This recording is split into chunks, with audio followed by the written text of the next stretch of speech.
Chapter 490, Tap Blood.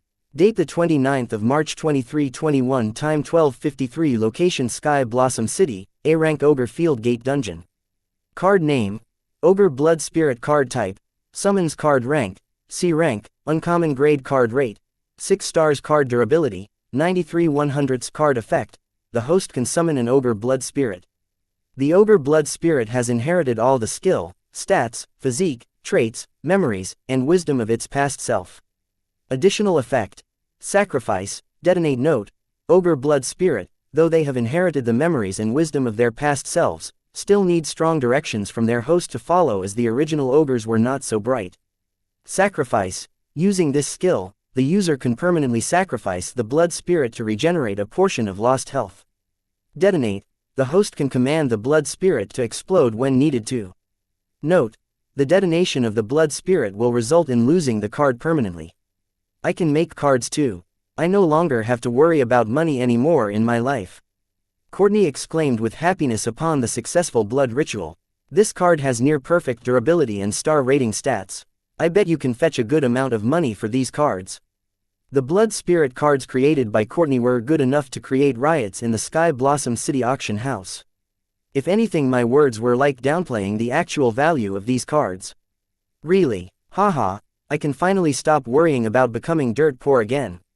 Though thanks to her estranged mother, Courtney might have gained a sudden fortune. As someone who grew up in an orphanage, Courtney was always worried that someday someone or something was going to cause her to lose all her fortune, and she would return to her dirt poor life once again. Therefore, finding a new steady source of income, Courtney was relieved and celebrated that she had finally gotten rid of poverty that followed her for good. Miss Courtney, if your services are available, the TSR Guild would like to order a buttload of blood spirit cards. Don't worry, we will not take advantage of you and will pay you according to the market price. Upon my mental command, Van asked Courtney whether she could supply the TSR Guild with blood spirit cards.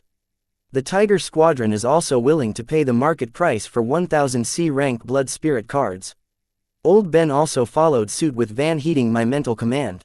What, really? All this is so sudden. Wyatt, what do you think? Seeing that her cards were already driving away the smell of poverty that had stuck to her. Courtney was overwhelmed and did not know how to react, so she asked for my advice. What's there to think about? Say yes. You can trust them. They are one of us. Looking at overwhelmed Courtney, I could not help but chuckle. Okay then, my good sirs, I will accept your orders. How do we proceed from here? Regaining her clear mind, Courtney accepted the TSR Guild and the Tiger Squadron's orders. Having grown up in an orphanage and living a dirt poor life for half of her life, Courtney was not a hypocrite when it came to money, but she did not let her past fuel her greed. She stayed level-headed in front of great wealth and took what she worked for and rightfully earned, as she signed a contract with both the TSR Guild and the Tiger Squadron. The contract was simple. It stated that Courtney would create a set amount of blood spirit cards for the guild and the squadron, and in return, she would be compensated according to the market value of the cards. I have signed the contract and shared a copy of the signed contract to your grimoire. Finding that the contract shared by Van and Old Ben was fair and straightforward, stating what they agreed upon, Courtney signed the contract without hesitation. Miss Courtney, here, this storage trunk card contains C, B, and A rank origin cores for you to create blood spirit cards. If you need further assistance, please do not hesitate to ask. Van handed Courtney a storage trunk card and asked if she needed any assistance with the dungeon. No, this will do. The A rank Ogre Field Gate dungeon was not a challenge for Courtney. With her strength, she could clear the dungeon with minor complications. But with Bloodette helping her, she could clear the dungeon in record time. So she did not require any help from Van or Old Ben. Courtney, how can you promise that to them? Don't you know I wanted to drain all the blood from these ugly monsters to quench my hunger? Having traveled out of her dungeon for the first time, Bloodette planned to drink as much as the monster's blood straight from the tap, i.e., the monster's incapacitated body. And Courtney signing the contract with the TSR Guild and Tiger Squadron came in the way of it. If Courtney sacrifices every monster in the dungeon to create blood spirit cards, then Bloodette cannot drain blood from them to satisfy her hunger. So now, both Courtney and Bloodette had reached an impasse. One wanted to drain the blood of the monsters, and the other wanted to use the blood to create blood spirits. Why did you not speak? Please like, share, and follow the Cultivation Audiobooks channel to motivate me to create more videos. Thank you. Up earlier before I signed the contract. Courtney was puzzled by Bloodette's late reaction. I did not realize it until now, Bloodette replied, feeling wronged.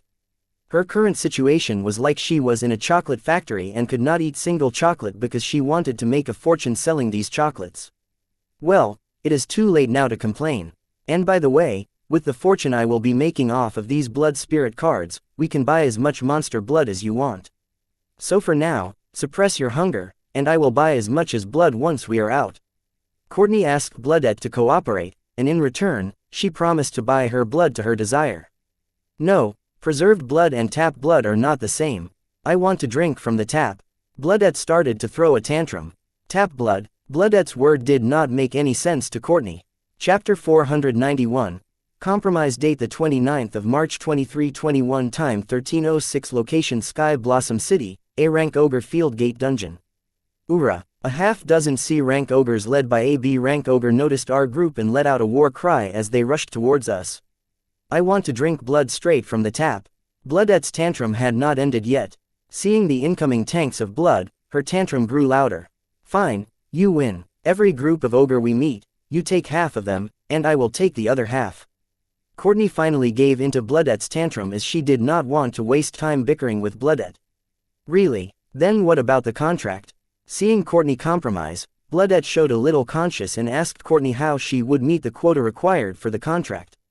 I will raid this dungeon twice or thrice to meet the contract quota, so don't worry and enjoy your meal. Courtney decided to raid the A-rank ogre field dungeon as many times as required to meet the number of blood spirit cards quoted in the contract. Yay, that means more tap blood for me. Bloodette rejoiced hearing Courtney plan to raid the ogre field a few more times. As Bloodette and Courtney reached a cooperation, the 6 C-rank ogres and the leader B-rank ogre had come within 20 meters range of Courtney. Taking care of Bloodette, she turned to deal with the incoming bags of wealth, Blood Spirit Sanctuary. Blood Quagmire, the unfortunate gang of ogres, were caught in the blood pool, stuck and unable to move forward. Ura, the B-rank ogre seemed to have little wisdom. Seeing that his legs were stuck, he instructed his subordinates to throw the stone clubs they carried aiming at our group. Interestingly, the B-rank ogre was smart enough not to throw his only weapon and only let his subordinates throw theirs. Whoosh! Our group dodged the incoming stone clubs effortlessly. After all, everyone in the group could easily take on a dozen A-rank monsters, not to mention avoiding a few attacks from C-rank ogres. Ura! Witnessing the strength of the group, the trapped B-rank ogre knew it was not a match of its opponents and their trickery, so it started to howl, calling for reinforcement. Will you guys shut them up already? I am unable to bear the noise. The ogre's howl was too unpleasant to listen to, so I asked Courtney and Bloodette to shut them up already. Sorry, my bad. Swallow. Bloodette activated another skill of hers. Soon blood tentacles extended out of the blood pool binding the limbs and mouth of the ogres. I will take the B-rank and 2 C-rank ogres. Saying that, Bloodette wrapped the B-rank and 2 C-rank ogres into blood cocoons, leaving 4 C-rank ogres for Courtney as ingredients to create blood spirit. Courtney let Bloodette be and walked towards the 4 ogres to kill and sacrifice them. Slurp! The pseudopod face of Bloodette extended towards the 3 cocoons. Under her instruction, one by one, the cocoons joined to form a ball of blood as the bones and flesh of the ogres squeezed out of them. Then the fresh blood flooded into the Bloodette's mouth. That was satisfying, said Bloodette, looking at Courtney, who had successfully raised the ogres as blood spirits and was preparing for the blood ritual. Courtney, a moment, could you leave a blood spirit for me to test my rune on it? I interrupted Courtney as she prepared to conduct the blood ritual. Sure, sorry, I was so overwhelmed with the new gains that I forgot you were also here to test your rune. Courtney asked me to forgive her for hogging all the monsters for herself. Thank you for understanding, and there is no need for you to apologize for such little things. It was great that Courtney did not mind me using my rune on one of her blood spirits. Okay, then, I will leave this one for you and turn others into cards. Saying that, Courtney started the blood ritual and morphed the other 3 ogre blood spirits into cards. I walked to the ogre blood spirit left behind by Courtney for me, and then conjuring my ultra rune, I applied it on the ogre blood spirit. Previously I used my Calamity Daughter gem as a medium to use ultra rune on Bloodette's blood avatar because I did not have any origin core on me. But right now, I have origin cores, so I decided to conduct the blood sacrifice and blood ritual like I usually am supposed to. After I successfully blood sacrificed the ogre blood spirit to my fate plunder ultra rune, I extracted the blood rune from the remains of the blood spirit, placing it into my grimoire along with a C rank origin core. I prepared to conduct the blood ritual to turn the plundered blood rune into a card. Once the blood rune was inside the origin core, I formed the origin core into the card. Blood ritual successful. Card name, blood spirit. Card type, skill active. Card rank, C rank, uncommon grade. Card rating, 6 stars. Card durability, 100/100. Card effect, the blood spirit card has the ability to conduct blood sacrifice and raise the dead as blood spirit. Blood spirit will retain all the skills, stats, physique, traits, memories, and wisdom of its original self. Note: the user should personally kill the blood sacrifice, and the sacrifice should have a complete body. Otherwise, the strength of the created blood spirit will vary depending upon the degree to which the corpse is preserved. Restriction: the active range of the card is limited to C rank. As expected, once again, my ultra rune did not plunder the abilities of the blood spirit, but it plundered the original method used to create the blood spirit. The results were similar to the experiment I had conducted on Bloodette's blood avatar. But this time, I was not disappointed with the results as I aimed for the ability to create blood spirit, and that's what the blood spirit card is. I had other arrangements for this ability. Chapter 492, Greedy Bloodette. Date the 29th of March 2321. Time 13:18. Location Sky Blossom City, A rank Ogre Field Gate Dungeon. By other plans for the blood spirit card, I mean I want to use it to find the blood spirit related meaning in blood rule bifurcation point. I wanted to learn the meaning of the blood spirit because of its commercial and military value. A summon type card would sell itself in the market, and an army of blood spirits was self-evident. I did not require to explain its apparent merits. Ura, the ogre reinforcement finally arrived, but their brethren that had called for support were long dead. The reinforcement consisted of 3 dozen C rank ogres and half a dozen B rank ogres led by an A rank ogre. We had not even stepped 100 meters from the dungeon entrance but had already met about 50 plus ogre, including these guys. It seems the dungeon had not been raided for a long time, allowing the number of monsters in the dungeon to grow, nearing the number enough to cause a dungeon break. But this is good for us who want to use the monster blood as ingredients. Blood Spirit Sanctuary. This time, Courtney did not wait for the monsters to come near us and directly extended her Blood Spirit Sanctuary range to 350 meters, covering the ground underneath all the monsters in a pool of blood. Courtney's skill was followed by Bloodette's skill, Blood Quagmire. With that, nearly 3.5 dozen ogres were stuck in the blood pool, unable to move forward. The A-rank ogre activated its skill to break free from the quagmire, but its average skills were of no use in the presence of blood rule. All the struggle of the ogres proved to be in vain. Panicked, they all yelled for help and began calling for reinforcement. Ura! Ura! Shut the hell up, swallow! Bloodette shut the ogre's mouth with blood tentacles. She didn't do this because she was afraid of the reinforced that they were calling for, but the noise made by ogre was unbearingly unpleasant to hear. Courtney, I will take the A-rank ogre, half a dozen B-rank ogres, and 1 dozen of C-rank ogres. You can take rest. Bloodette hurriedly divided the loot with Courtney. Once again, choosing the best for her, leaving the rest for Courtney. Bloodette, stop being selfish. Courtney finally spoke up. Why am I selfish? I gave you the bigger portion of the loot. Bloodette argued. You know why? Courtney said sternly. Fine, you take 2.5 dozen of C-rank ogres and leave the rest for me. Bloodette tried to compromise by reducing her share of the loot by giving up on half a dozen of C-rank ogres. Bloodette's greed for monster blood knew no bounds. Stop it, Bloodette, we cannot hog all the monsters for ourselves. We are in company, remember. They are here for the same purpose as us. Since we took the monsters last time, let's leave this group of monsters for them. Courtney decided to leave this group of monsters to me, Old Ben and Van, to test over runes. I guess she did this as compensation for not following the hunting protocol during our previous encounter with the ogres. But Bloodette wanted to argue but was interrupted by Courtney. No buts, Bloodette. The conversation between Courtney and Bloodette looked like a mother being stern with her pompous child. That is, if you could ignore the fact that Bloodette's head grew out of the nape of Courtney's neck. Bloodette decided to hold her breath, but seeing Courtney show no sign of compromise, she finally could not suppress the temptation of blood and yelled, I don't care. The A-rank monster is mine. Bloodette's pseudopod head extended and rushed towards the constrained A-rank ogre, and then with her instruction, the A-rank ogre was warped in a cocoon, in which the ogre's blood was extracted from its flesh and bones. Discarding the meat and bones, the monster's blood turned into a ball of blood and was directly devoured by Bloodette. Slurp, I want more, Bloodette yelled. Courtney was speechless and a little disappointed by Bloodette's behavior. According to her, Bloodette's behavior reflected poorly on her since she was the one who took care of her and taught Bloodette about basic manners. Bloodette, go ahead, drink to your fill. The dungeon has enough monsters for everyone here.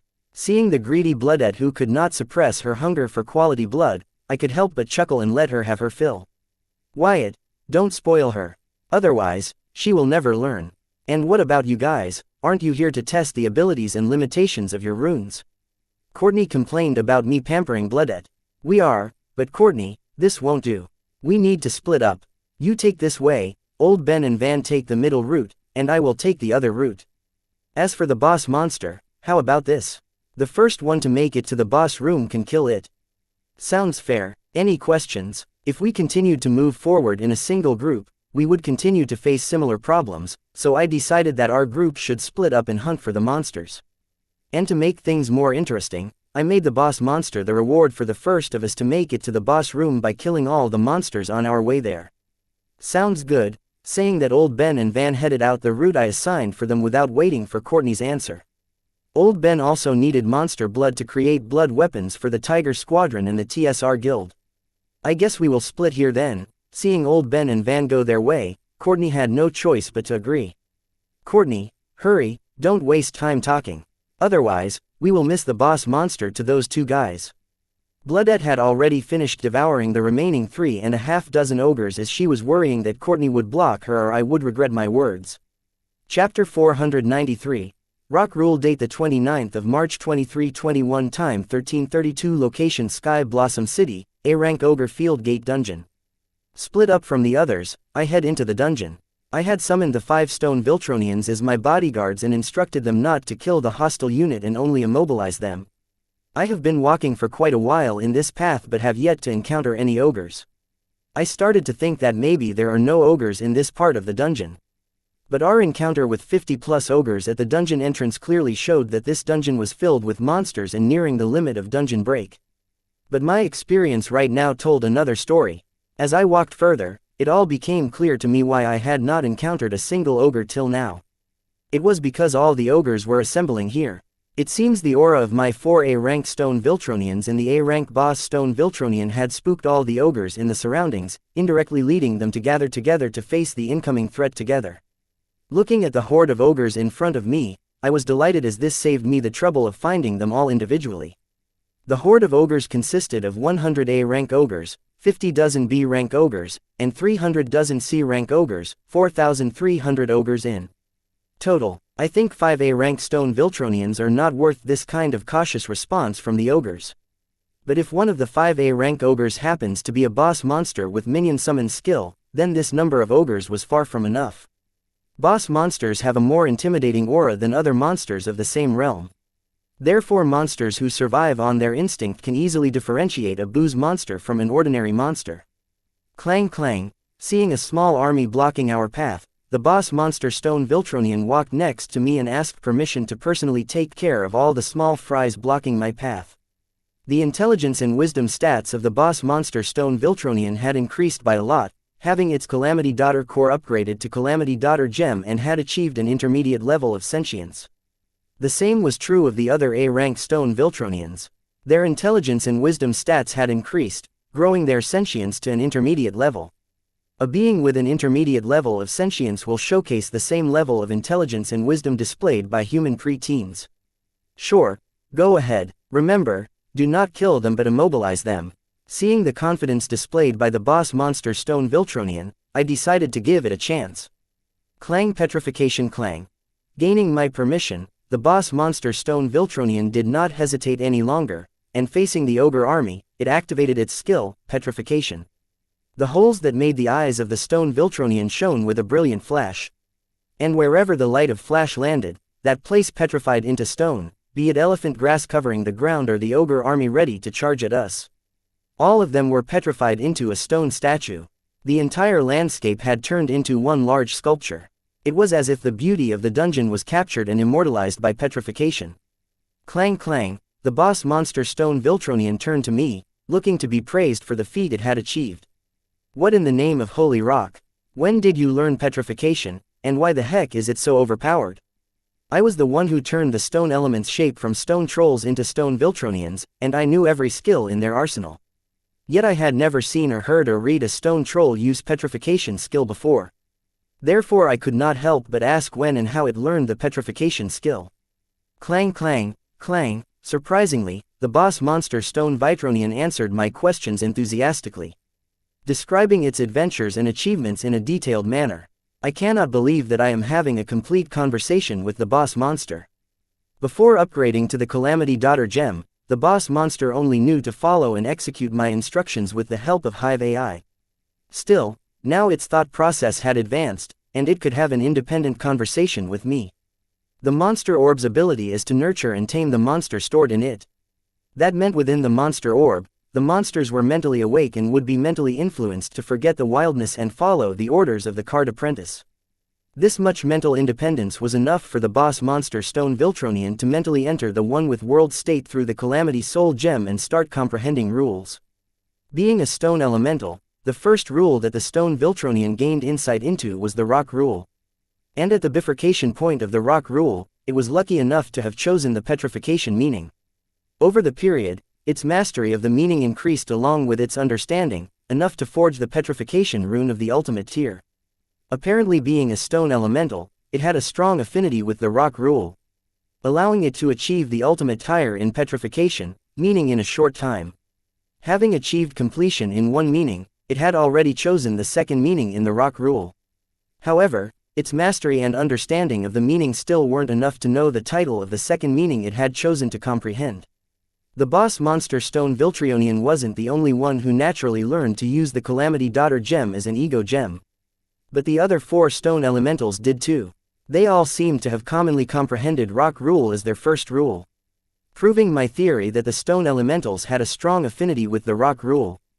But the rock rule affinity of 4 normal stone Viltronian was not as strong as the affinity of the boss monster. This was evident through my observation that these 4 stone Viltronian had yet to achieve completion in their first meaning, unlike the boss monster. Chapter 494.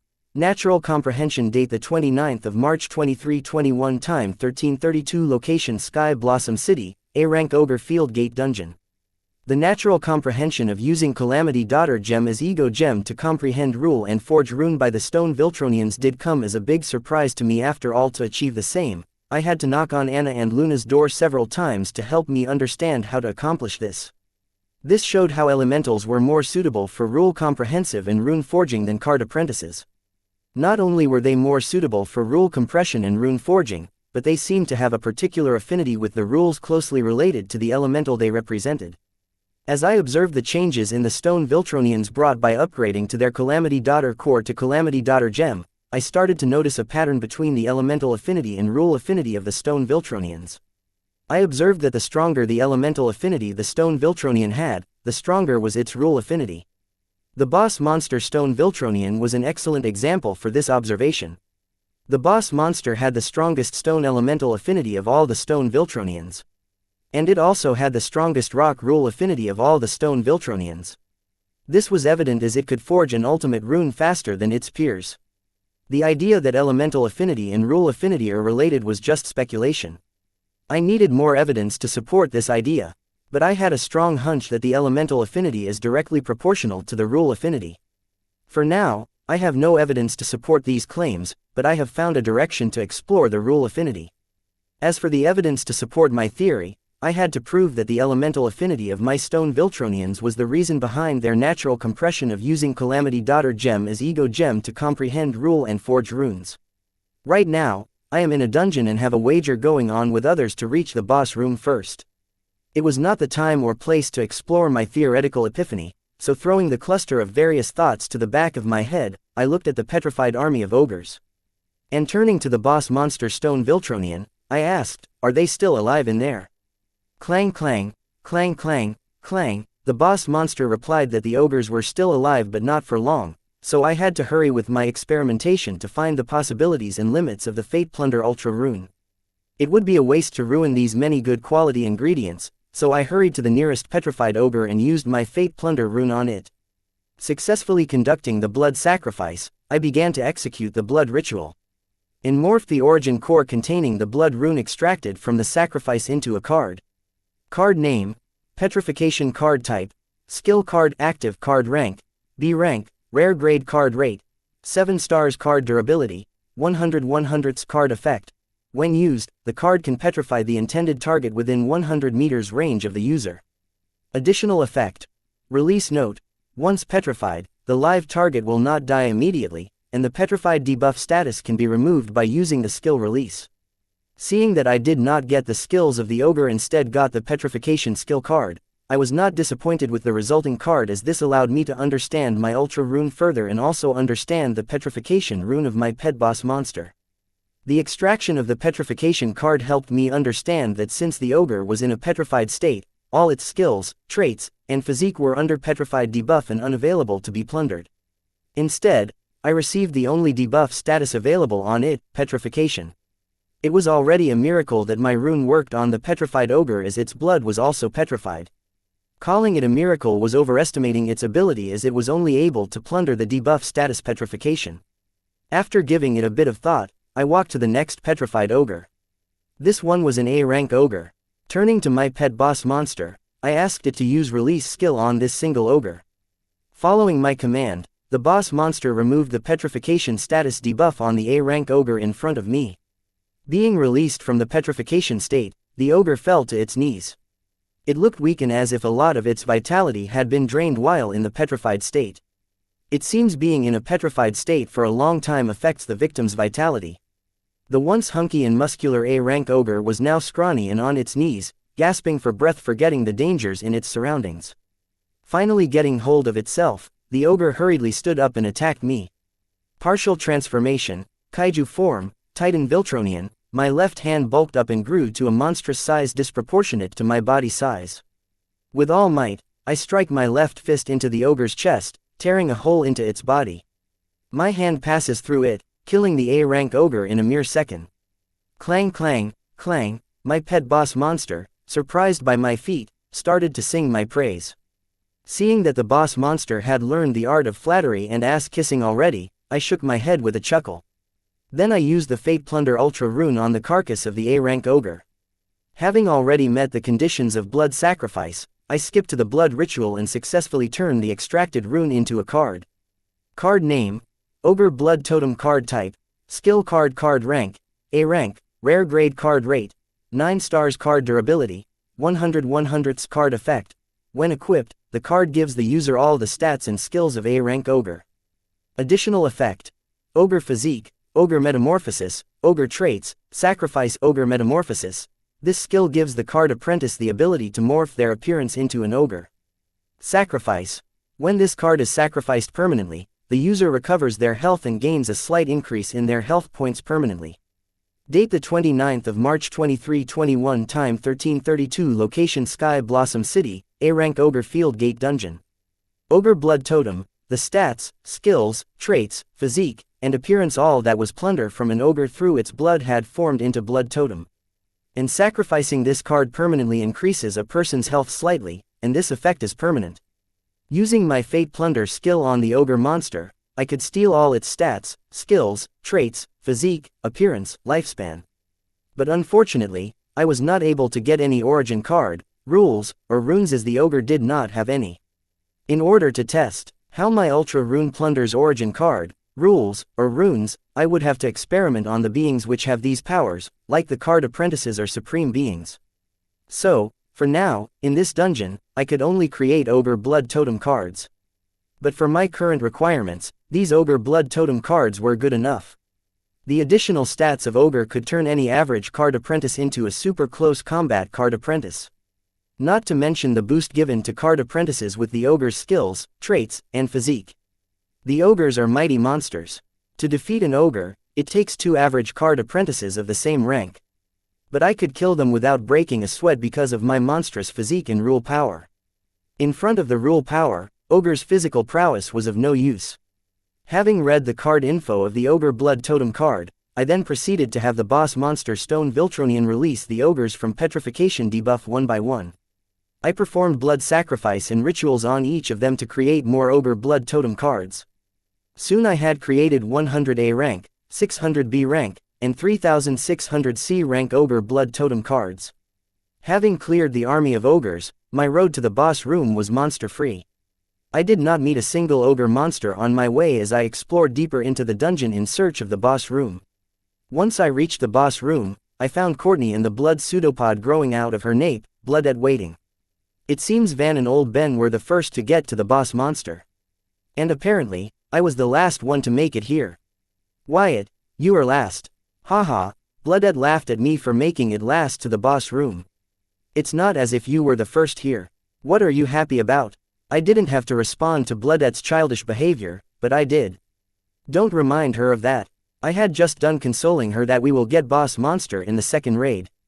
Courtney asked me not to poke fun at Bloodette for not reaching the boss room first. As Bloodette did not take losing to Van and Old Ben well, and had become a pain on the nape of her neck, a sore loser along with a childish demeanor, Bloodette appeared to be more of a child than a millennium-old supreme being. We will definitely get the boss monster in the second raid, Bloodette declared aloud. Well, I am not participating in the second raid. I will be returning to the warehouse. With me gone, you will have a 50% chance of getting to the boss monster first in the second raid. Old Ben will participate in the second dungeon raid, along with Courtney and Bloodette, to make more blood weapon cards. Even with you participating, we will have a 100% chance of getting the boss monster in the second raid. If someone were able to hold their bladder for another hour, we would have been first to the boss room. Bloodette seemed to not consider me as her opponent, or Old Ben and Van for that matter. It seems she blamed Courtney for reaching the boss room a few seconds after Old Ben. Bloodette, that is the natural process of the human body, and I will not apologize for it. If you bring it up again one more time, I will ignore you. Courtney had enough of Bloodette complaining and warned her to stop, otherwise be punished with the silent treatment. You and I are sharing one body. Heck, I am practically living in your body. How can you ignore me? Is it even possible to do that? If you are going to threaten me with an ultimatum, you might as well use something more probable. Bloodette did not take Courtney's warning seriously but still chose to behave and not dig up the past. Quote. Courtney chose to ignore Bloodette's remarks. Once this odd duo stopped bickering, another duo of Van and Old Ben arrived, having successfully bested the boss monster. Bloodette glared at the middle-aged duo, and she did not bother to hide her hostility for them in her gaze. Bloodette wasn't just a sore loser but displayed a very competitive spirit as she yelled at Old Ben, declaring, "We will win the boss monster in the second raid." "Sure, kid," Old Ben coolly replied to Bloodette, and passing by Courtney, he neared me and held out a card towards me, saying, "Boss, I made this for you. I hope you like it." "Hey, little baby, who are you calling a kid?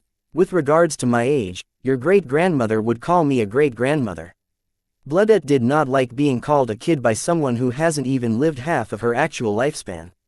Quote. Old Ben did not bother to respond to Bloodette and handed me the card he had created using his rune Blood Forge.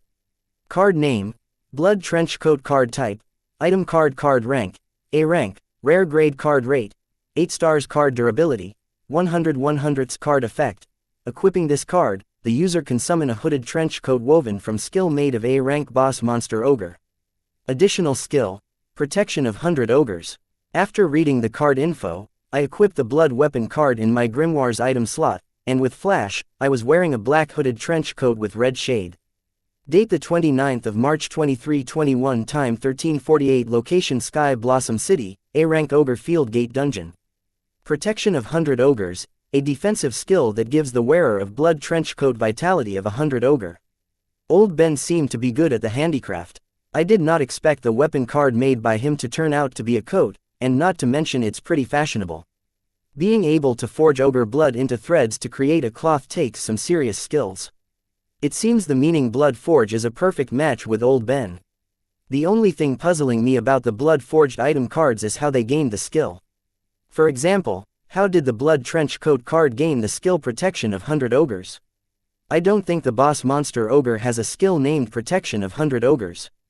This is puzzling indeed. Since the card's creator is right in front of me, I might as well ask him, why so? Wow, Wyatt, the coat suits you. Courtney compliments the blood coat. I think it is too flashy and tasty. Why would you choose to wear something so tasty? Bludet seems to see the blood coat as food. Thank you, old Ben. I like it. I thank Ben for his thoughtful present. Don't thank me, Master Wyatt. It was Van's idea. Hearing old Ben say that the present was Van's idea, it became clear to me why someone who has emotion paralysis would think of giving me a gift as a gesture. It's because someone asked him to. Old Ben, I like the card, but I am curious as to how it gained the skill, Protection of 100 Ogres. I do not think such skill exists in ogre species. Though the present was Van's idea, the card's creator is still old Ben, and he should know how the card got the skill. About that, I was trying to extract the minion summon skill of the boss monster and add it to the trench coat, but somehow the skill got watered down to the Protection of 100 Ogres. I think I lost a lot of blood essence during the blood forging process, or it may be because my rune tier is not high enough. Old Ben wasn't sure either, but he believed that the skill resulted from energy loss during the forging process, or maybe his rune tier wasn't sufficient for forging the blood of the A-rank boss monster. Either of the options will not be apparent until he uses his rune a few more times on boss monsters. I think it will all become clear to you after you use the A-rank boss monster blood as ingredients a few more times. I encouraged old Ben to conduct a few more experiments using the A-rank boss monster as ingredients. Yes, Master Wyatt, I was planning to do so. Old Ben readily agreed to my advice. It seems he had the same thought as me. Boss monster is mine. Mine alone. Baby boy, forget any thoughts you have about the boss monster. Bludet butted in, hearing the discussion between old Ben and me about the boss monster, reminding us that the boss monster belonged to her and her alone. We will see, kid. Old Ben retorted to Bludet's claim. Bludet's word trailed off as her rage grew. She really hated being called kid by old Ben. Bludet, behave. The dungeon isn't ours alone. Courtney reminded Bludet to behave and not to act childish or provoke others. I know that, but he keeps calling me kid. I am not a kid. Irritated, Bludet yelled in frustration, enough, Bludet, the boss monster is not yours. Same rule as before. During the raid, whoever reaches the boss room first after killing all the monsters on their way there claims the boss monster. Is that clear? Bludet's childishness was getting on my nerves. I know that. All I am trying to say is that I will be the first one to reach the boss room, be it the second raid or the other raids. With my strength, I will never lose to him. He might as well give up now. Bludet resorted to trash talk even though her history of trash talk against old Ben had not yielded good results. But you have already lost to him once, haven't you? He claimed the boss monster in the previous raid. Did you forget about it already? I corrected Bludet as she brought this on herself. That doesn't count. It was not my fault that I got an unreliable teammate. Bludet protested that her loss in the first round was because of Courtney and her weak bladder. Whatever you lost, do not be a sore loser. Accept reality and own it. Saying that to Bludet, I turned to old Ben and said, Old Ben, while you are busy, create a few blood equipment for Courtney. Courtney seemed to like blood weapon cards, so I asked old Ben to create some for her too. Yes, Master Wyatt, I will talk to her and decide what kind of equipment she requires.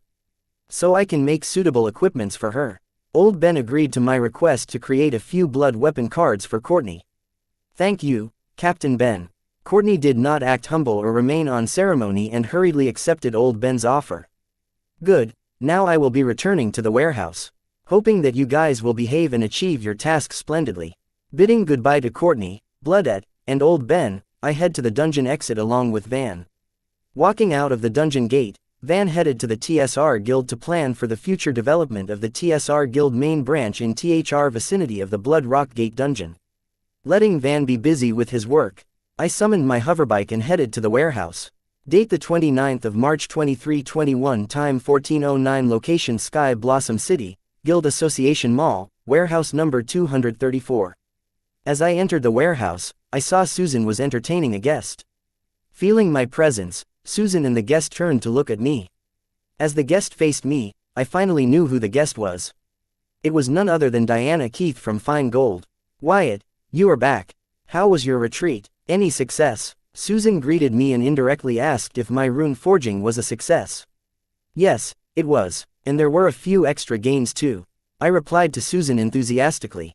Great, Susan cheered for me, and then, turning to Dana, she said, Wyatt, Ms.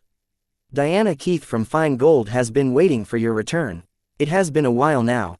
Hello, Master Wyatt. Seeing me turn to meet her eyes, Diana greeted me with a charming and charismatic smile. If not for her scars, this might have been enough to confuse me.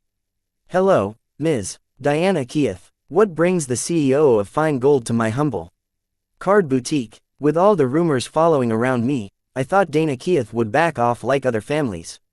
But that doesn't seem to be the case with her.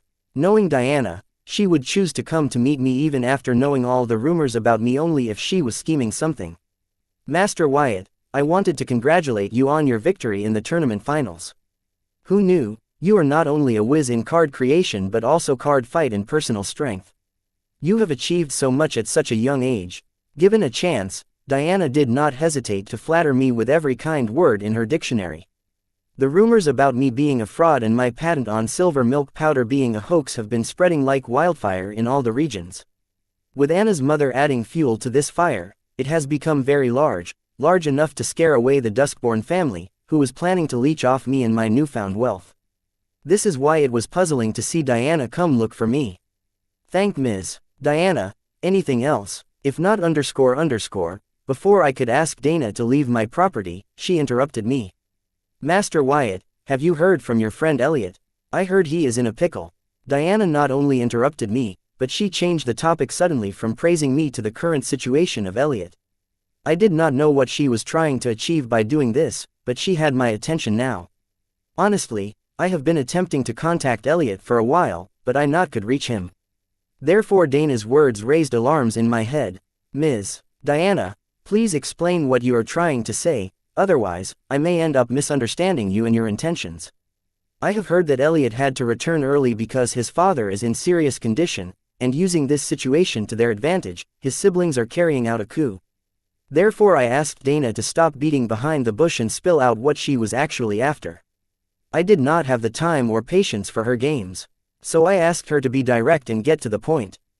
Date the 29th of March 2321, time 14:09, location Sky Blossom City, Guild Association Mall, Warehouse No. 234. Haha, Master Wyatt, it seems I finally have your attention. You know I seriously started doubting my charm, feeling the coldness in your voice. Diana acted ladylike. This is new. The Diana Keith, who did not heal her scars but showcased them as a type of empowerment, now acted cute to gain high schoolers' favor. Ms. Diana, please get to the point. What about Elliot? I knew Elliot was going through a tough time now, but I did not think it was that big of a deal because if it were, he would have asked for my help. But hearing Diana, it seemed like Elliot may be in over his head. Or Diana is just exaggerating things to get me interested in listening to her. As may have guessed already, Elliot is in over his head. If not for the 3 adventures you have lent to him, he would have been kidnapped by his siblings already. Don't worry, there is no threat to his life. Nobody in the southern region would dare to harm the boy toy of the Southern Emperor. So nobody dares to bring harm to his life, but Elliot is misjudging the situation and thinks he still has a chance in the game of succession. Unfortunately, he doesn't. With the fall of his biggest backer he has already been cast aside. If the matters continue as they are, he will lose everything. According to Diana, thanks to his relationship with Anna, Elliot is not at risk of losing his life. Still, this relationship is not enough to help him protect what belongs to him. What are you trying to say? And what do you mean by I am his biggest back? Shouldn't that be Anna? I finally knew why Elliot had not contacted me even if things had gotten worse, as there was no real threat to his life. Hearing me address the Southern Emperor on a first-name basis casually, Diana was not surprised. Instead, she nodded in understanding, and her eyes turned bright as if her bet was correct. It seems Diana suspects something and, depending on that, she has started to make her move. I did not care what Diana knew and planned to do as much as I liked if Elliot was in trouble. According to the few laws passed during the Monster War, the royal family cannot interfere in the family's succession war. This was one of the changes brought by the Heatsend royal family during the Monster War to motivate and reward the families, clans, and guilds.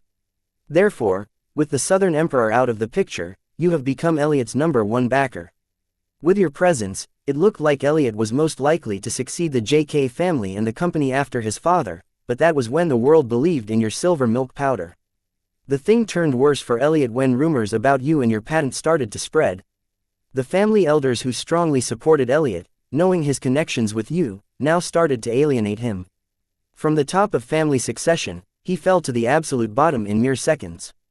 And I say Elliot is in over his head because he is trying to prove to his family's elders and the company's board members that silver milk powder is not a hoax but the world's future.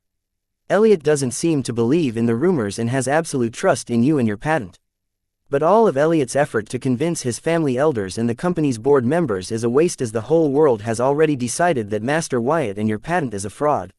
I do not know where he gets the confidence to trust you even when the whole world is parading you as a fraud. His beliefs aside, if Elliot continues as he is now, he will definitely lose in his family's succession war.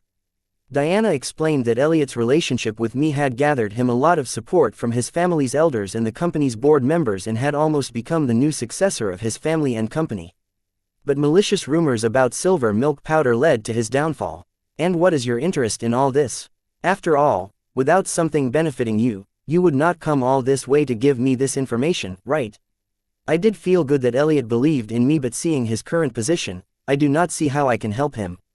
And I think Elliot understood this too. Therefore, he did not bother to involve me with his problems. What I did not understand was what is Diana's interest in all this and why is she wasting my time with all this useless info. Straight to the point, I get it, you do not like my presence on your property. So I will give it to you straight and keep it real. Elliot's situation is not without salvation. Fine Gold can help him make him the next patriarch of the JK family and CEO of JK Limited. Diana stopped to look at my facial expressions, hoping that I would try to grab on to the last straw presented by her to help my good friend Elliot. Now I understood why Diana focused on informing me how Elliot fought against the world and believed in me and my product. She was trying to increase my sympathy for Elliot, so I would go to massive lengths to help my friend, fueling the fire of brotherhood in me so that I would not mind sacrificing one or two to help Elliot.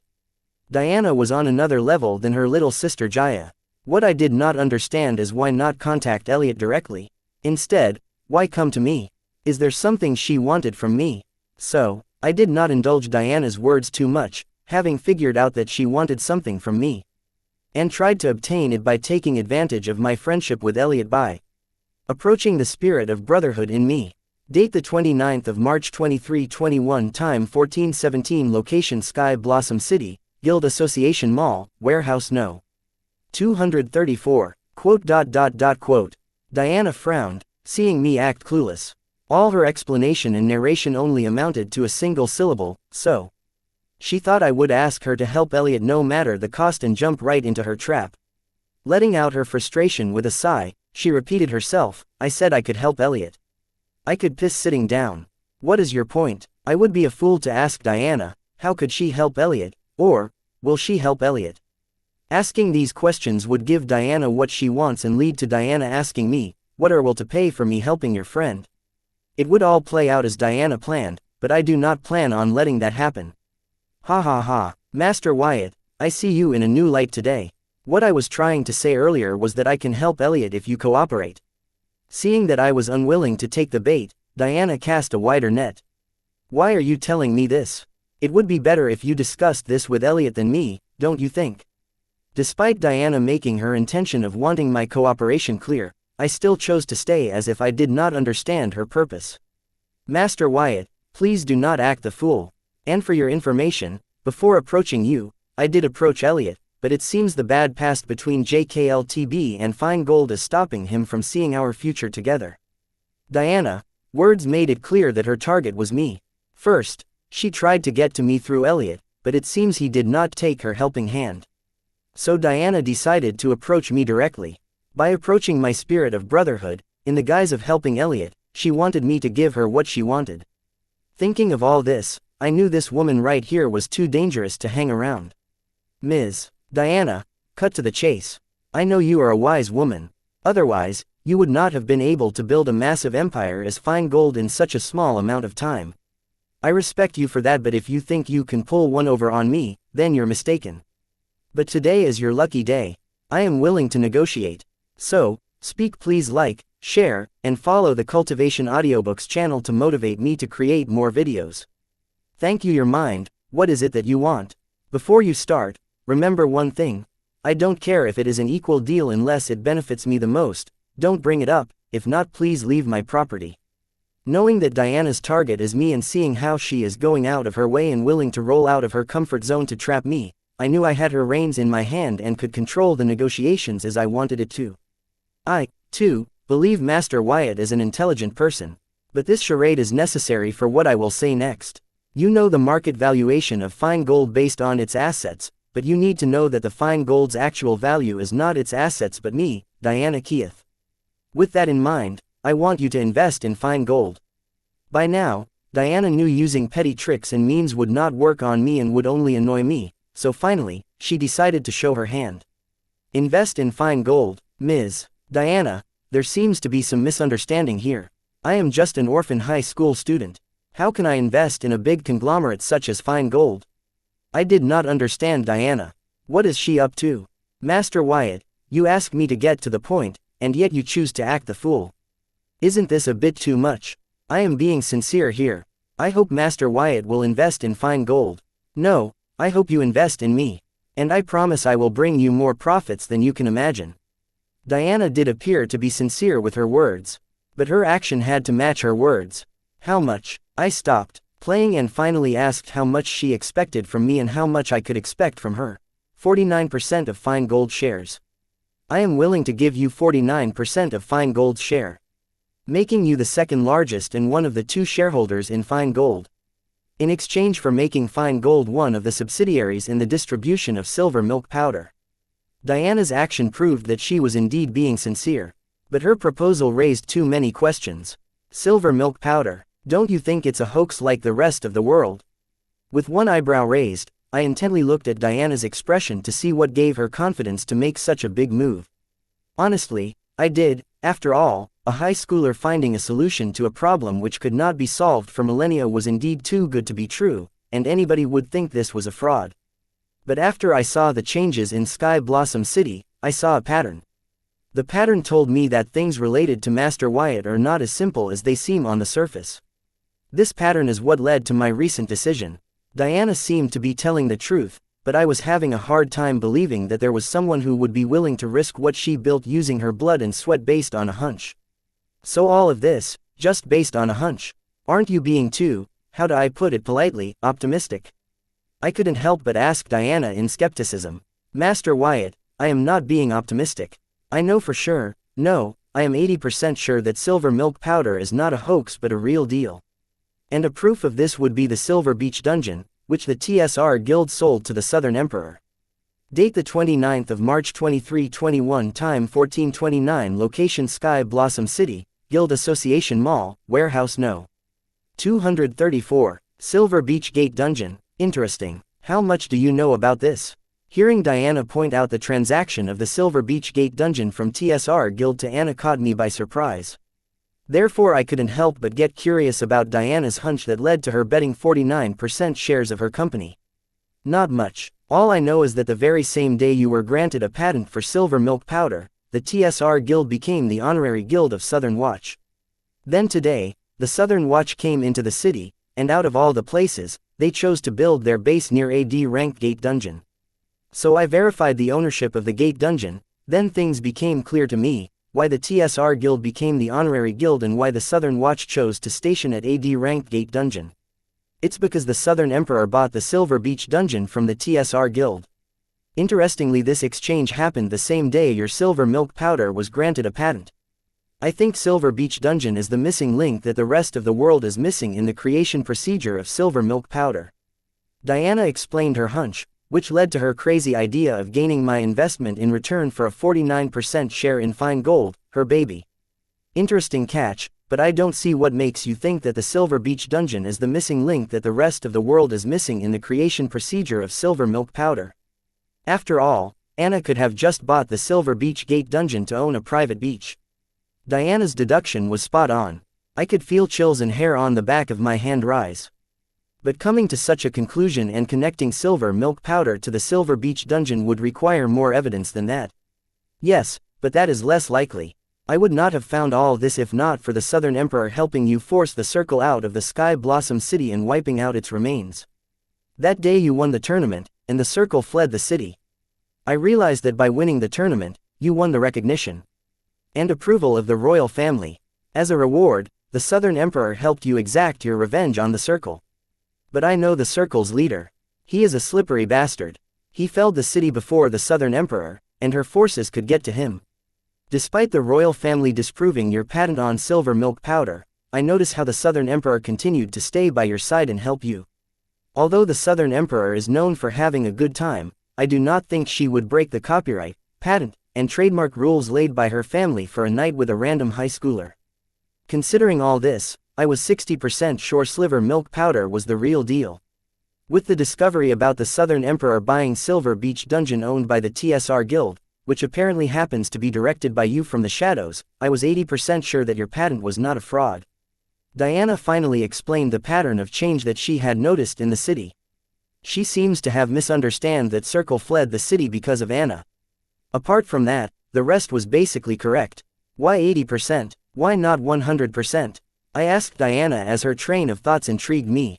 I read that certainty is the mother of all fools. Master Wyatt, nothing is certain in this world. I know that humans like to comfort their hearts with false certainty, in turn weakening their minds. That is what led to the downfall of many great men and women. And also mainly because the circle is rooting itself in Sun Blossom City after fleeing Sky Blossom City. What Diana is saying is that until she sees it herself, there is no way she could be sure of things, and it would be foolish of her if she did so. But her uncertainty mainly stemmed from why Anna is allowing the circle to grow in Sun Blossom City if she chased them away from Sky Blossom City. Quote. With Diana's every word, I felt like investing in her would be a good idea. But 49% of Fine Gold shares were not enough to fill my appetite. I needed 2% more stakes, making me the biggest shareholder in Fine Gold. Meaning I didn't just want to invest in Diana but own her in her dream. Diana, most of what you have speculated is true. But you are wrong about one thing. I declared, as now it was my turn to ensnare Diana. Do tell, what am I wrong about? Diana asked in skepticism. She believed I was trying to throw her off the trail. About Circle fleeing the Sky Blossom City. It was not Anna's doing. If Anna wanted to, no matter how slippery the Circle's leader is, she would have caught him. Apparently, the Circle has diplomatic immunity in the southern region. Therefore the royal family cannot interfere too much in the Circle's activities in the southern region. I explained to Diana that Anna was not the one to chase the Circle out of Sky Blossom City. What? That explains why the Circle can resurface in Sun Blossom City after fleeing from here.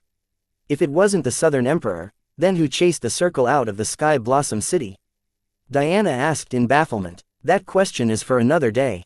Right now, let's talk about what you are here for. I redirected Diana to her original purpose. Master Wyatt, it seems you are warming up to the idea of investing in Fine Gold. Diana was delighted to hear that I wanted to talk more about investing in Fine Gold. Correction, Ms. Diana, I want to invest in you, not Fine Gold. Your words, I am just borrowing them.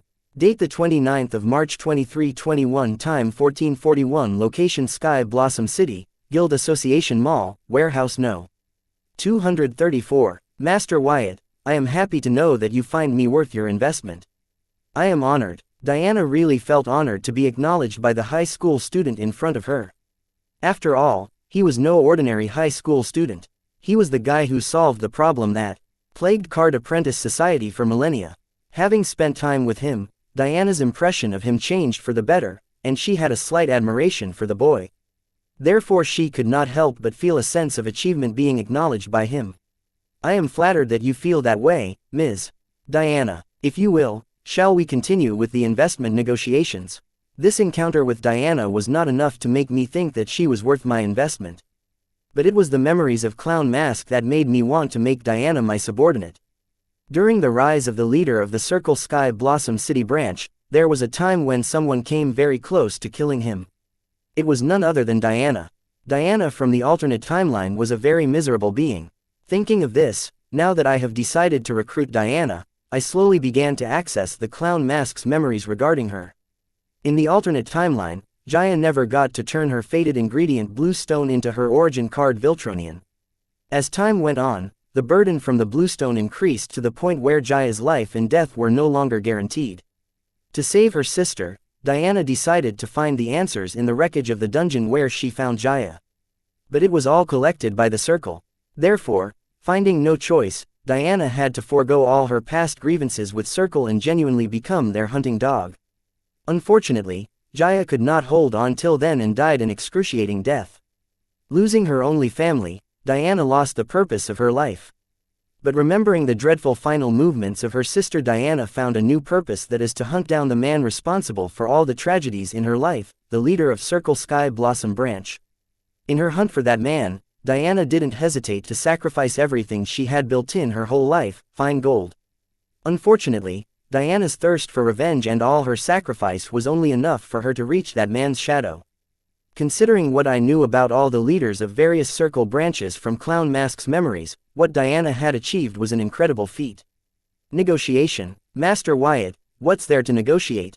Haven't I been clear enough? Was my offer not sincere enough? Diana asked in disbelief. She thought she had offered everything she had to offer. What more could she offer unless he wanted her to hand over the majority shares of the fine gold to him? Diana, I can call you that, right? I asked Diana permission if I could address her informally. Yes, Master Wyatt, please do so. I would feel more comfortable that way. Diana knew things were starting to heat up, which meant she was close to achieving the objective of her visit. But some of the words of the second party involved kept her on her edge. Diana, I would feel comfortable if you did the same. Why was I acting so close to Diana?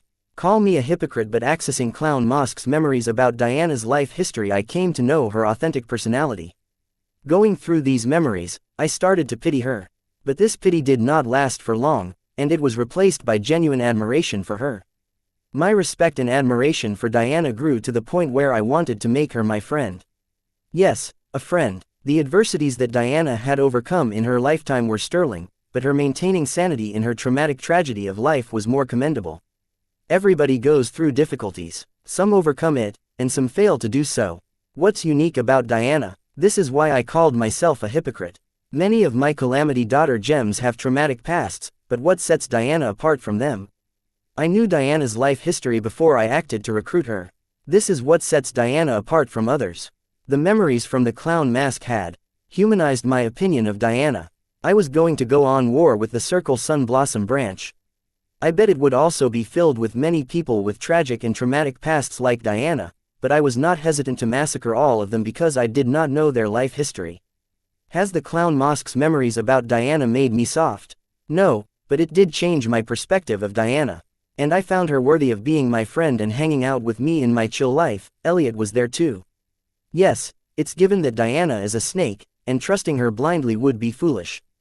But recently, Calamity Daughter Gem had ruined the fun out of subjugating a person and dominating their will.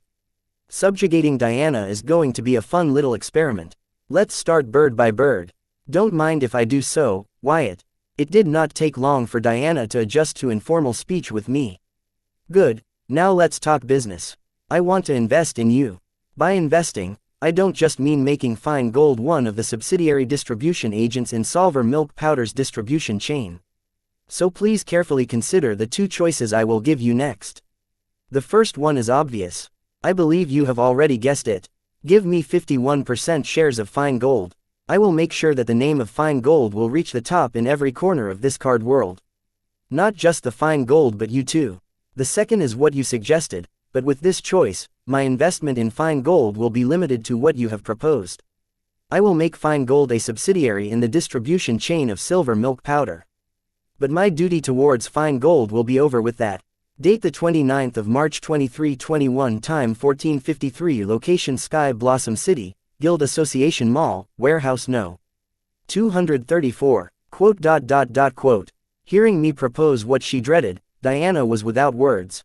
Before she could think of the apparent advantages of the two choices I presented to her, the thought that I was coming after her life's blood, sweat, and dream, the fine gold itself, stopped her from processing the remaining information and understanding what's advantageous to her and what she wanted. In that blind moment, a killing intent emitted from Diana directed towards me.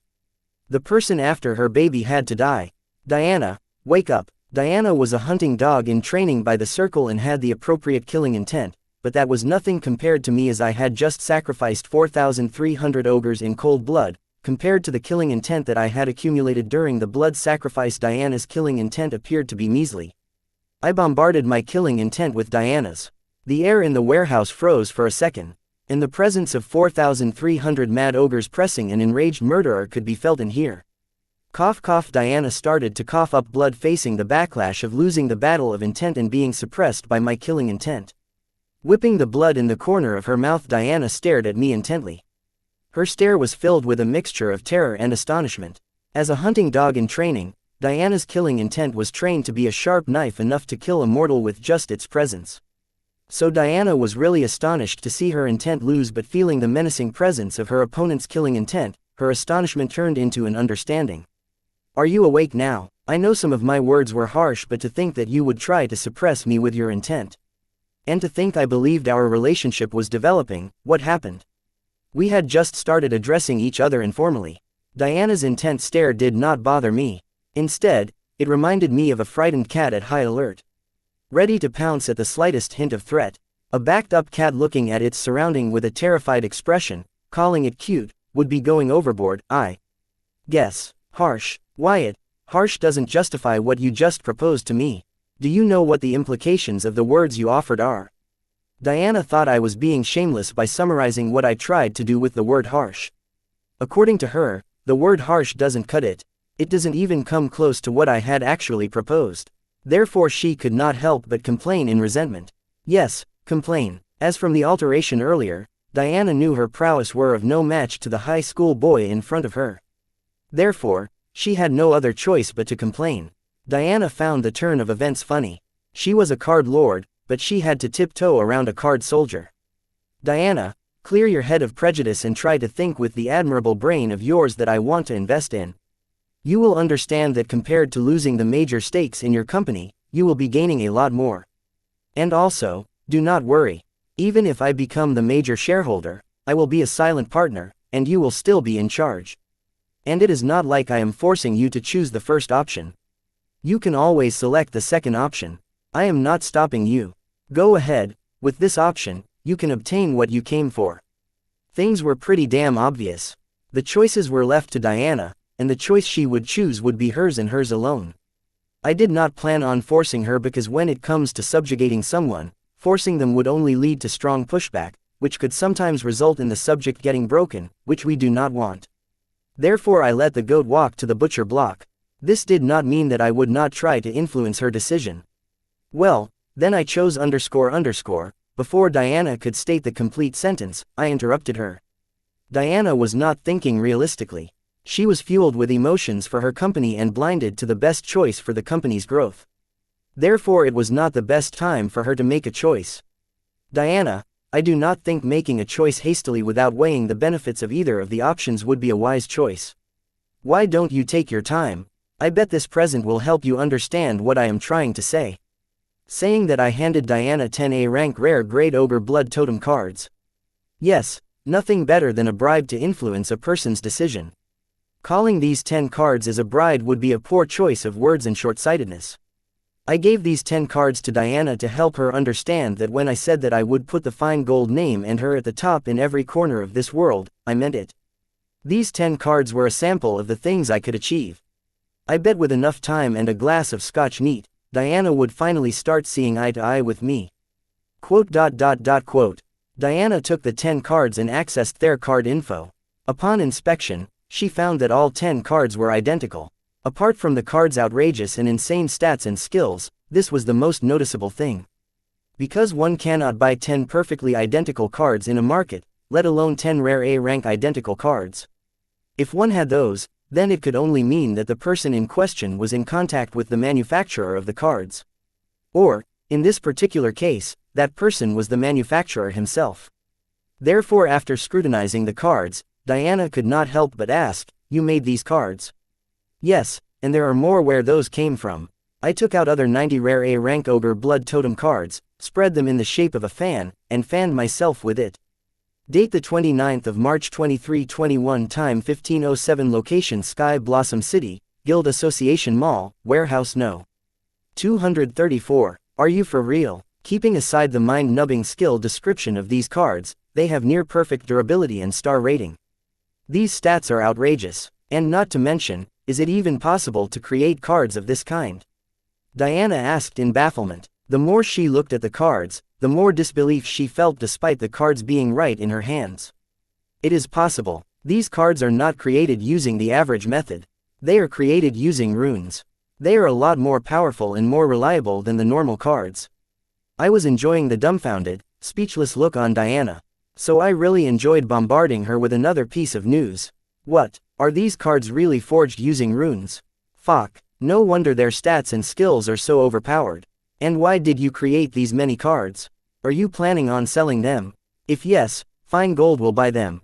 Quote your price. Diana already knew about me using rule power from my fights in the tournament. But she did not realize that my mastery of rules and runes had reached the level of creating rare A-rank cards. Therefore when I disclosed that these cards were created using runes, she was caught off guard. But that did not stop her from thinking of gaining a bargain by buying the cards from me directly. Considering the people with gold grimoire in your organization, I think those 10 cards that I gave you should be enough, right? Rare A-rank cards were powerful, but not all could utilize their power, especially those without a golden or higher grade grimoire. Therefore, I was surprised to see Diana trying to procure more A-rank cards when 10 I gifted to her should be enough for her and her subordinates. Don't underestimate Fine Gold. 10 of these cards are not enough for us. Also, if you realize such a large quantity of A-rank cards in the market, they cannot fetch the highest price. So I plan to buy them from you and slowly sell them one by one in different city auctions. That way, I can earn huge profits over the years despite giving a massive fortune to you to acquire these cards from you right now. Diana explained how she planned to make profits from the cards I made. Unfortunately for her, I did not plan on selling these cards as I had plans for them. Nope, these cards are not for sale. You are already lucky to get those 10 cards. I hope these cards will help you when you make your decision. I reminded Diana of the intended purpose behind the reason why I had gifted her 10 rare A-rank Ogre Blood Totem cards. Quote. Diana clearly understood what I meant with my statement. The shock from the Ogre Blood Totem cards had sobered her from the fact that I was asking for major shares in her company. Diana finally started to weigh what Fine Gold could bring to the table for her to retort my proposal. After deep contemplation, she realized that Fine Gold held no value for me whatsoever. What it could provide other companies could offer the same wealth. With the patent of the silver milk powder, I would not lack money as I would become the second richest person in the southern region after the Heatsend royal family. Apart from the fact that she was first to realize the game Heatsend royal family was playing and that she could help Elliot in the battle secession right away, there was nothing else Fine Gold brought to the table. She started to question herself whether it was even necessary for someone with my wealth to covet her measly company. Then it became clear to her that if it were not her who dared to ask to invest, her company would not even have entered my eyes. Quote. Seeing Diana in deep contemplation, I knew that the 10 cards were doing their job perfectly. But it was clear that Diana's attachment with the company was greater if I wanted to get it than I would have to persuade her further. Why was I after Fine Gold? Well, this was the first step to subjugating Diana. To become a world power, having enough strength was not enough. I needed to have a large force under me. To build this force, I had started laying the foundation with the TSR Guild, Tiger Squadron, and next on the list had to be somebody, so I added Fine Gold to the list, valuing Diana. Originally I planned to let Susan take over the TSR Guild and other activities in Sky Blossom City. Since she was coming with me to the Central Academic City, I needed somebody more capable of handling things here in my absence. Leaving it to my Calamity Daughter Corps was not an option. Because no matter how strong and loyal they were followers, not leaders. I wanted an ambitious leader who could grow even without my presence. And Diana fit the bill perfectly. With her in charge, supported by my resources, she could lead Fine Gold to take over the merchant market in the southern region within a year. Despite being constantly monitored by Circle and having her workforce shortened so that the Circle would not think she was building an army, Diana was able to establish Fine Gold's main branches in 12 different cities and grow to the current state. So I cannot imagine what she can achieve when she is given free rein, adequate resources, and has my support. I bet Fine Gold would grow at a pace even I can't predict. Diana, you do not have to give me an answer now. I will give you a week's worth of time. Think properly and make your choice. And during this period, keep your eye open for the news on Sun Blossom City. I bet it will help you in your decision making. Date the 29th of March 2321, time 1519, location Sky Blossom City, Guild Association Mall, Warehouse No. 234. Sun Blossom City, Diana asked in puzzlement. She did not understand how keeping track of local news updates in Sun Blossom City would help her. But then, since I had explicitly advised her to, Diana decided to keep an eye out for it. Yes, if you have nothing else worth my time, leave my property. I have said everything I had to. Now the decision was up to Diana. Whatever she decides, she knows how to contact me. Are the Ogre Blood Totem cards not for sale? I can give you a good deal for it. Diana once again expressed her interest in buying the Ogre Blood Totem cards. Unfortunately, my answer for her remained the same. No, they are not for sale. Speaking of cards, I am mass-producing C-rank nanomorpher cards. If you are interested in buying them in bulk, contact Susan.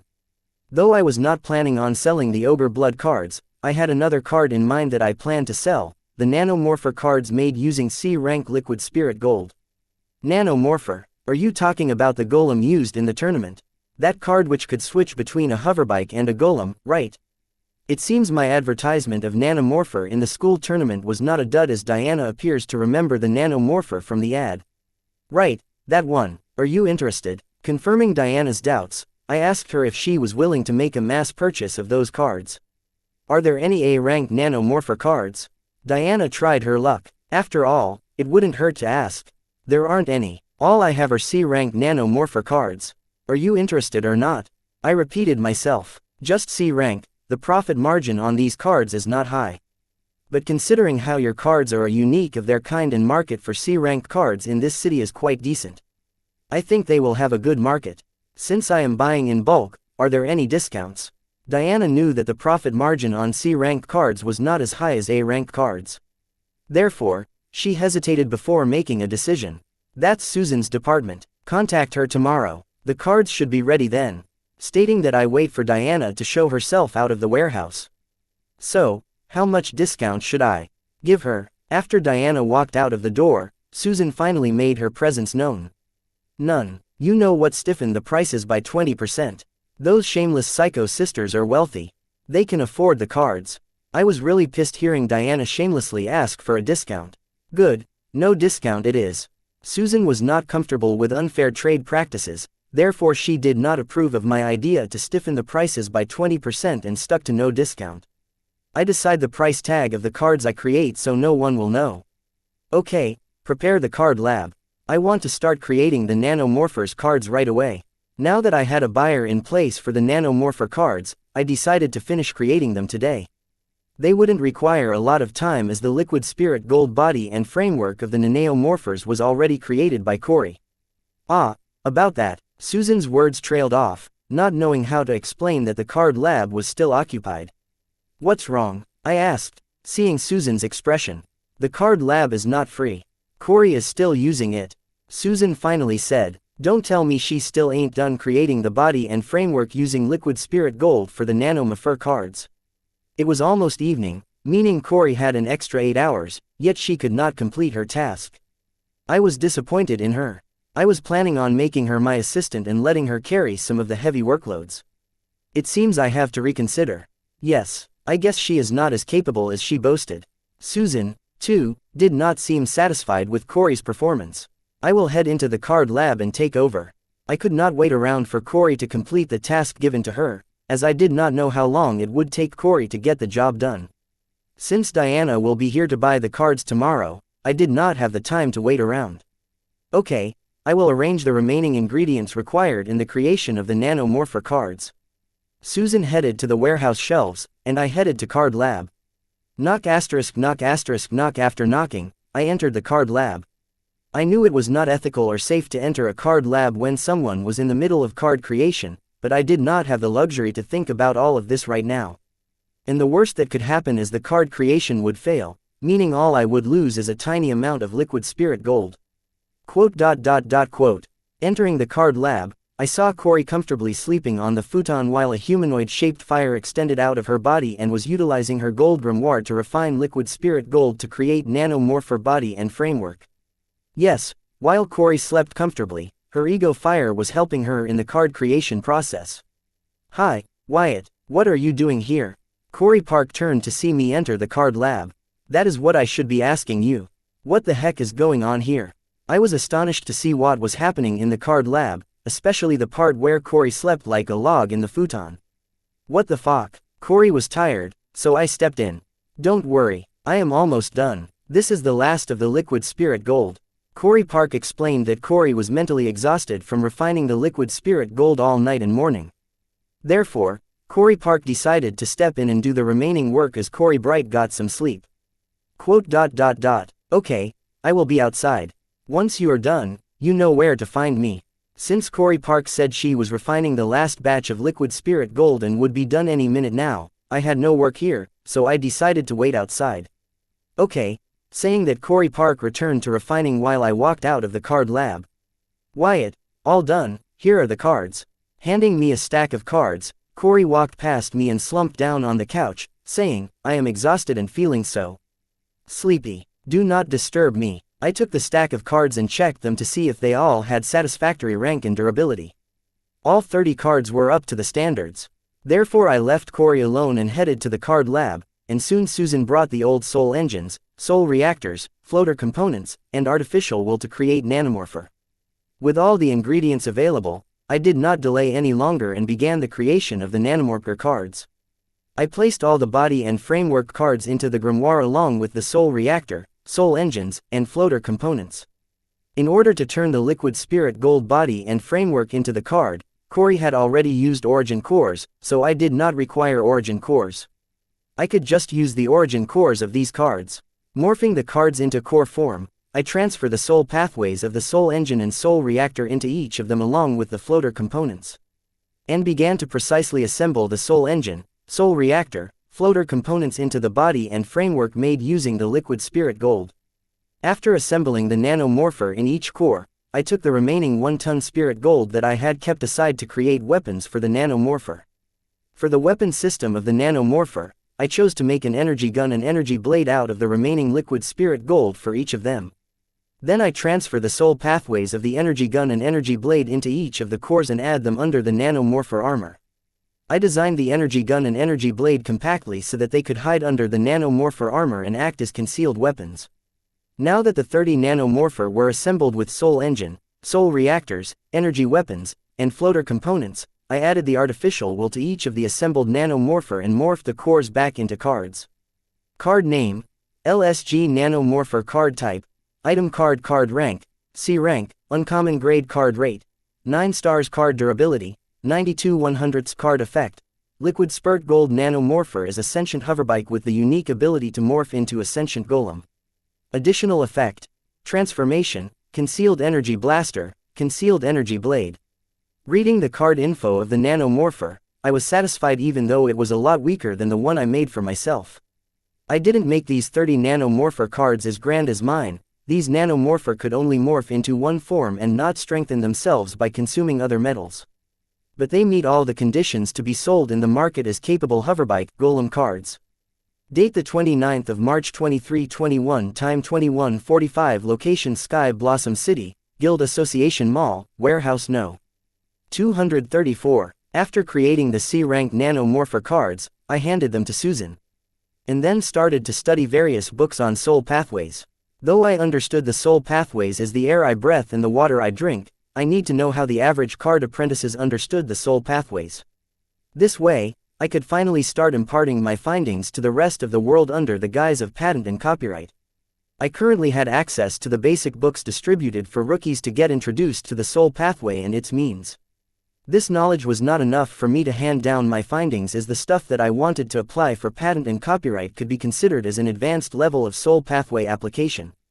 But still, I decided to get thorough with the fundamental and standard interpretation of the soul pathways. So, when I gain access to more advanced stuff, I do not struggle because of my shaky fundamentals. Using Hive AI, I could memorize all this information. Still, when I started to read the material on the soul pathway, I slowly started to get enlightened on things I was unconsciously familiar about soul pathways. It all began to make more sense to me. I began to relate to every word written in the book. The more I explored the contents of the material, I realized how profound it was. Honestly, I was astonished how an average card apprentice without cheat-like soul pupils could write such detailed and deep information regarding soul pathways. This newfound respect for the predecessors who wrote these texts made me excited and increased my anticipation towards the advanced books on soul pathways. I would be lying if I said I didn't gain anything from this introductory book on the soul pathway. I finally had a profound understanding of every little thing I would unknowingly do during card creation. It's like knowing what it is you are doing right. There is a lot of difference between knowing it and vaguely knowing it. Putting what I consciously did in words makes it more susceptible to a more extreme understanding. As I explored the standard techniques mentioned in the basics of soul pathways to manipulate soul pathways and arrangements to create basic low-grade cards, Van, followed by Old Ben, entered the warehouse. Old Ben has never been to the warehouse, hence he was led by Van. Master Wyatt, the task is complete. Old Ben reported stiffly. His military training had not left his old bones. That's fast. I thought it would take you guys another day. I was surprised to hear that Old Ben finished creating blood equipment cards for the TSR Guild and the Tiger Squadron this early. Before that, gentlemen, would you prefer tea, coffee, or just water? It was already late at night. Susan and Corey had gotten off work. So, I was all alone in the warehouse, brushing up on the basics of the soul pathway. As the manager of the card boutique, Susan was not here to offer our guests beverages. So I decided to step up as the founder of the card boutique also because I could see that Old Ben was visibly exhausted after raiding dungeons and creating thousands of rune cards. Water would be fine. Old Ben, who came here straight from the dungeon, asked for water, while Van chose nothing. There's the kitchen. Help yourself. Don't be shy, I said, pointing towards the warehouse kitchen. Quote. Old Ben wasn't surprised by my response, not because I was his boss, but he was emotionally paralyzed. While you are at it, fetch me a grape soda from the fridge. As Old Ben headed to quench his thirst, I ordered him to get me a grape soda. And turning to Van, I asked, where's Courtney? Why isn't she with Old Ben?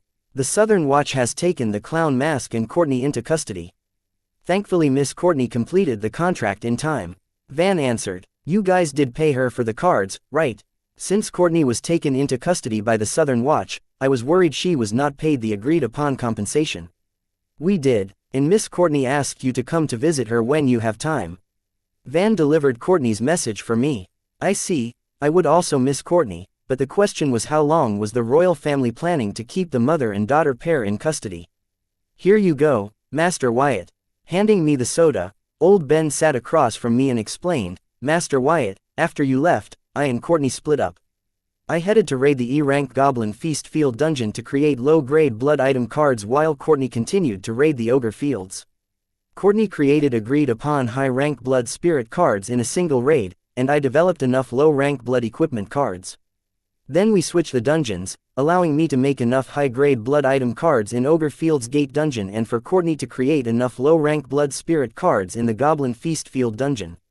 This way, we both completed the required cards in just 2 more dungeon raids. Good job. Here are the Ogre Blood Totem cards I created.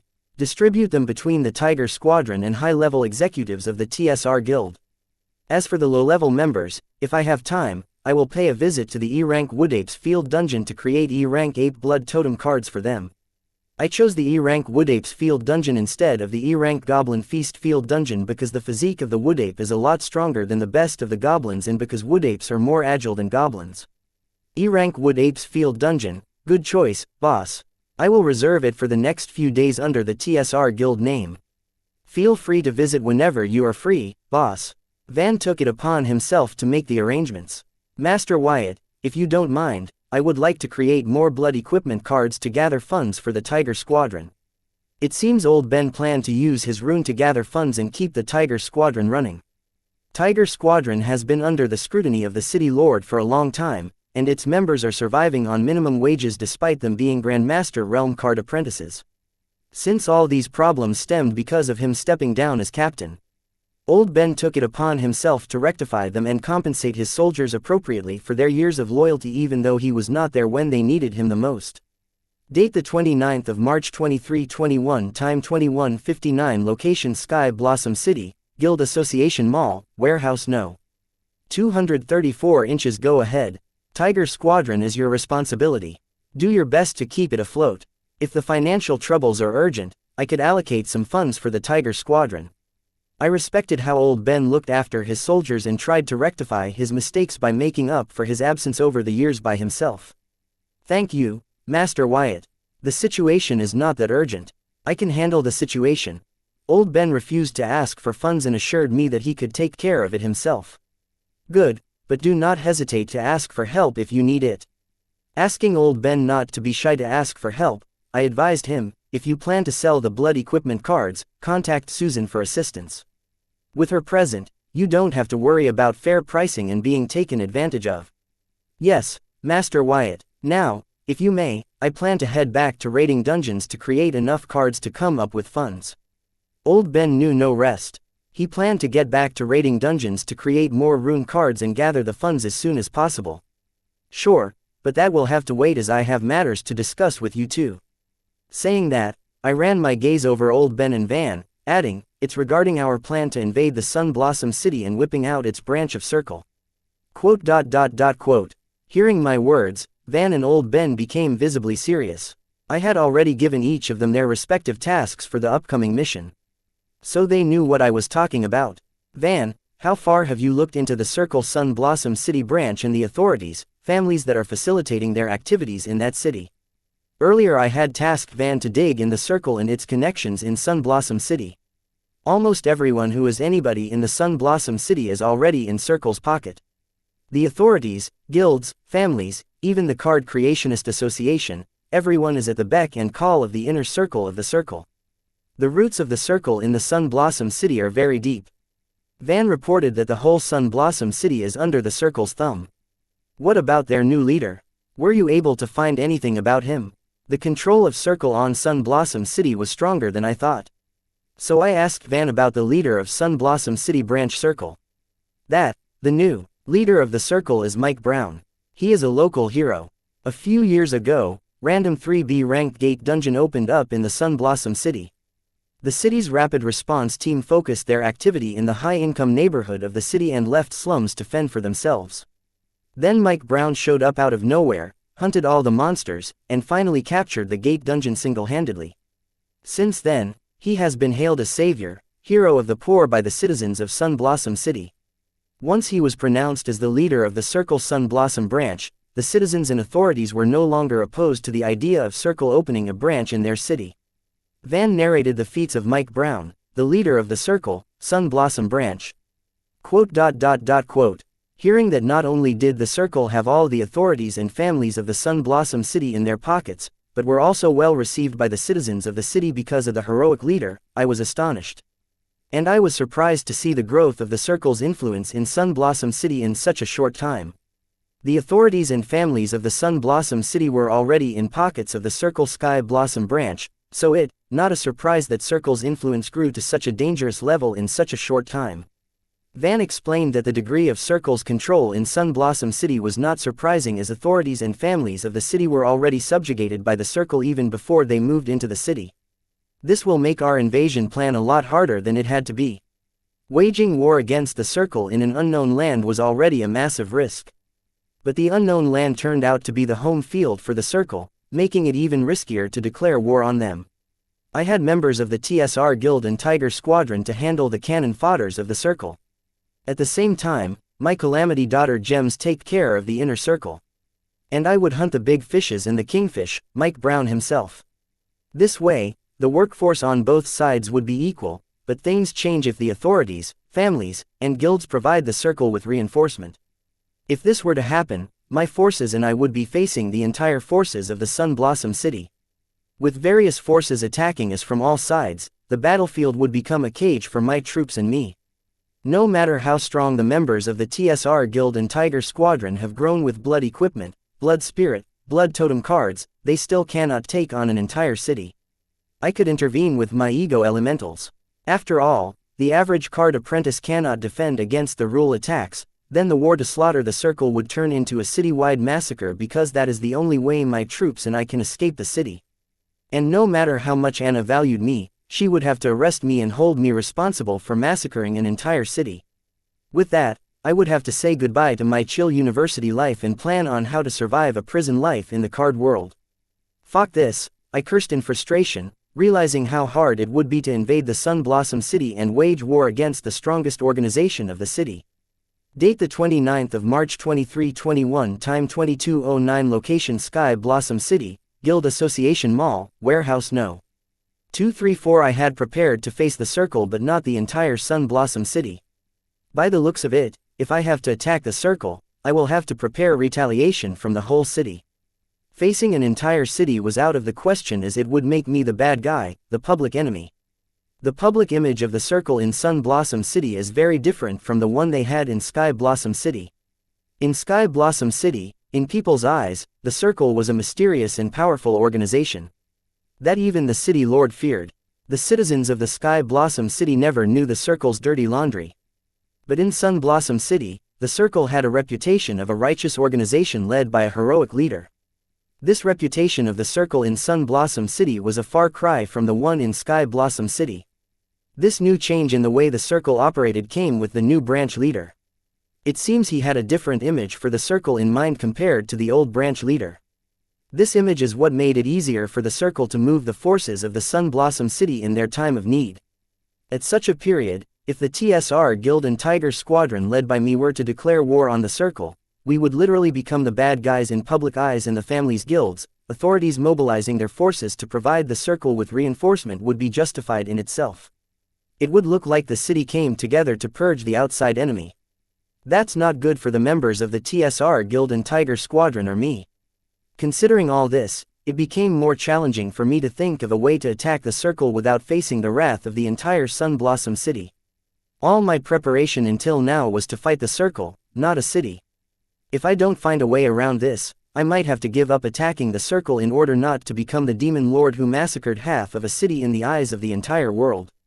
The narrative. What comes after every war is the winner's narrative, but in the present age, due to social media controlling the narrative in the winner's favor was very difficult. If it were ancient times when the Grimoire network was yet to be developed, then what Victor says goes in the pages of history, be it true or false. But now, what the majority of public beloved went into the pages of history, be it true or false.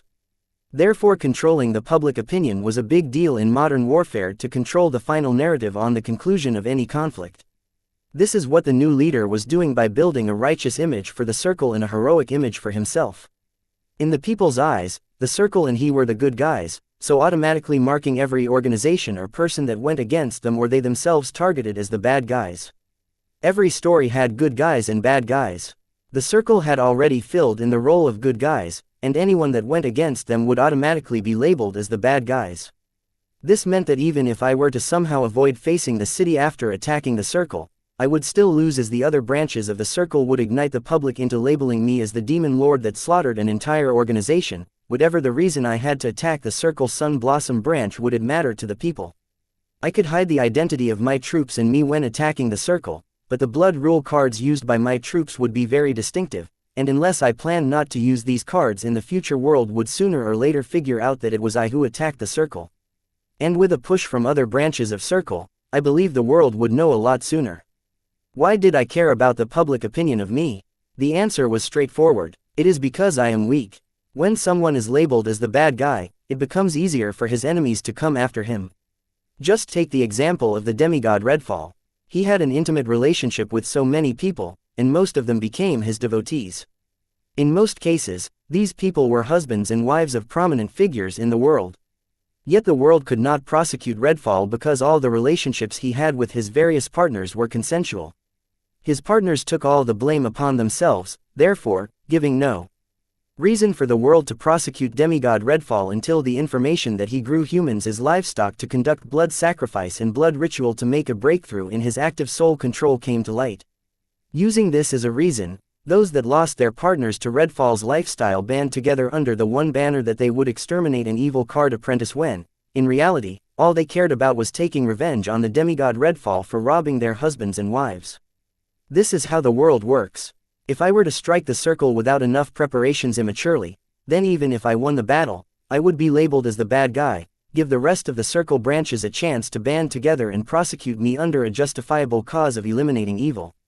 This is why it is essential that Victor control the narrative of the events, or else even if they had momentarily won, they would lose in the pages of history by being labeled as the bad guys.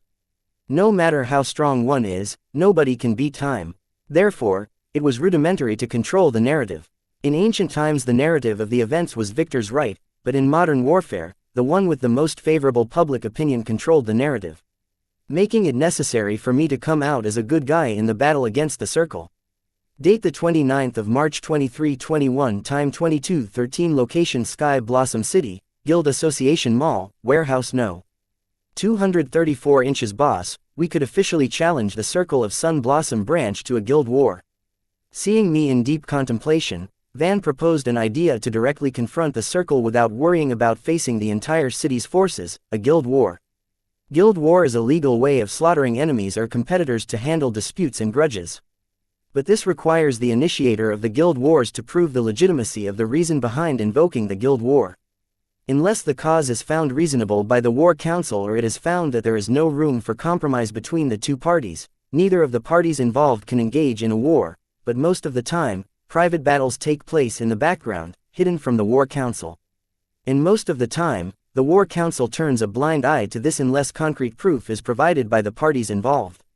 A guild war through official channels will take a minimum of a month. I do not have that much time with me. And also, that is not the point here. I am not afraid of any legal actions. As long as it doesn't involve me massacring half of a city, the Heatsend royal family will take care of it. The point here is public opinion. I wanted to deal with the circle before leaving for the royal palace, which meant I did not have much time in my hand. Quote. Van went silent, not understanding how the public opinion would affect our battle against the circle. Master, I have made the specific armor cards you asked for. I think we can hide our identity using these armors so that the regular citizens do not know that it was us who attacked the circle. Having served as a soldier, Old Ben knew one or two things about the effects of public opinion. During the Monster War, all the soldiers were seen as heroes, but now, after the war, as a momentary peace is achieved, the world saw them all as a nuisance and freeloaders of taxpayers' money. I had tasked Old Ben to create the armors based on a new uniform code I planned to introduce for the members' TSR Guild and Tiger Squadron. Uniform was elementary for any organization. With a presentable uniform, our members could leave a lasting impression on the clients. Members of the TSR Guild were adventurers.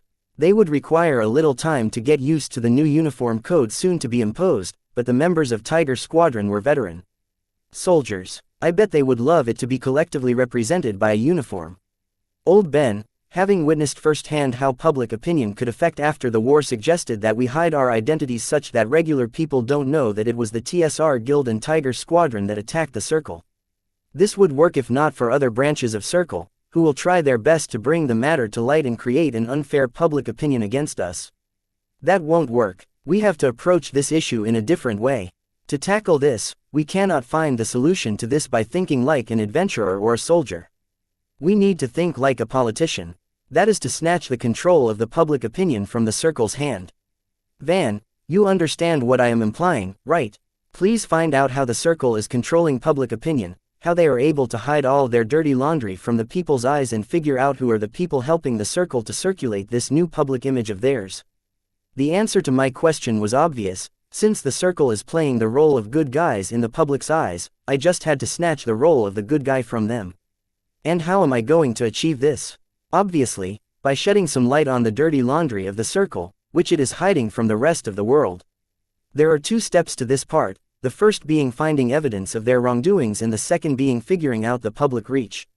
Finding evidence of the circle's wrongdoings is an easy task because many of the current members of the circle in Sun Blossom City are the old members of the circle in Sky Blossom City.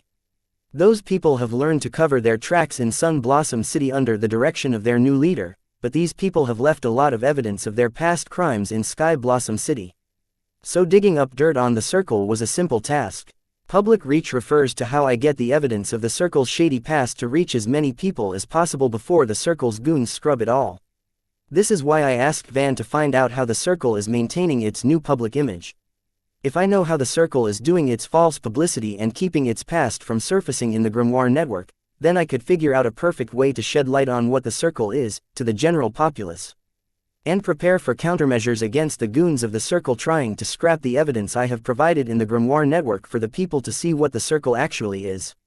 About that, boss, they have hired a lot of unemployed mortals just to go through the Grimoire network and erase any evidence of the circle's criminal past surfacing on the Grimoire network. These people are also responsible for spreading false publicity of the circle. And if anyone tries to voice out the past of the circle, this army of mortals, using their iron grimoire, suppress any and every voice against the circle. Van reported what he had already found out, how the circle was keeping the Grimoire network clean from its past crimes in his initial findings.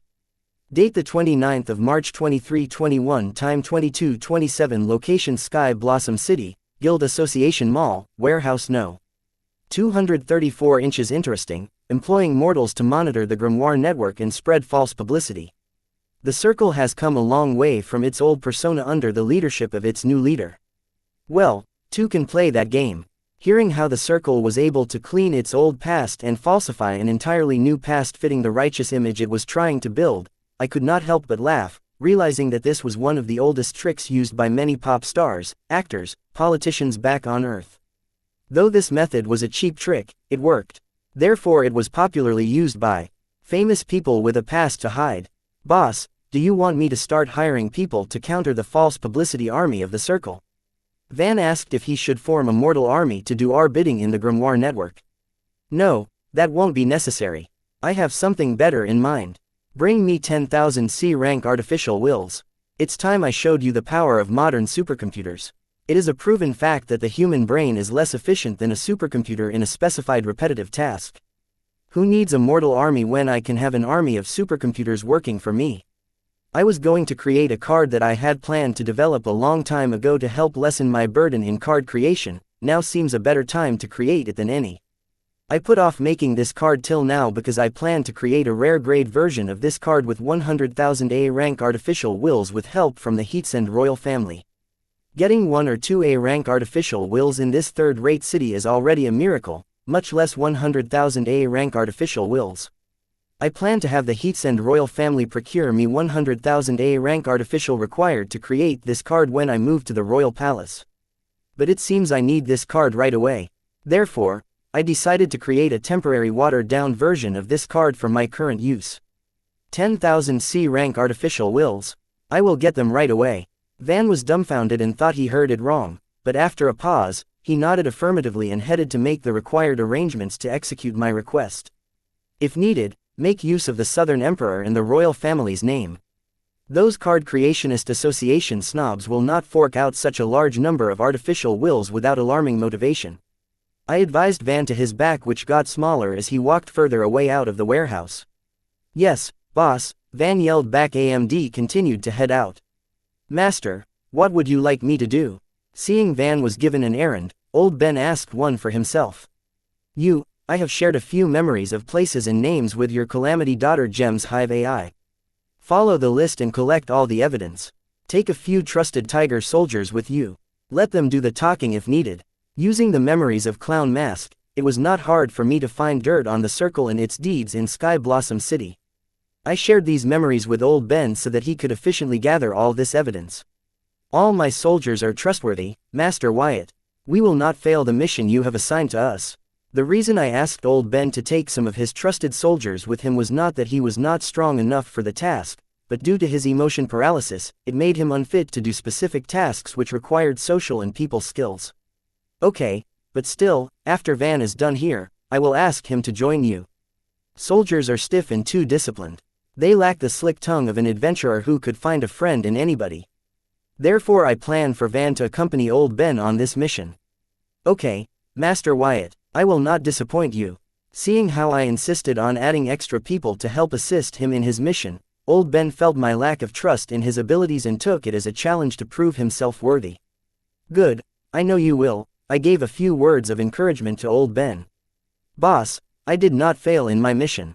After using the Southern Emperor's name, the association treated me like a VIP and handed me this storage truck card. And they said that if these artificial wills are not enough, they can procure more from the associations in the neighboring cities. It seems with my permission, Van did not hesitate to use Anna's name right at the start. I don't blame him, as I heard it is tough dealing with the snobbish association staff, especially if you need to purchase something as unreasonable as 10,000 artificial wills. Good, I have another task for you, I said, taking the storage trunk card from Van. Name it, boss. Van did not hesitate to show his eagerness to receive a new mission. I have shared a few memories of places and names with your Calamity daughter Gem's Hive AI. I have tasked Old Ben to follow the list and visit these places and people to collect all the don't on the circle. Your task is to tag along with Old Ben and assign a guild member to monitor the subject after Old Ben is done collecting the evidence. If any of the subjects show suspicious signs after Old Ben leaves, capture them before they alert Circle about what we are doing. I don't want the Circle to know who is targeting them. Once I begin exposing Circle for what they are, they will know that someone is targeting them. That is inevitable, but I can ensure they don't know TSR Guild, Tiger Squadron, or I are the ones who are targeting them, because an invisible enemy is more deadly than a visible enemy. Date the 29th of March 2321, time 2303, location Sky Blossom City, Guild Association Mall, Warehouse No. 234. Van's adventurers are flexible with the kind of work they do. They do not mind working in the gray area, unlike Old Ben's soldiers who frown upon anything not white. Especially the soldiers of the Tiger Squadron, these guys have righteousness stuck up their asses. Therefore, I tasked the soldiers with the white jobs, leaving the shady gray jobs for the adventurers to complete. Right now, my little organization was missing people to handle the assignments in the dark. That's a work in progress. I hope Diana makes the right choice. By right choice, I mean the choice I wanted her to make. Yes, boss, the TSR Guild will not disappoint you.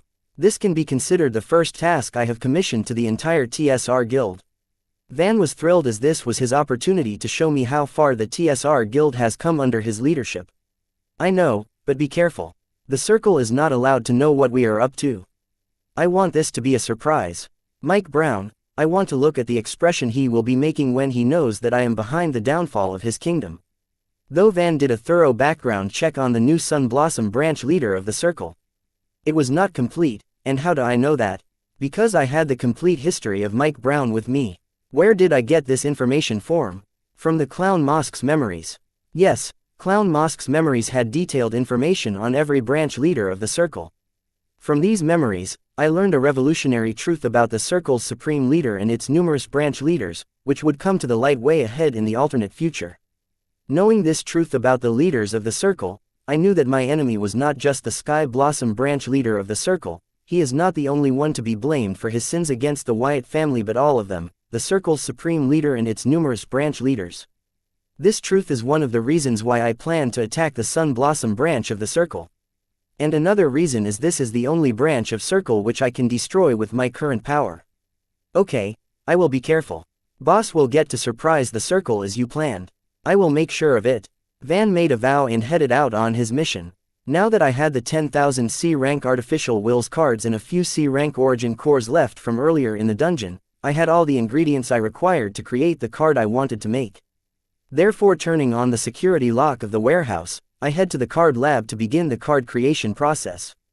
Setting in lotus position on the futon, I place the 10,000 C-rank artificial will cards into the card creation page. Then, morphing the cards into core form, I start to add the slave program of my Hive AI to each of the artificial will cores. The slave AI programs were like sperms impregnating the artificial will cores to give birth to a perfectly functional artificial slave conscious with supercomputing capabilities rivaling the original Hive AI in my Calamity Soul Gem. As I planned, the slave AI programs started to integrate with the artificial wills to form a perfectly functional artificial slave conscious. Collectively now I had 10,000 sentient AI which would only follow the directions of the Hive AI. Then I started to combine these 10,000 artificial sentient slave conscious to create an architecture of the super brain with 10,000 artificial slave conscious. Then I gave the super brain capabilities to access the Grimoire functions in Grimoire network. This way, I could use it to scrape the Grimoire network for specific data I instruct it to. Each one of these artificial slave consciousness could best 1,000 mortals in terms of computing power. And I had 10,000 of these artificial slave consciousness, meaning I had an army equal to 10 million obedient mortals. 10 million, I guess this number should be enough to turn the tide against the Circle's personal army of fake propaganda. My artificial slave consciousness do not tire or sleep. They were perfect soldiers meant to fight the good fight on the Grimoire network, as they could work for 24 hours a day straight without rest as long as enough soul energy was supplied. Now that the architecture of the super brain was built, I moved it to a fresh new C-rank origin core and then morphed the core into a card. Card name: Super Brain. Card type: Skill card. Card rank: C rank. Uncommon grade. Card rate: 8 stars. Card durability: 100/100. Card effect: the Super Brain is a support card consisting of 10,000 artificial conscious that gives the user the computing power of 10 million human brains. Additional effect: parallel computing, sentient computing, simulation computing, memory palace, independent computing. Warning: this card is a support card and can't be used without the presence of Hive AI. Parallel computing: the Super Brain has 10,000 individuality, each of which has a separate and fully functional sentient consciousness. These consciousnesses are capable of thinking separately, therefore allowing them to compute 10,000 tasks separately at the same time. Sentient computing: this skill gives the Super Brain the capability to learn from its mistakes, meaning the Super Brain will not make the same mistake twice during computing. Simulation computing: the Super Brain can simulate the task given to it if all the parameters and variables are determined. Memory palace: this skill gives the Super Brain the ability to record all of its activities, in turn facilitating other skills of Superbrain such as sentient computing. Independent computing: once the Super Brain is assigned a similar task, it can execute it without supervision. Note: if the task is assigned for the first time, there are chances of errors, so independent computing is not recommended for trying a job on the first try. Date: the 30th of March 2321. Time: 7:30. Location: Sky Blossom City, Guild Association Mall, Warehouse No. 234 inches. Susan: good morning. You are early today. I greeted Susan as she entered the warehouse along with Corey. I purposefully did not greet Corey because she had her sourpuss face on. I did not want to ruin my morning by arguing with her. Just in case, I chose to acknowledge her existence with a nod. Good morning. I came at the usual time, silly. I see you have company over. Mr. Ben, would you prefer a morning tea or coffee? And you, Mr. Van, tea or coffee? As Corey snorted to my nod, Susan greeted me and offered the hot beverages to our guests. Thank you, Ms. Susan, but that won't be necessary. Van politely rejected Susan's offer. None for me too. Manager Susan, I require your assistance with the sales of these cards. Please let me know when you are free. Old Van also did not take Susan up on her offer and instead asked for assistance with the E-rank and F-rank blood item cards that he had created. Give me 15 minutes, Mr. Ben. I will be right with you. Seeing me nod in approval, Susan accepted old Ben's request. And then, asking for 15 minutes, she excused herself from us, heading to complete her daily office routine. Quote. Corey stood in front of me with a dead gaze. Corey, how can I help you? I did not know what Corey meant by standing in front of me, so I asked if she required my assistance. What work do I perform today, boss?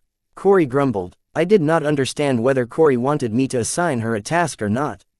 Quote. I stared at Corey blankly without knowing what to say. Should I assign her a job, or should I shoo her? Like how one rotten fish spoils the whole pond, similarly, Corey's bad mood affected the rest, especially me. Don't mind her, her grandmother's back in the city. And she did not get proper sleep yesterday night. Corey's hair suddenly caught on fire and morphed into a half-humanoid form. Flaming hairs turned into the upper torso of a human female. It was none other than Corey Park who spoke in defense of Corey Bright. Hi, Ms. Park. I don't get it. What does Corey's grandmother returning to the city and her not getting proper sleep supposed to do with me? Is it supposed to explain why Corey is ruining my morning? Well, Corey's grandparents fought over who gets to retire as the head of the family and stay with their precious granddaughter. In the end, they decided they both would retire and live with their sugar pie. Their reunion sparked, how do I put it politely, a passionate and loud hormonal exchange. The rooms of Guild Association housing are very thin. Let's just say I am scared for the rest of my life. Oh, wait, I am half immortal, meaning I will have to carry this trauma for eternity. Corey Park did not understand the intention behind my words and went into deep detail in Corey Bright's defense. Grandparents' sex, it comes in the same league as listening in on your parents doing it. But nothing trumps walking in when your parents are in the middle of an orgy. That's what I thought until my mother's friend asked me to join them. Corey's experience rekindled Van's past traumas. And he sang like a broken rape record with no pause button. Quote. Hearing Van's dreadful trauma, Corey thought of various possibilities and ways things could have gone wrong last night. These thoughts made Corey lightheaded, and her knees went weak. Before she could fall to the ground, Corey Park created a fire cushion to support her fall. Van, shut up. Seeing how Van's babble started to affect the room's atmosphere, I asked him to shut up. I knew Van's parents had an open opinion about sexual relations considering their relationship with demigod Redfall. Still, to think they would invite a child to an orgy, they were just sexual deviants.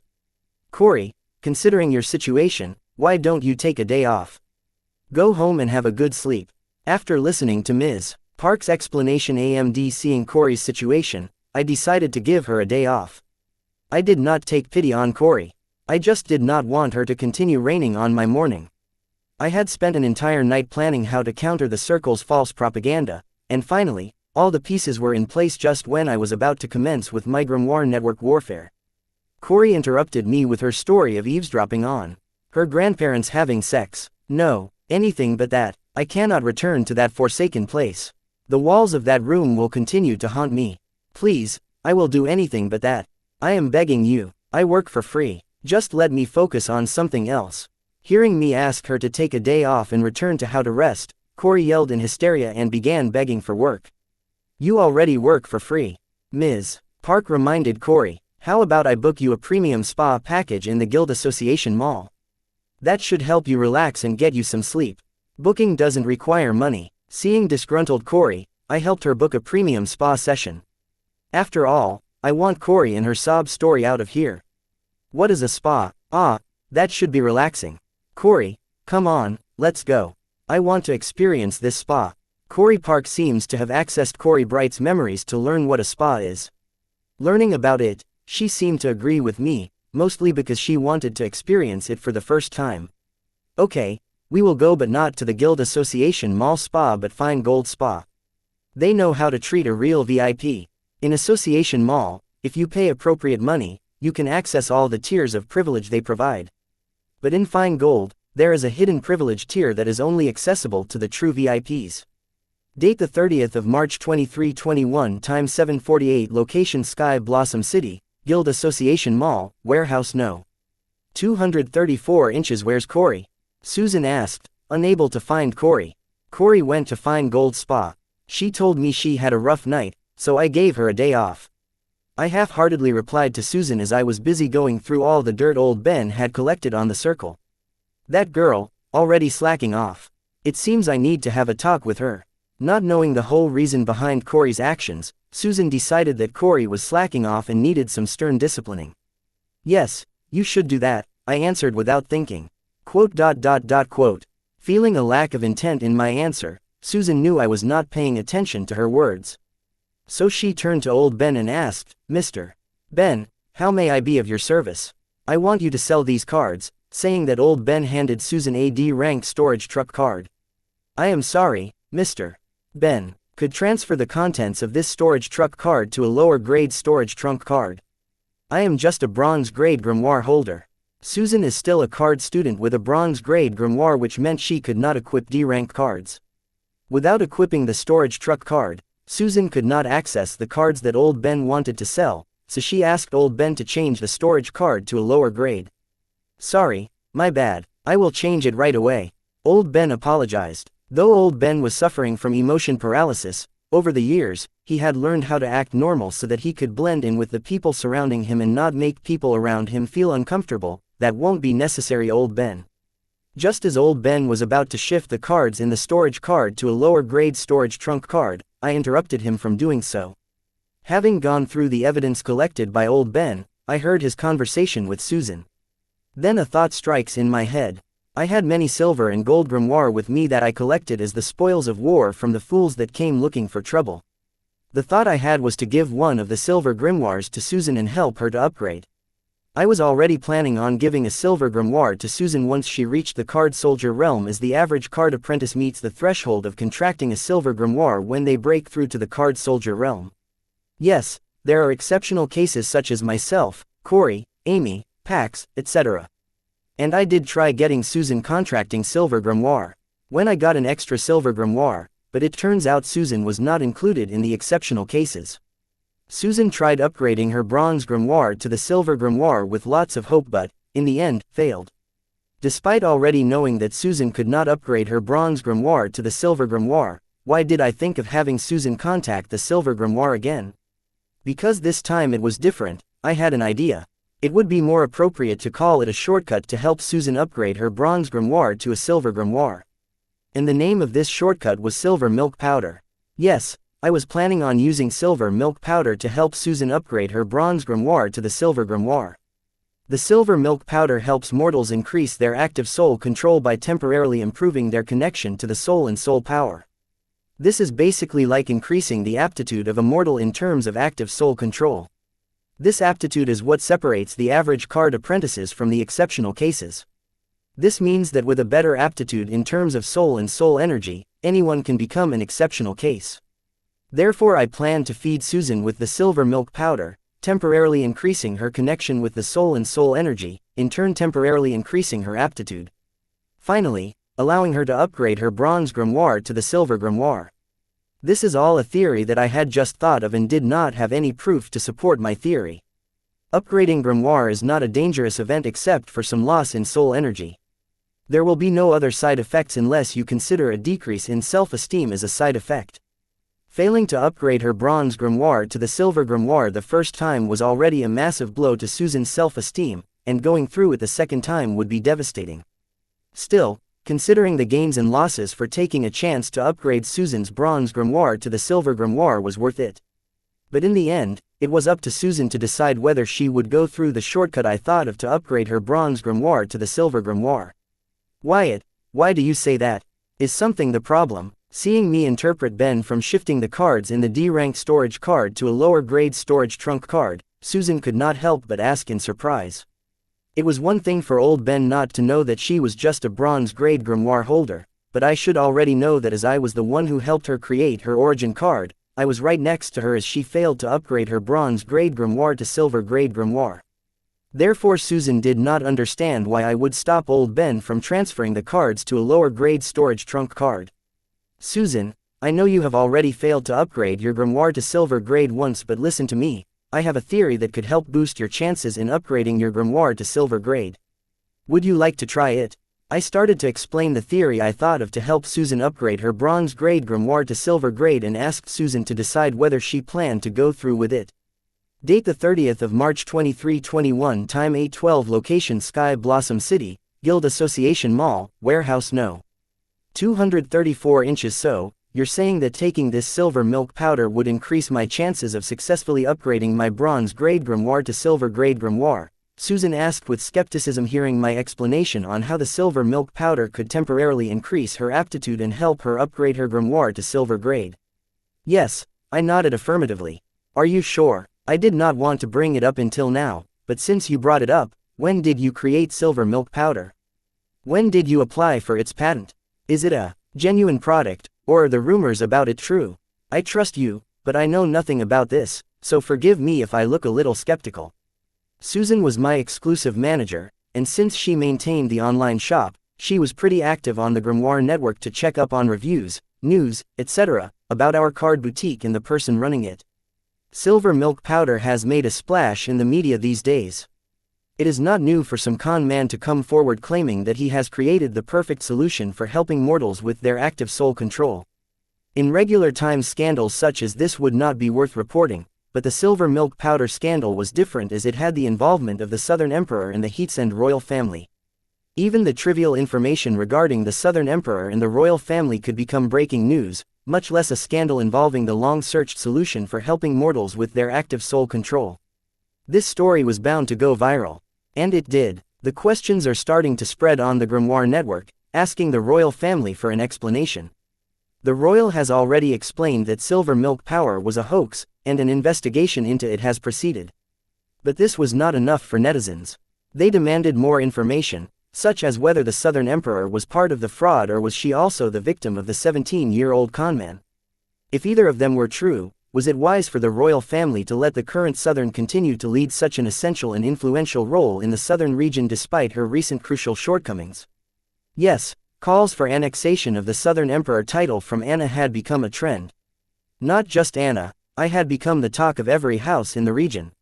A 17-year-old old to con the patent, copyright, and trademark association into granting a false patent had become a juicy piece of news to turn even the most random boring gathering into a debate contest. The royal family had tried to suppress this news, dreading the consequence after seeing such a strong reaction from the netizens on the matters regarding the silver milk powder and the involvement of the Southern Emperor. There were two reasons why the royal family tried to suppress this news, the first being to avoid the suspicion of various forces, and the second was obviously for reducing public opinion. If the royal family did not try to suppress the news on the silver milk powder scandal, then the various interested forces will start thinking that the royal family wants the news to spread and raise suspicion towards royals' intentions. Since the royal family was going through all this trouble to avoid others suspecting them, they had to play their part right. Hence they acted as if they were desperately trying to sweep the dirt of their young heir under the rug. But unfortunately, the researchers of various universities in the empire were unwilling to let it slide. They wanted to make an example out of Anna because they believed she was the main culprit behind the fraud, as there is no way a 17-year-old orphan from a third-rate city would con the Southern Emperor. With such a blowout on the silver milk powder scandal, there was now Susan would not have heard about the silver milk powder and my involvement in it. It was already a miracle that Susan could hold it in until I brought the matter up. Her patience was admirable. Since I gave her the opportunity, Susan did not hold herself back but unloaded all the questions she wanted to ask in a single breath. Wow, Susan, one question at a time, I asked Susan, not to smother me with questions and tell me to speak. I get that she is excited as she can finally ask the questions, eating her up from inside. Fine, are the rumors true? Getting her chance, Susan went to the jugular of the matter. No, they are not. Silver milk powder is authentic and is capable of more than it claims. This whole thing is complex. For your safety, I will spare the details. And this is also one of the main reasons why Anna wants me to move to the royal palace. I skipped narrating all the boring details, claiming that it was for her safety, and Susan didn't suspect anything. I heard about the matter with the Duskborn family. Are you all right? This time Susan directly reached for the heart, trying to console me if I needed any. Ah, those Fockers. They have a huge debt to my parents and me. I plan to return it someday. The Duskborn family's involvement in this matter was unnecessary, yet they went out of their way and involved themselves in this matter. Quote. Feeling my hatred and resentment for the Duskborn family, Susan did not know how to console me because she grew up in a typical family, and this kind of situation was out of her emotional understanding. Is that all? I asked Susan, seeing her get silent. One more thing. How did you meet the Southern Emperor? As far as I know, these past few days, you never left the Sky Blossom City. For some reason, I felt that Susan was more interested in hearing my answer to this question than the previous two. Ellipsis. Date the 30th of March 2321, time 8:26, location Sky Blossom City, Guild Association Mall, Warehouse No. 234 inches. Elliot introduced her to me to get her help with regards to silver milk powder. Answering Susan's question, I did not go deep into details, just stated the facts. Oh, I see. So how did you two become so close in such a short period? Susan's eyes could not hide her anticipation for my answer to her question. I think this must be the gossip bone in Susan asking this question. Anna took a fancy to me. She is the classic princess type. She gets what she wants. But since throwing tantrums and throwing money won't work, she tried to seduce me. Seeing even that did not work, her fancy had turned into an obsession. Honestly, I am kind of afraid that she will force herself on me. Therefore, when we are in the royal palace, don't leave me alone in a room with her. That gal is crazy, I say, crazy.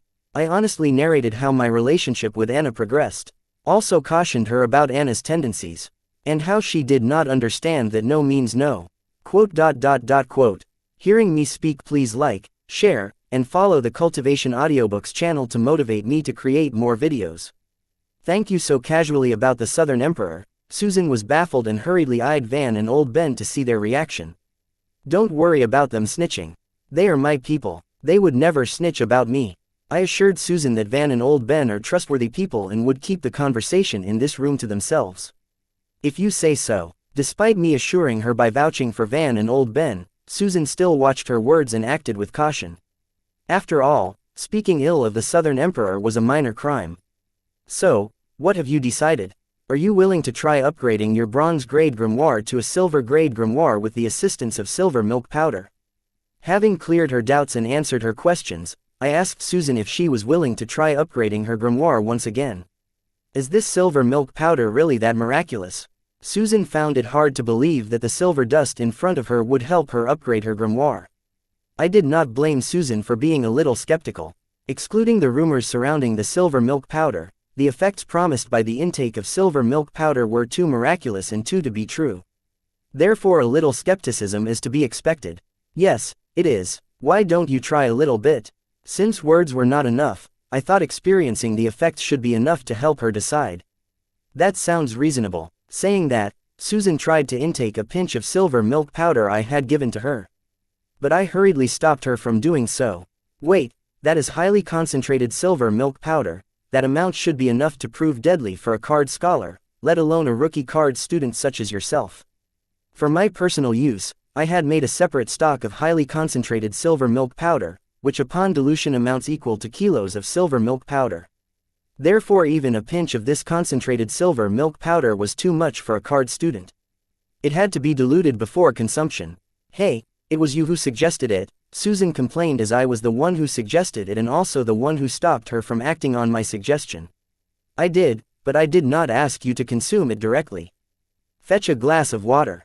Let's dilute it. I accepted Susan's complaint and ordered her to fetch some water to dilute the concentrated silver milk powder.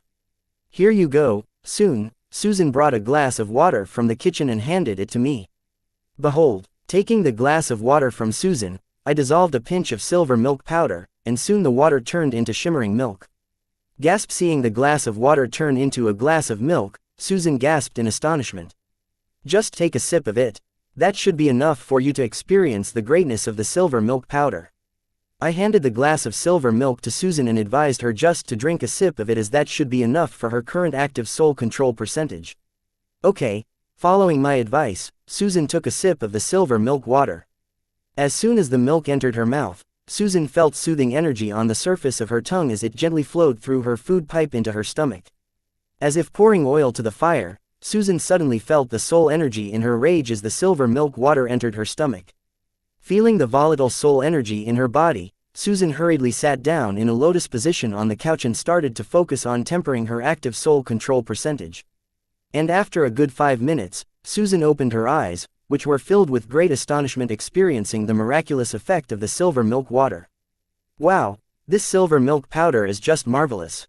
If I had such miraculous powder back in my high school years, I would have easily broken through and become a card apprentice back then. Wyatt, this really has more benefits than advertised. It did not take long for Susan to convert into a firm believer in silver milk powder. Good, now that you know that silver milk powder works, what have you decided? Will you give it a try? Seeing excited Susan, I asked her if she was willing to upgrade her bronze grimoire to silver-grade grimoire with the assistance of silver milk powder. At first, I was skeptical because of all the rumors surrounding this powder, but having experienced the effects of silver milk powder firsthand, I am willing to take the chances. Susan agreed to upgrade her bronze grimoire to silver-grade grimoire with the assistance of silver milk powder. Great, I exclaimed, hearing Susan agree. Date the 30th of March 2321, time 8:43, location Sky Blossom City, Guild Association Mall, Warehouse No. 234 inches. Okay, would you prefer to upgrade your grimoire to silver grade in privacy, or this is fine? I asked Susan, handing her a silver grimoire. I will use the card lad to upgrade my grimoire. Taking the silver grimoire, Susan eyed Van and Old Ben before informing me that she would like to upgrade her grimoire in privacy. Sure, just remember to empty this glass of silver milk water before you attempt to upgrade the grimoire. The upgrading idea I thought of was nothing new. It was just the regular upgrading method with a card apprentice under the influence of silver milk powder. What? I need to drink the entire glass of silver milk. Didn't you say that it was highly concentrated and could kill me?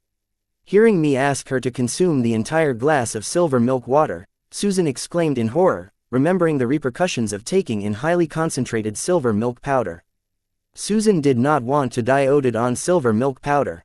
Don't worry, all the influence of the silver milk water will be consumed in the upgrading process, leaving you unharmed to reap the benefits. I assured Susan that there was nothing to worry about, as the grimoire upgrading process would save her from all repercussions of consuming the entire glass of concentrated silver milk water. How sure are you about all this? Am I the first lab rat you are trying this half-baked theory on? Listening to my words, Susan felt something amiss and realized that she might be the lab rat for my new hypothesis. Haha, didn't I already mention I just came up with this theory? So, unfortunately, I did not get time to test it out. But I can bet on my reputation that nothing unexpected will happen. I let out a laugh to cover my embarrassment. Humph, what if something unexpected does happen? Susan snorted and asked, staring deep into my eyes. What do you want me to do? For some unknown reason, Susan's question felt like a trick question to me. Therefore, for a second, my words trailed off. In case something unexpected were to happen to me because of your untested theory, I want you to take responsibility. Susan's sharp voice trailed, and soon it added a seductively devilish ring to it. I will. I nodded thoughtfully. As a scientist, I will always be responsible for my mistakes. The possibility of Susan's word carrying other meaning did cross my mind, but I did not entertain those thoughts even for a second longer, as I did not want something like sexual tension between Susan and me to ruin what we have going on here, a super efficient systematic arrangement. Quote. Seeing me respond positively without hesitation, Susan's cheeks turned red with blush, and grabbing the glass of silver milk water, she ran towards the card lab. Quote. I did not understand how my response could generate such a reaction from Susan. Shaking my head, I returned to my seat only to see Van give me a thumbs up with both his thumbs. Van's action annoyed me, and I almost considered reducing his Calamity Daughter gem privilege level to slave tier. Bang, slamming the door of the card lab shut, Susan leaned back on it. Remembering the bold words she spoke earlier, her face turned tomato red as she repeated, "Stupid.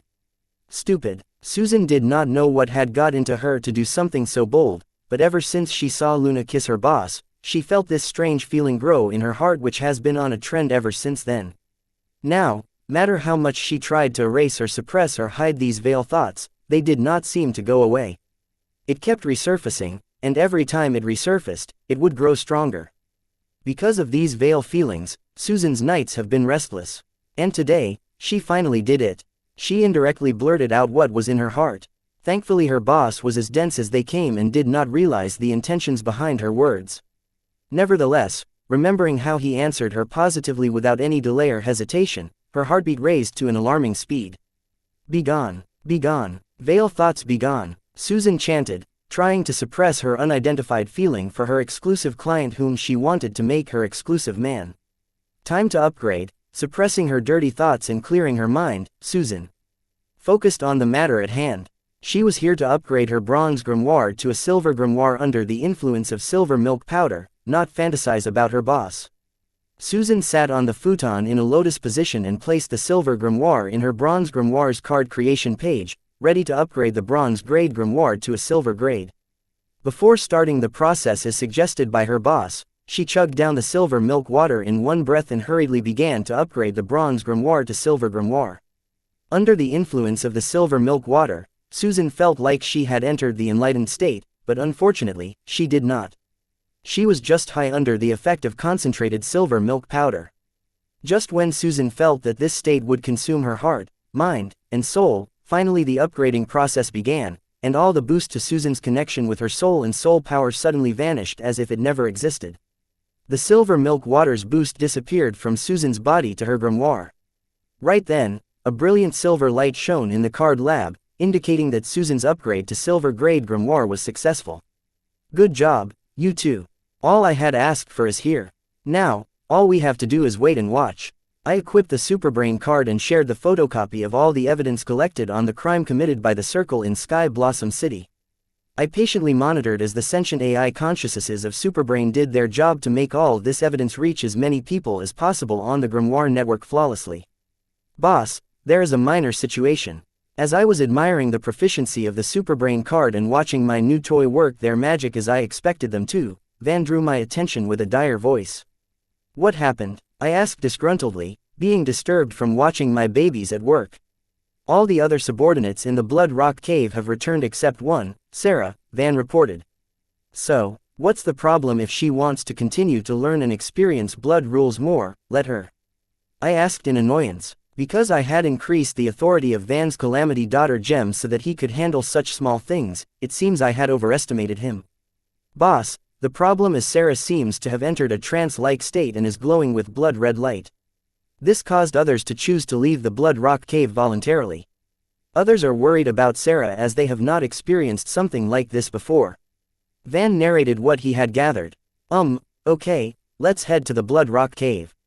I cannot identify the problem from here and without determining her current conditions. Before that, let's stop at D-Rank Silver Beach Dungeon to pick up Courtney and Bloodette. I had no choice but to head to the Blood Rock Cave to check on Sarah's condition, leaving the Superbrain card running in my grimoire. I wanted Bloodette to tag along with me because she could control the gate of the Blood Rock Dungeon. Secondly, because I had shallow knowledge of blood rules and their various meanings, I decided to call an expert in blood rule to help me understand what is going on with Sarah. Date the 30th of March 2321, time 8:53, location, Yang Harvesting Cave. Inside a dark cave, an old lady sat on a stone slab in a lotus position with her eyes closed. She looked like a corpse hoisted to sit in the lotus position. Yet she emitted a strong aura and pressure. From the presence alone, one could tell she is no ordinary being. In front of the old lady was a blood-red unlit candle, which suddenly lit up, shining light in the dark cave. Ha ha ha, heavens be damned. Seeing the blood-red candle lit up out of thin air, the old lady started to laugh maniacally and cursed the heavens. With her laughter, strong, turbulent energy sheathed out of the old lady's body. This energy was strong enough to outmatch any veteran demigod. Finally, at last, my son lives again. Ha ha ha, heavens be damned. The old lady's manic laughter grew stronger, and her curses to the heavens grew louder. It seems she is celebrating the rebirth of her son. Turns out the blood-red candle is no ordinary candle. It is called Soul Status Candle. It's a candle created using the placenta of an infant as its ingredient. The candle's flame displays the health of the infant's soul, whose placenta is used as ingredients in the making of the candle. The flame of the candle was not too bright, it appeared to be struggling to stay lit.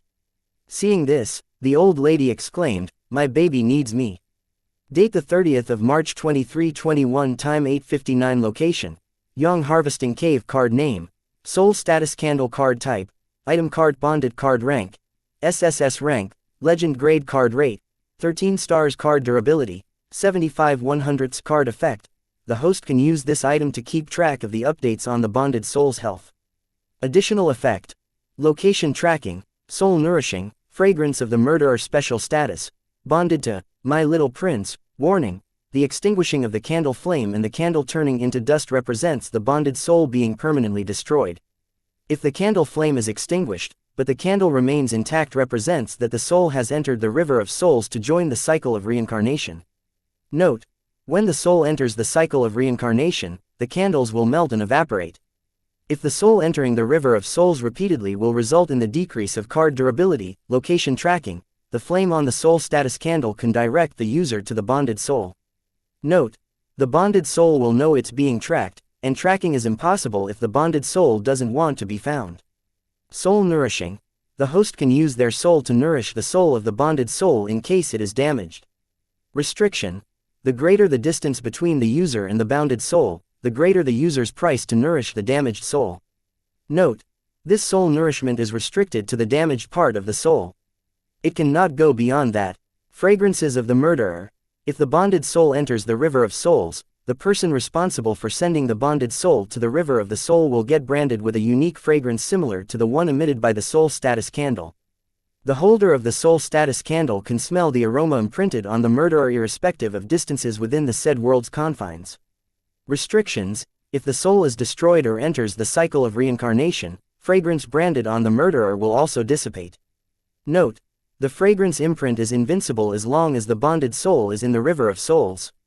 The soul status candle is a miraculous item. Its flame represents the bonded soul's health, whose placenta was used in the candle's creation process. And currently, the flame of the blood-red soul status candle in front of the old lady was not doing so well. It had numerous cracks on it, and despite the lack of wind in the cave, its flame flickered vicariously as if it would extinguish anytime soon. Seeing this, the old lady exclaimed in panic, "My baby needs me." As she knew that her son's rebirth was not a done deal, his soul seemed to have found its way out of the river of souls to this world, but something seemed to be stopping its complete descent. Coming to this conclusion, she decided to assist her son with one of the soul candle's skill soul nourishing. The current state of her son's soul falls under the status, damaged, therefore allowing the old lady to use her soul to assist her son's soul's descent with the skill, soul nourishing. Having decided to assist her son's soul, the old lady did not hesitate and took the blood-red soul status candle in her hand, preparing to nourish the flickering flame with her soul. Without any delay, the old lady moved her soul to start feeding the flame using the soul nourishing skill, but soon faced the restrictions that came upon using this particular skill. Her realm decreased to that of a card student from card demigod while her physical body was immobilized. The restriction was more significant than I expected it to be. It seems my little prince is descending in a faraway place. But that's not possible. The last time I checked, the bloodline vessel and her guardian were in a third-rate city of the southern region. That's why I created this cave near the border of the southern region, a few feet from the grand formation covering the whole southern region. Did a variable occur again? Was it the ants that caused the incident a few days ago near the B-rank Blue Blossom Lake Field dungeon or somebody else? I bet it is those ants again. I should have hunted down those fuckers. If not for this grand formation covering the entire southern region limiting me, I would have done so. The entire southern region is covered in a grand array formation created by the ancestors of the Heatsend royal family. They created this formation to track down the prominent figures that would enter their territory without permission. So in order to not alert the Heatsend royal family, the old lady chose to camp a few feet outside the array formation, while keeping track of the updates on the vessel. But unfortunately, a few ants whom her son cuckolded found out about the bloodline vessel and tracked it down. Thankfully these ants were also restricted by the grand array formation covering the southern region, stripping them of the opportunity of killing the last hope of their enemy with their own hands. Being limited, they contracted a local organization to kill the bloodline vessel and massacre all people surrounding her. But unfortunately for them, the bloodline vessel carried her son's bestowed card, saving her from the disaster. The old lady wanted to hunt down the people responsible for these, but she was in the dark about the people who gave the hit on her son's bloodline vessel. Neither could she enter the southern region and catch an organization that attempted to kill the bloodline vessel to torture the information on people who put the hit. Helpless, the old lady chose to hide in her cave and send a message to the guardian of the vessel to find her. But her circumstances limited her options. Hence she created a puppet to physically contact the guardian and deliver the message. It has been days, and there has been no response from the puppet sent to deliver the message. Date the 30th of March 2321. Time 9:02. Location, Yang Harvesting Cave. No, I cannot waste time here. I guess I will have to be swift enough. Seeing the soul status flame flickering grow wilder, the old lady's heart went turbulent, and she decided to risk it and enter the southern region in search of the bloodline vessel. The old lady planned to abduct her son's bloodline vessel before the royals of the southern region responded. Hoping for the best, the old lady tried to access the imprint she had left on the blood vessel for directions to her location. This way, she could directly teleport and arrive next to the bloodline vessel and leave before the demigods of the Heatsend family teleport to the location with the help of the Grand Array formation. But for some reason, she could not detect the imprint she left on her son's bloodline vessel. What the heck happened in these 2 days? The last time I checked, the imprint was fine. Forget it, the guardian should be right next to her. I will access his imprint. A few minutes later, again. Why can't I detect the guardian's imprint either? The old lady was puzzled, unable to sense either one of the imprints she had left on the bloodline vessel or her guardian. These past few days, she was busy operating the puppet to reach the guardian unnoticed by Grand Array formation. If it were a normal time with one eye closed, she could control thousands of puppets irrespective of the distance between them, but that meant using her mental strength and divinity. If she were to use her mental strength or divinity to control the puppet, then the point behind this would become moot and pointless as the Grand Array formation would quickly discover her. Therefore, the old lady had to go Stone Age on operating the puppet so that there would not be unexpected leaks of her presence and she wouldn't be detected by the Grand Array formation. While she was busy operating the puppet similar to mortals, many changes had occurred with the bloodline vessel and her guardian beyond the old lady's calculations. Seeing that her son's soul can still persist in descending meant that the blood vessel was not killed. So she had one less thing to worry about. So what if I cannot sense the imprints that I left on the bloodline vessel and her guardian? I can still use the location tracking skill of the soul status candle. Since her son's soul had already formed a connection with the bloodline vessel, it meant she could use the location tracking skill of the soul status candle to locate the bloodline vessel. Since her son had already granted her permission to track his location using the soul status candle before leaving for the River of Souls, she had nothing stopping her from doing so. What the heck? Who the F is messing with me? Why can't the location tracking skill of the soul status candle trace the location of the bloodline vessel? The old lady yelled furiously, seeing that even the skill of the legendary grade soul status candle card could not trace the location of her son's bloodline vessel. Unable to grasp the situation of her son's soul in his bloodline vessel, with the vigorously flickering candle flame threatening to extinguish any minute now, the old yelled, "Fuck it." Space hoop. Spreading her mental strength and operating her divinity to its limits, the old lady space hooped towards the direction of the last known location of the bloodline vessel. After space hooping 3 times, the old lady reached her destination, the Sky Blossom City. Yin Widow, you got lion's balls to return to the southern region despite your past crimes. A loud feminine voice thundered as the old lady stepped into the air space of Sky Blossom City. What the F is this brat doing here? Is she the one behind the disappearance of my imprint on the bloodline vessel and her guardian? Did those ants inform the Heatsend family about my son's bloodline vessel since their attempt to murder her was a failure? I should have hunted those fuckers down no matter the consequence. Fuck, shit just got a whole lot complicated. The Yin Widow wanted to quickly grab her son's bloodline vessel and teleport back to the imprint she left in her cave, but the unexpected presence of the Southern Emperor made things more complicated than they should be. In order for her not to be detected by the Grand Array formation covering the southern region, Yin Widow used a tiny bit of her mental strength to quickly locate the imprints and get an update on the health of the hosts these imprints marked. So she did not have the luxury to use her mental strength to scan the surroundings of her imprints or even eavesdrop on them.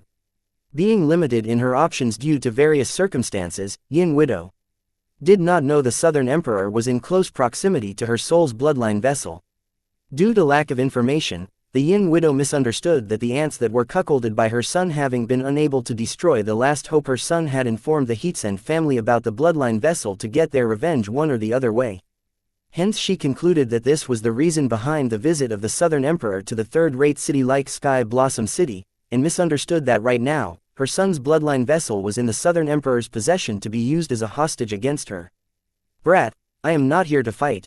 Hand over my son, and I leave this place quietly. Though being superior in terms of realm, strength, and experience, the Yin Widow disregarded the impolite words of her opponent as this was the matter of her son's rebirth, and her pride was nothing compared to that. Old bitch, have you finally gone senile? Don't you know that an army of cuckolds killed your son under the banner of ridding evil from this world? The Southern Emperor mocked and cursed Yin Widow without fearing that her opponent was a veteran demigod. You, brat, don't try to deny why you are here. Now stop trying to buy time for reinforcements and hand over my son's bloodline vessel. Don't make me repeat myself. Hurry up. Yin Widow misunderstood that Anna was trying to buy time for the demigods of the Heatsend family to arrive as reinforcement. Bloodline vessel, that demonic son of yours is cautious.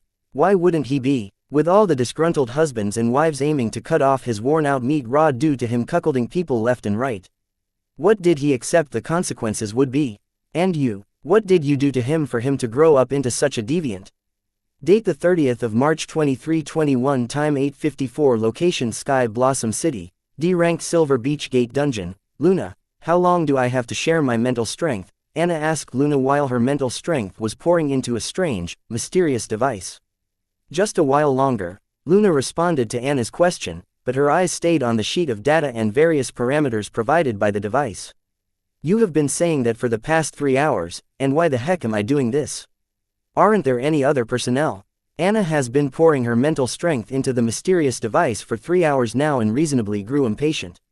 Yes, just a while longer, Luna answered without a thought, and she did not seem to pay attention to Anna's questions as her mind was accompanied by analyzing the datasheet.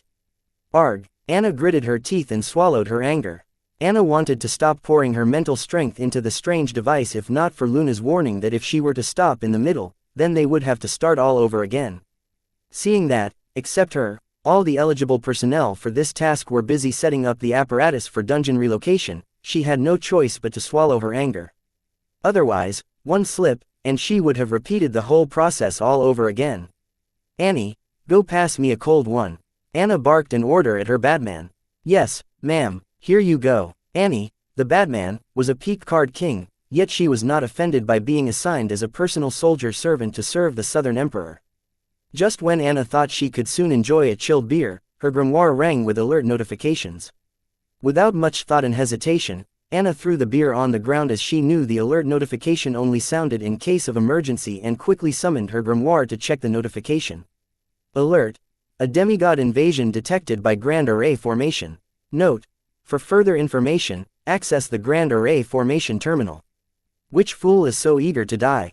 Seeing that the alert was just about a demigod entering the southern region without permission, Anna relaxed and opened the Grand Array Formation terminal on the Grimoire network to see who dared to enter her territory without permission.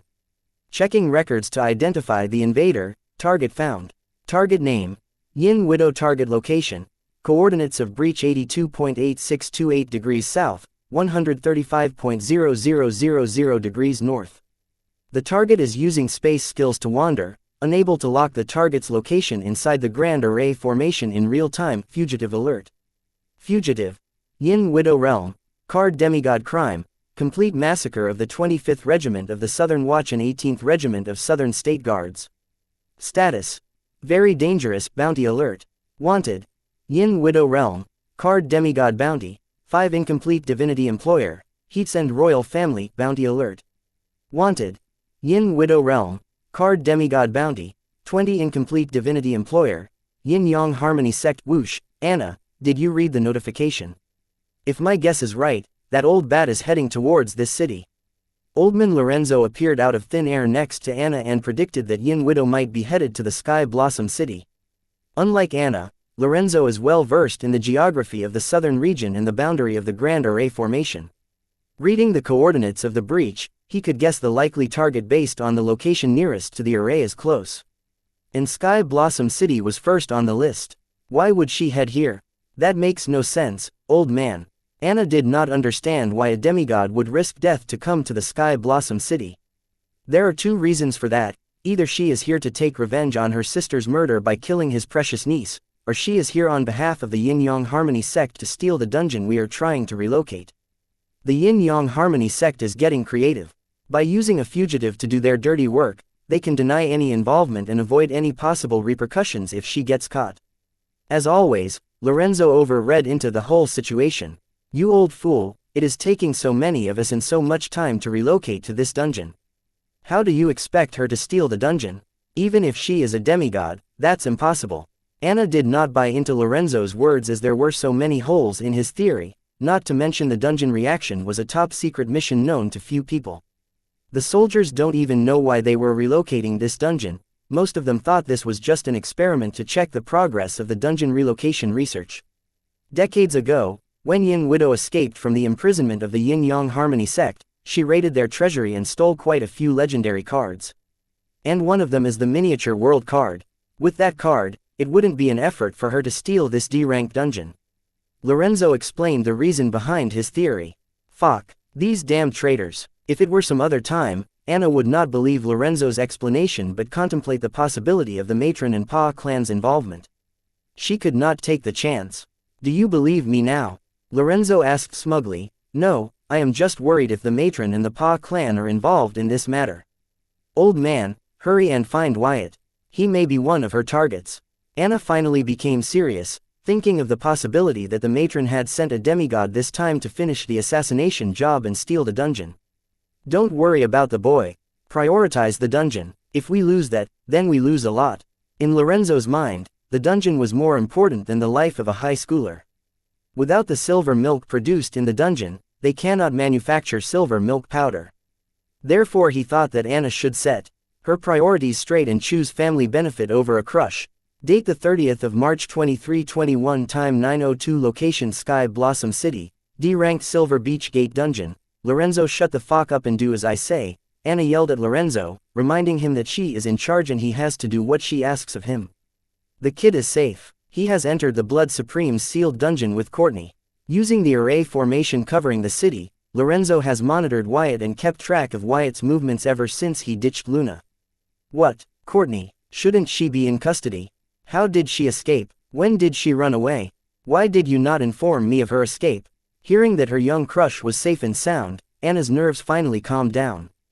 But learning that the holder of Dao Tung has escaped, Anna's blood pressure hit the peak. I did not inform you because I did not know that she had escaped until recently. She somehow managed to evade the surveillance of the city array formation and escape the custody. If she had continued to hide in the dungeon seal, I would not know that she was hiding in there. Lorenzo did not know how Courtney managed to avoid the surveillance of the city array formation and hide in the dungeon seal. If not for her coming out of the dungeon to invite Wyatt into the dungeon, he wouldn't have found her. What, your life until now as an array master is an utter waste. Aren't you ashamed to call yourself an array master when a teenager managed to evade it? Shame on you. Anna did not spare Lorenzo and blamed him for Courtney's escape from custody. Quote. Lorenzo wanted to scream at the top of his lungs, but he balled up his fist and suppressed his anger. Enough bickering, she is already. Looking at the sky, Anna spotted the Yin Widow, who has just space hooped to the airspace of the Sky Blossom City, and yelled, Yin Widow, you got lion's balls to return to the southern region despite your past crimes. Date XXXX2X00 time XX, XX location southern region, XXXXX. On this day, the Heatsend royal family's young prince killed a demigod from the Long clan. And subsequently, the cause and effect unfolded in mysterious ways. Yin Widow and the Long clan's demigod were students of the same master. Their relationship had long blossomed from ordinary bounds of fellow students to something more. The relationship between them was similar to that of lovers, but their master did not consider their feelings and sold both of them to two different superpowers, the Long clan and the Yin-Yang Harmony sect. They both got married to the capable men in the respective superpowers and started a new family separately despite their hearts being with each other. Over the years, they grew stronger and achieved the boundary every card apprentice would dream of. With the newfound strength, they both decided to rewrite their fate and shape their destinies with their own hands. Following their hearts, they both killed their husbands and made it look like accidental deaths. They say time can change anything, and the same happened to these two tragic lovers. The demigod from the Long family had grown new hobbies such as soul plucking, which was the reason behind her meteoric rise in the realm despite her lack of talent. Yin Widow was not new to soul plucking. She herself indulged in such immoral acts out of spite for her arranged husband and in search of strength. Therefore Yin Widow was not opposed to her lover's hobby. Until one day, the Yin Widow's lover decided to hunt larger prey, such as the prince of the Heatsend royal family. The one who was considered to be the strongest demigod of that generation. Yin Widow's lover was in over her head and lost her life trying to chew more than what she could swallow. Getting the news of her lover's death, Yin Widow was filled with rage and decided to seek revenge on the murderer. But she knew that with her strength, she was not the match of the prince of the southern region. Hence she decided to exact her revenge slowly by killing his subordinates, the 26th Regiment of Southern Watch and the 18th Regiment of Southern Guards. Like her lover, Yin Widow underestimated Anna's uncle. In order to find justice for his soldiers, Anna's uncle mobilized the strongest squadron of the Southern Watch and Southern Guard and directly launched a siege on the main base of the Yin-Yang Harmony sect. And within an hour, he forced the Yin-Yang Harmony sect to give up on Yin Widow. In order to save some face and please the prince of the Southern family and his forces at the doorsteps, the Yin-Yang Harmony sect used internal discipline to punish demigod Yin Widow by sentencing her to imprisonment in Heathen Stone Prison for 200 years. The sect punished Yin Widow to save her from the Heatsend royal family and herself. The sect knew if Yin Widow were left with no consequences, she would try to retake revenge, or the prince of the Heatsend family would try to assassinate her personally. This punishment doesn't seem much, but for a sect to punish one of their demigods was already a miracle. Knowing that Yin Widow has gone into hiding and there isn't much he could do, Anna's uncle chose to back down for now.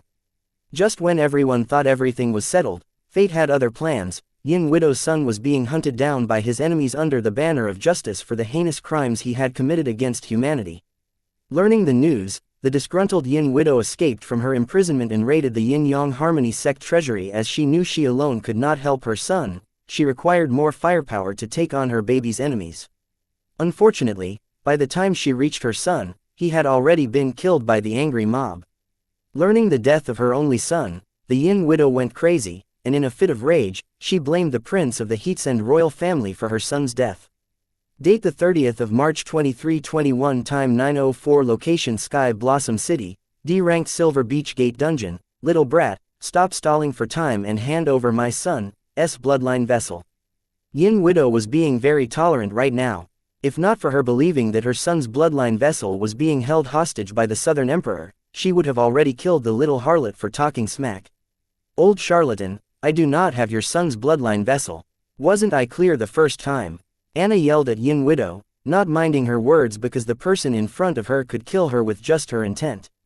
Quite stalling otherwise, don't blame me for turning this small city into a wasteland.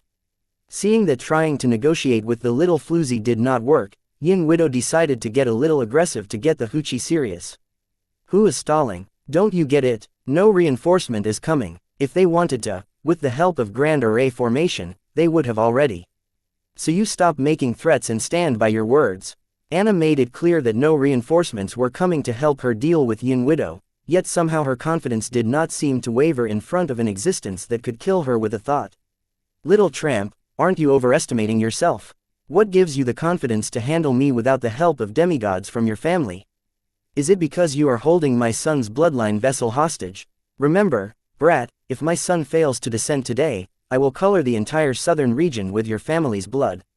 Hearing that no demigod was coming as reinforcement to deal with her, Yin widow was astonished, making her more confident that Anna was holding her son's bloodline vessel hostage. How many times do I have to tell you that I do not have your son's bloodline vessel?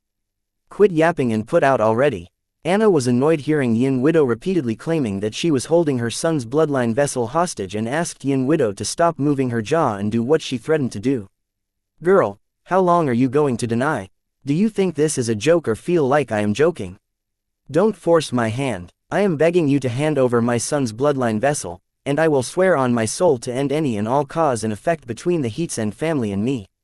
No matter how cruel and gruesome Yin widow was in the end, she was a mother who was willing to do anything for her baby boy. She was ready to forget all the grudges between her and Anna's uncle if it meant saving her son. Seriously bitch, when is the last time you get tested? Have you really gone senile? Or don't you understand the language I am using? What am I doing wrong for you to think that I have your son's bloodline vessel? Please tell me, and I will rectify it.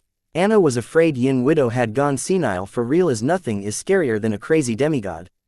Therefore she decided to clear the misunderstanding that Yin widow was under. What? Hearing Anna, Yin widow was baffled but still summoned the soul status candle to try and locate her son's bloodline vessel. This is it not your doing. The last time I checked, my son's bloodline vessel was in this city, but now I can't seem to locate her. What witchcraft did you use to negate a legendary grade card skill?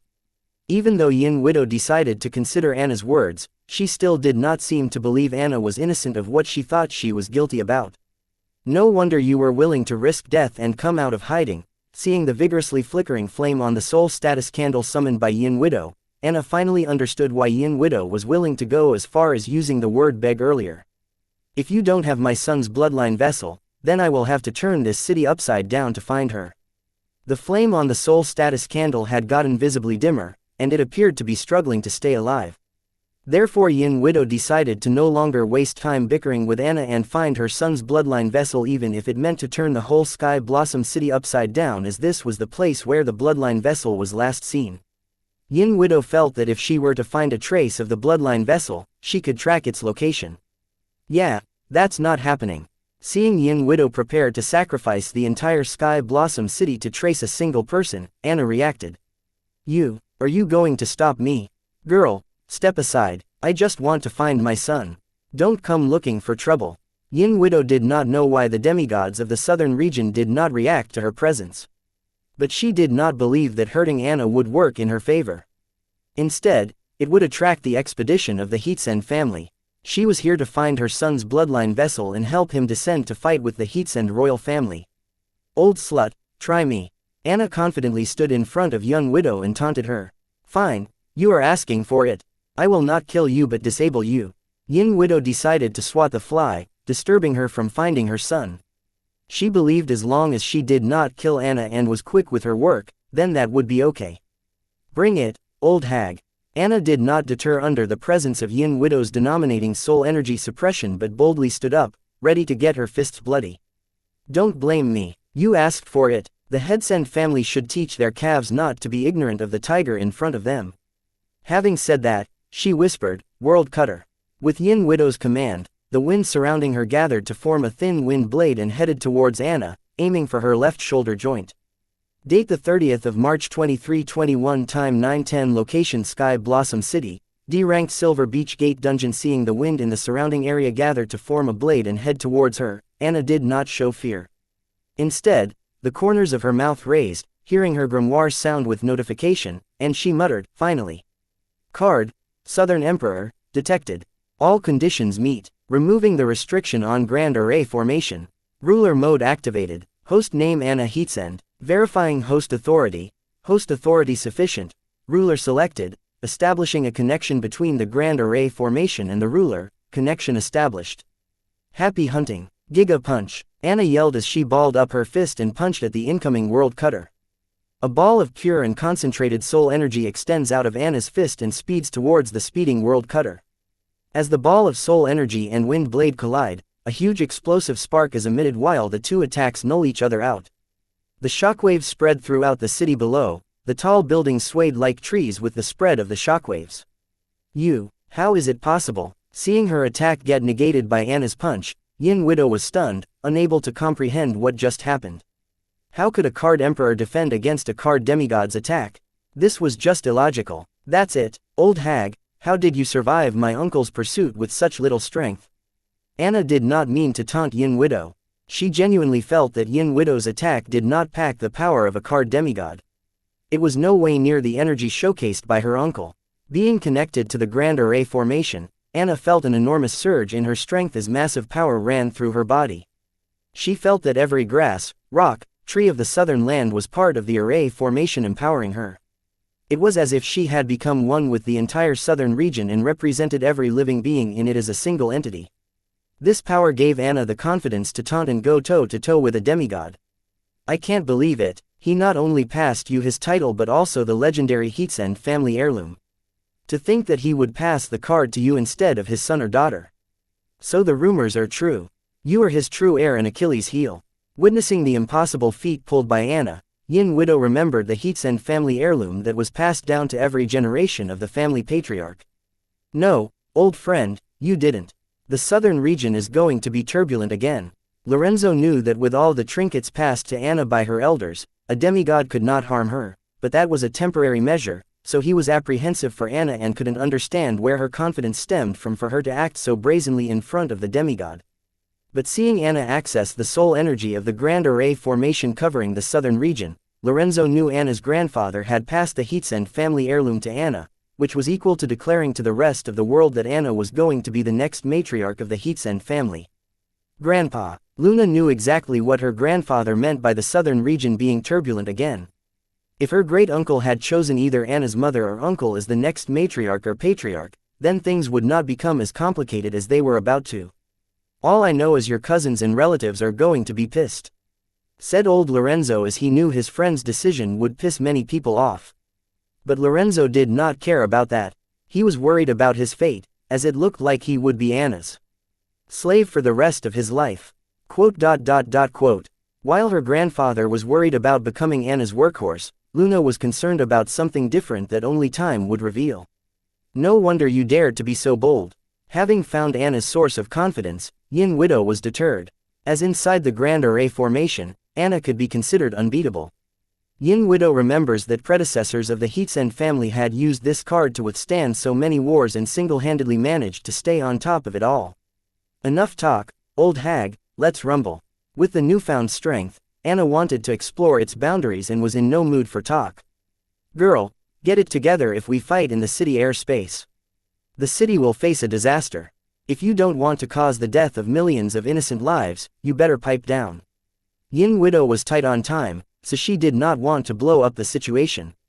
Instead, she tried to compromise with Anna taking the city as collateral. Don't worry, I have the perfect solution for that.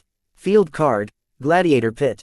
Anna activated her field card, and their surroundings shifted and morphed into a vast ancient coliseum. Seeing Anna not willing to compromise, Yin Widow was speechless, but seeing her surroundings change as Anna activated her field card, she let out a distressed yell. "No! Old hag, stop being dramatic and take out the cards you stole for the Yin-Yang Harmony sect. Don't you dare hold back on me." Anna asked Yin Widow to display her full strength to test the limits of the power given to her by the Grand Array formation. She needs a capable opponent, and Yin Widow holding back would only spoil her fun. Entering the field card, the distressed and enraged Yin Widow had a sudden realization. She understood that she had misunderstood the entire situation. The reason she was not able to detect the imprint she left on her son's bloodline vessel and her guardian could be that they had entered a dungeon.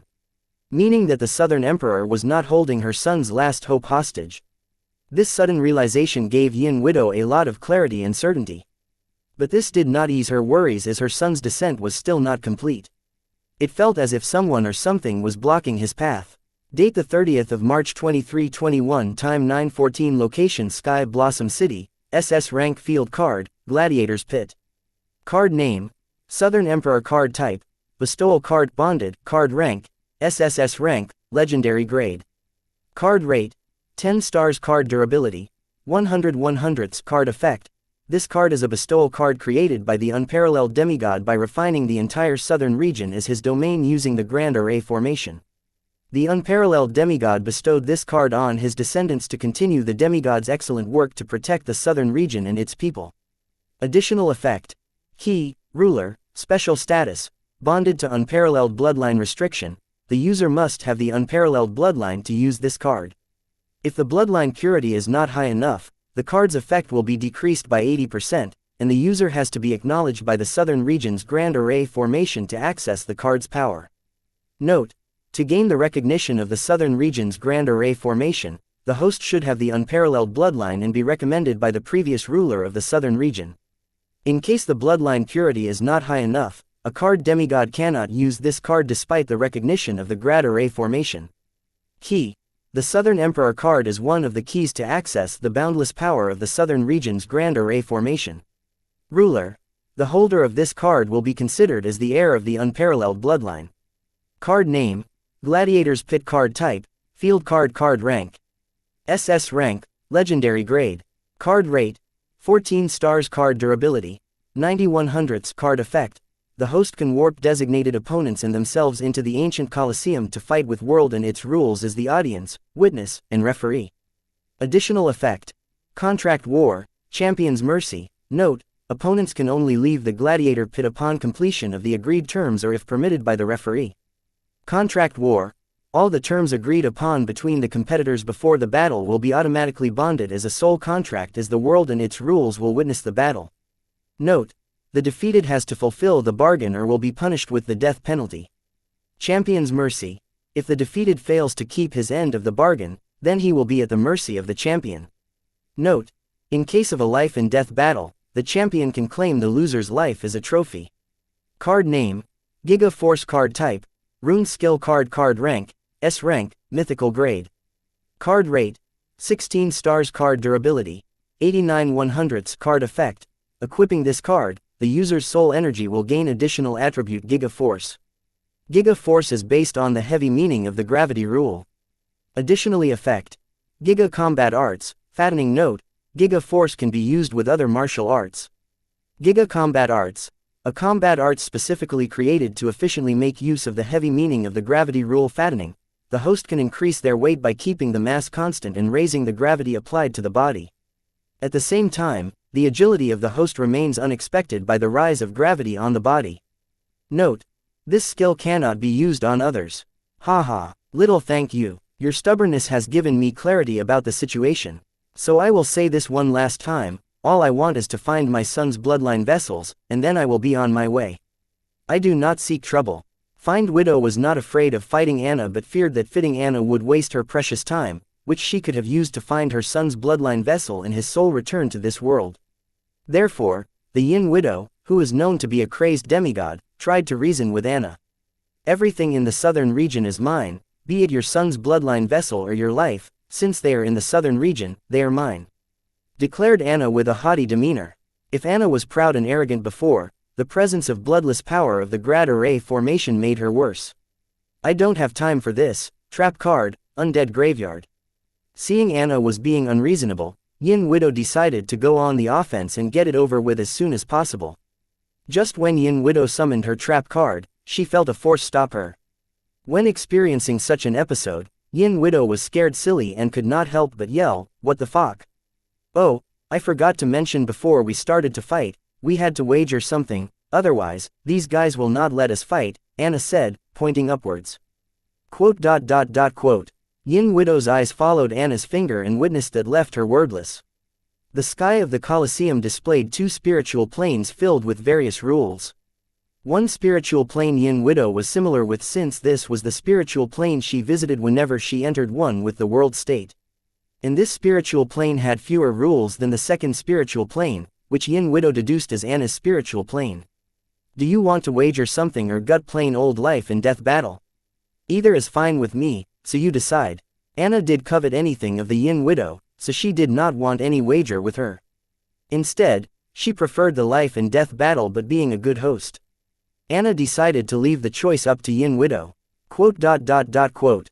Hearing Anna's explanation, Yin Widow got the gist of the field card, and without much thought, she started what she wanted from Anna. If I win, I want you to help me find my son's bloodline vessel and help his soul descend to this world. Okay, if I win, I want you to surrender and go through a trial for your crime of massacring the Southern Watch and Southern Guard. For Anna, killing Yin Widow would not bring much fun, but if her family were to hold a trial to punish a demigod for her crimes, then it would mean a massive deal for the victim's family and the reputation of the Heatsend royal family. Date the 30th of March 2321, time 9:17, location Sky Blossom City, SS rank field card, Gladiator's Pit. When Anna joined Morningstar University, she had many haters who hated her for various reasons and did not shy from showing this hatred physically. This hate originated from their jealousy towards her. Jealousy is common, but using it to justify one's action is a sin. Anna was not weak. She showed her talent for combat from a very young age, not to mention the physique and traits granted to her by the unparalleled bloodline. All in all, she was a lot stronger than her peers. Therefore, when her haters got physical, she did not mind welcoming them with her fists. Unfortunately, though her first are strong, they were no match for the horde of haters. Turns out not only were her hater jealous sinners but cowards who had no honor and liked to gang up like pigs. Facing defeat, Anna did not give in to the haters. Instead, she found a way to deal with them: field cards. Anna used the field cards to single out her opponents and teach them a lesson they won't forget for their life. And that is how Anna came to be known for her field cards. The creation of field cards required an enormous knowledge of array formation. With the reigning alchemist at her beck and call, Anna had no shortage of wired field cards. SSS rank TARP card, Undead Graveyard. Now that the wager was made, the world and its rules did not stop Yin Widow from activating her TARP card. With Yin Widow's activation of the trap card, the mud ground of the Colosseum turned into a graveyard filled with unmarked and marked graves. Card name: Undead Graveyard. Card type: Trap card. Card rank: SSS rank, Legendary grade. Card rate: 15 stars. Card durability: 91/100ths. Card effect: any enemy unit killed in this undead graveyard trap card will be buried in one of the unmarked graves. Additional effect: unmarked grave, marked grave, summon undead. Note: the souls of those that die in this trap card will not ascend to the river of souls. Instead, will be trapped in this card forever. Unmarked grave. Unmarked graves can be used to bury dead card apprentices. Burying corpse in unmarked graves will trap the soul of the card apprentice, preventing it from ascending to the river of souls. Note: even card demigods cannot be spared from this fate if they die within this trap card. Marked grave. The dead card apprentice within the marked grave can be turned into undead. Note: the highest realm, the marked grave, can turn a dead card apprentice into the undead as the card demigod realm. Summon undead. The host can summon the undead occupant of the marked graves to fight their battle. Girl, I heard songs about the legendary heirloom of the unparalleled demigod. Let me witness it today. Yin Widow was a maniac. She is known as the crazed demigod. Now that she saw Anna as an obstacle that blocked her from saving her son, the wildness she suppressed earlier came out. Hee, This is the first time I have heard somebody take my ancestors' names so casually. I hope you can face the consequences. Giga body 1 million tones. Raised by a house full of loving relatives and a single mom, Anna was very protective about her family. And did not like others. Belittling it deliberately, not to mention unparalleled demigod was the founder of her family. So in Anna's eyes, Yin Widow's casual words were disrespectful towards her ancestors, meaning disrespect to the family, and those that disrespect the family need to face the judgment. As Anna activated Giga's body, her foot sank into the ground due to the fattening skill of the Giga Force card. Her body weight had increased and was equal to 1 million ton, that is 907 million kgs. This combination of Anna's fattening skill and her regular agility was a recipe for disaster. And Yin Widow did not know what she was in for. Without the power of the Grand Array formation, Anna could barely hold an increase in weight up to 10,000 tons, that is 9,070,000 kgs, but thanks to the boost given by the Grand Array formation, now Anna could use the fattening skill with 100 times boost. This fattening skill was one of the reasons for Anna's abnormally strong body. For Anna to handle a greater weight, her body should be strong and sturdy enough to handle the burden brought to the body by using the fattening skill. Constantly training under fattening skill, Anna's unparalleled bloodline gave her a very sturdy physique. Humph, let's see if your fists are as skilled as your tongue. Summon undead. Yin Widow had heard myths about the power of the unparalleled demigod.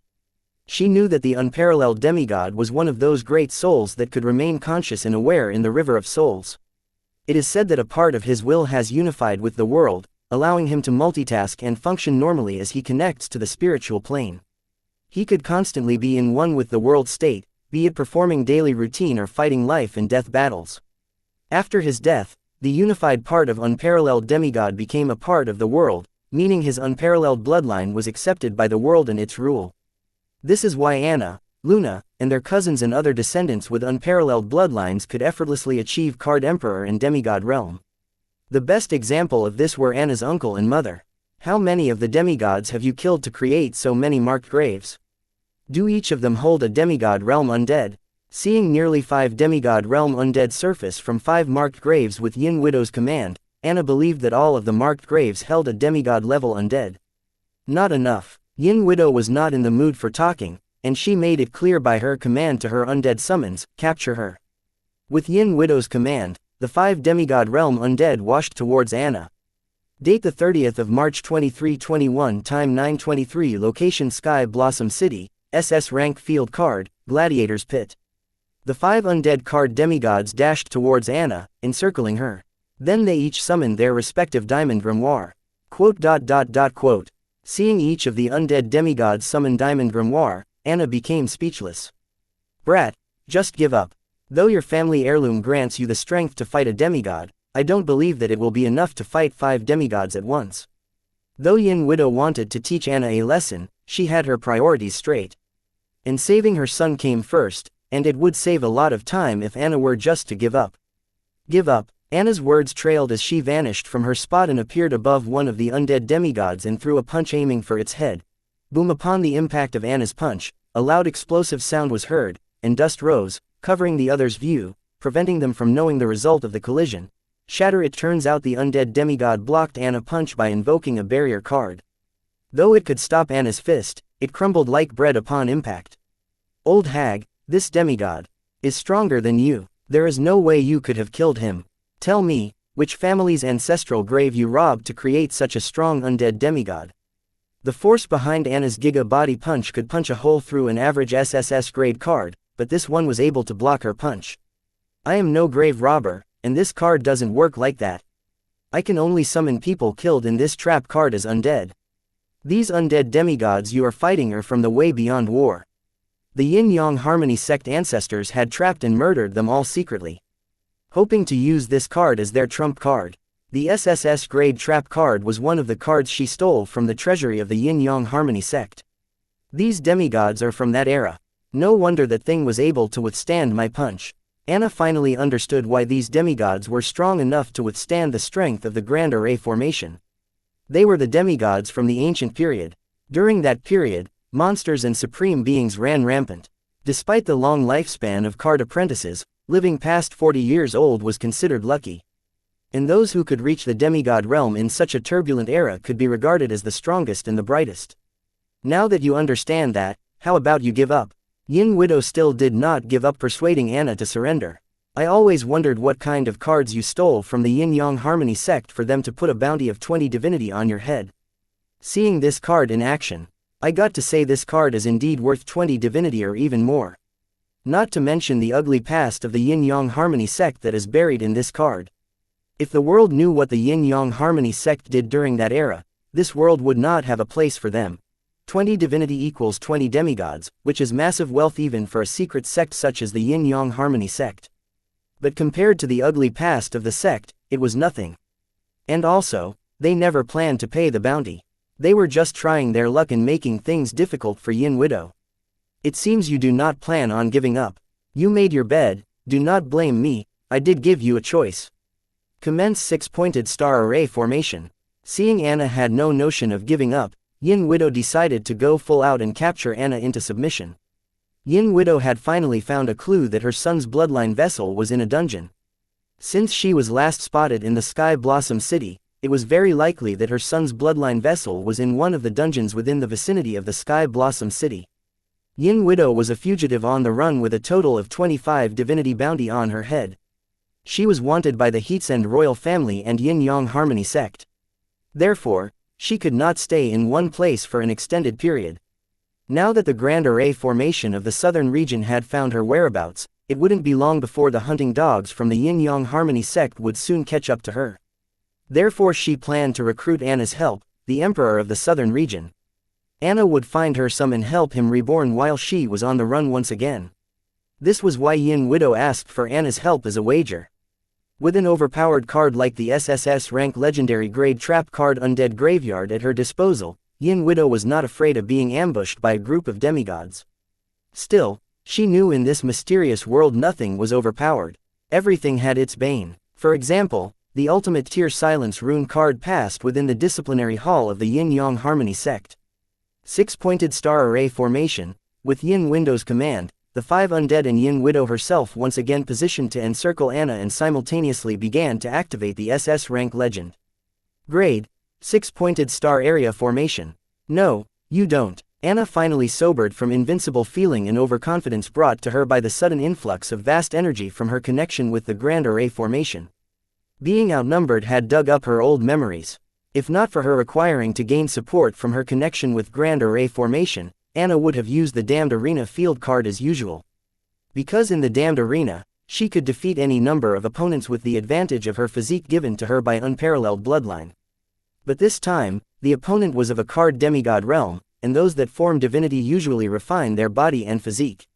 No matter how remarkable her unparalleled bloodline was, it could not bridge the physical strength gap between the card emperor and a card demigod.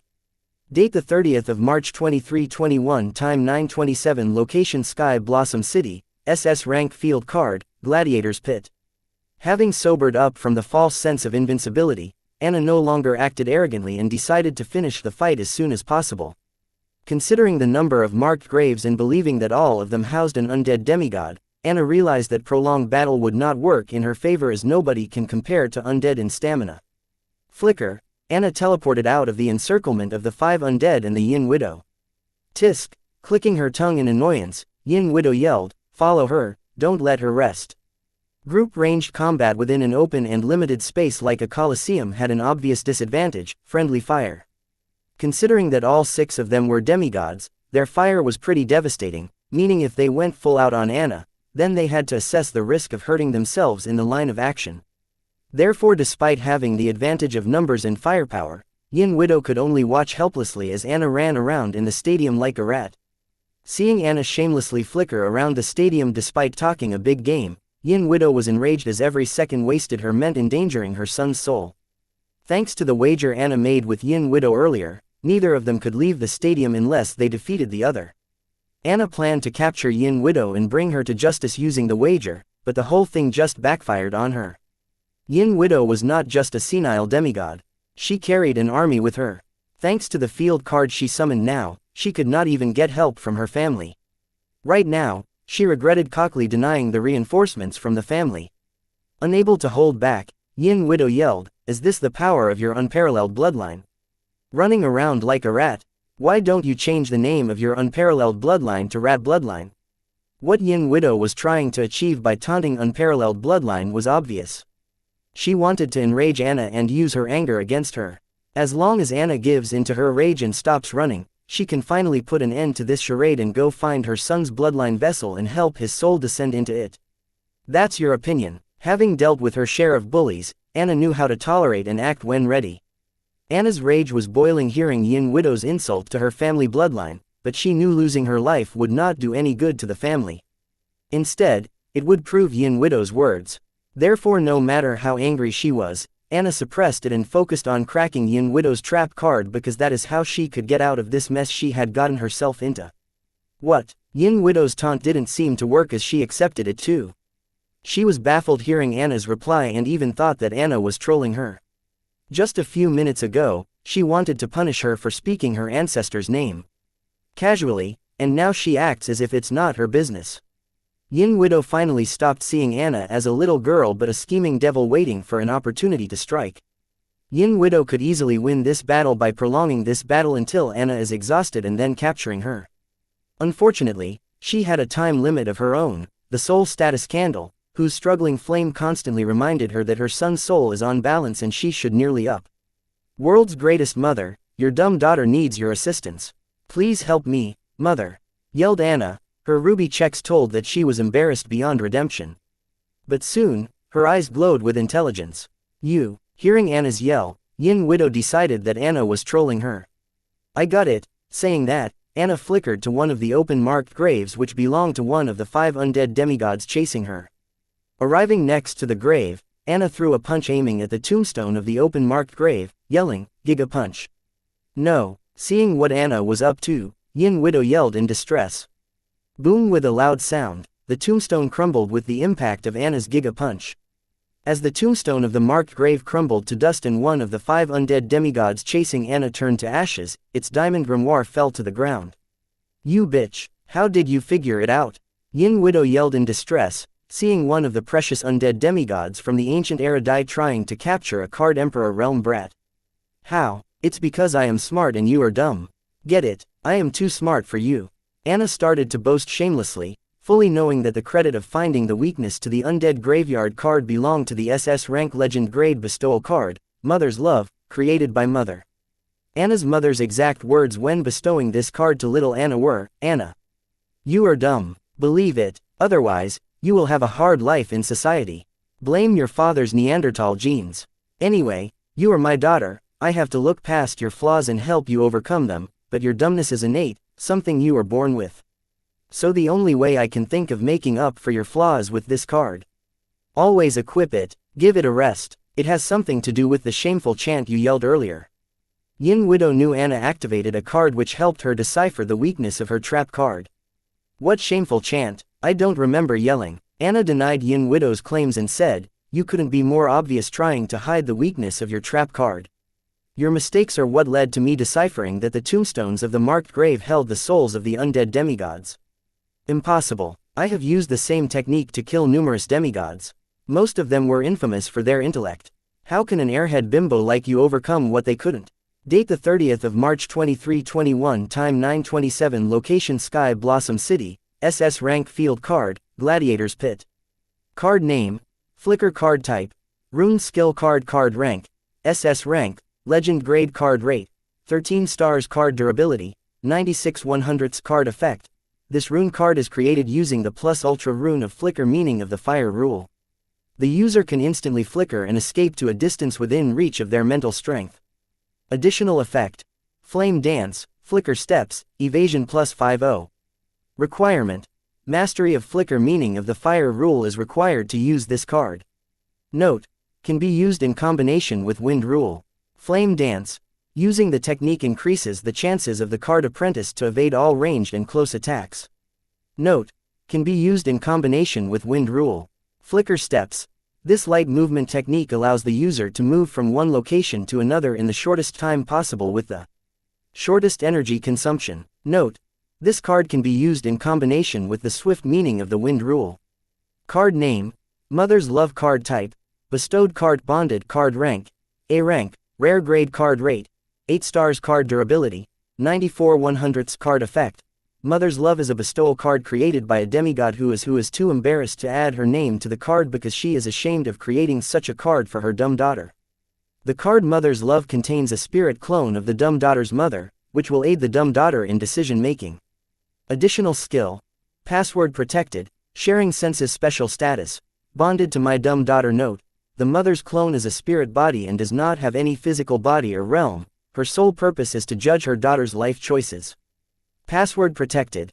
The bonded card apprentice can only use this card when they shout the following password set by the card's creator out loud. Password, world's greatest mother, your dumb daughter needs your assistance. Please help me, mother. Note, the password should be yelled out loud and clear for the card to activate.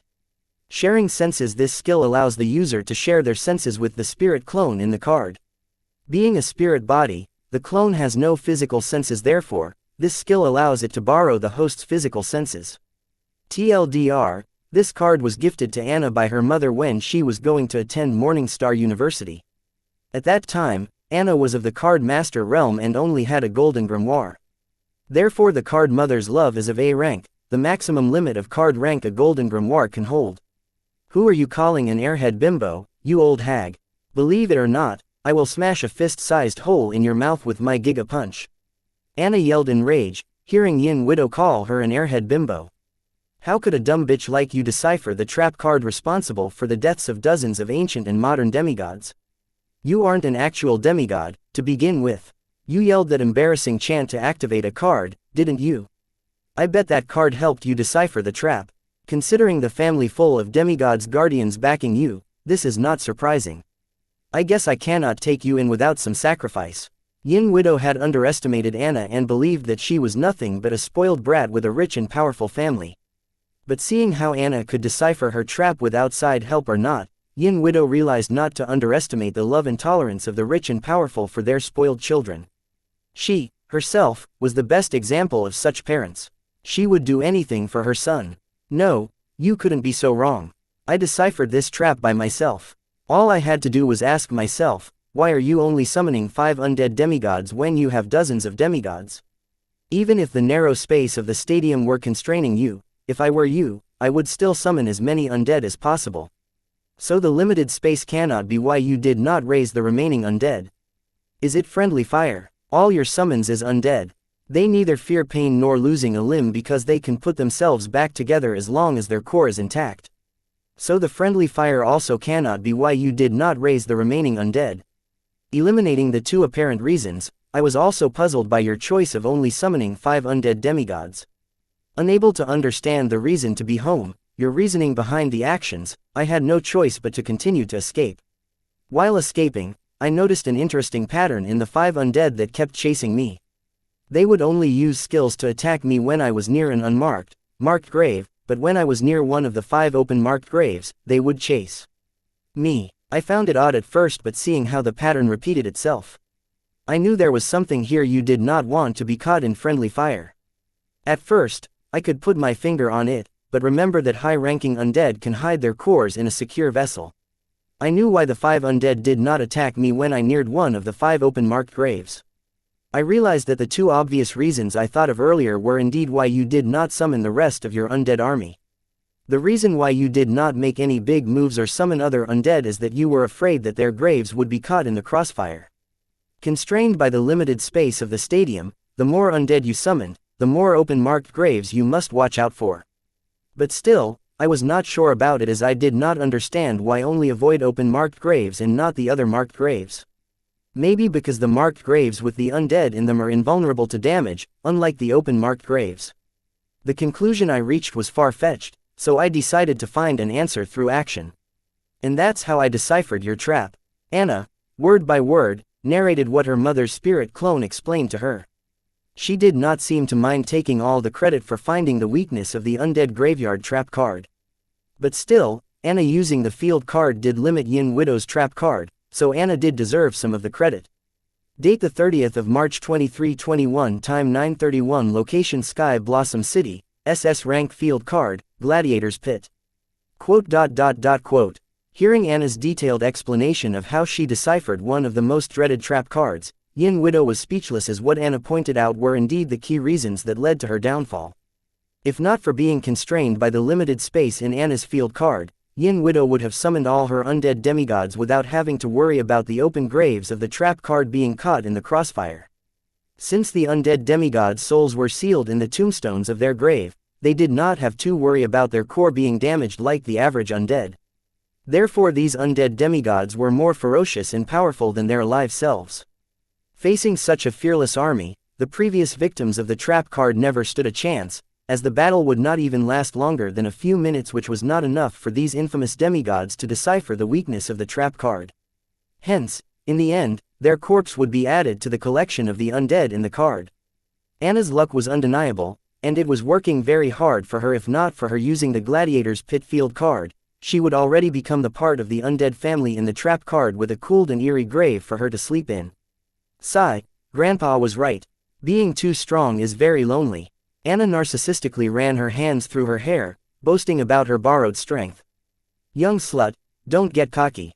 This trap card was just an auxiliary means. Let me show you the real power of yin-yang harmony. Despite her haughty words, Yin Widow was highly cautious right now. Being the vessels that hide the core of the undead demigods, the tombstones of the marked graves had a very high defense, nearing an invulnerable state. Even the open marked grave tombstones had a very high defense, enough to withstand the attack of the average demigods. But Anna's single Giga Punch had blown the tombstone into dust, proving that her strength was not something she could take lightly.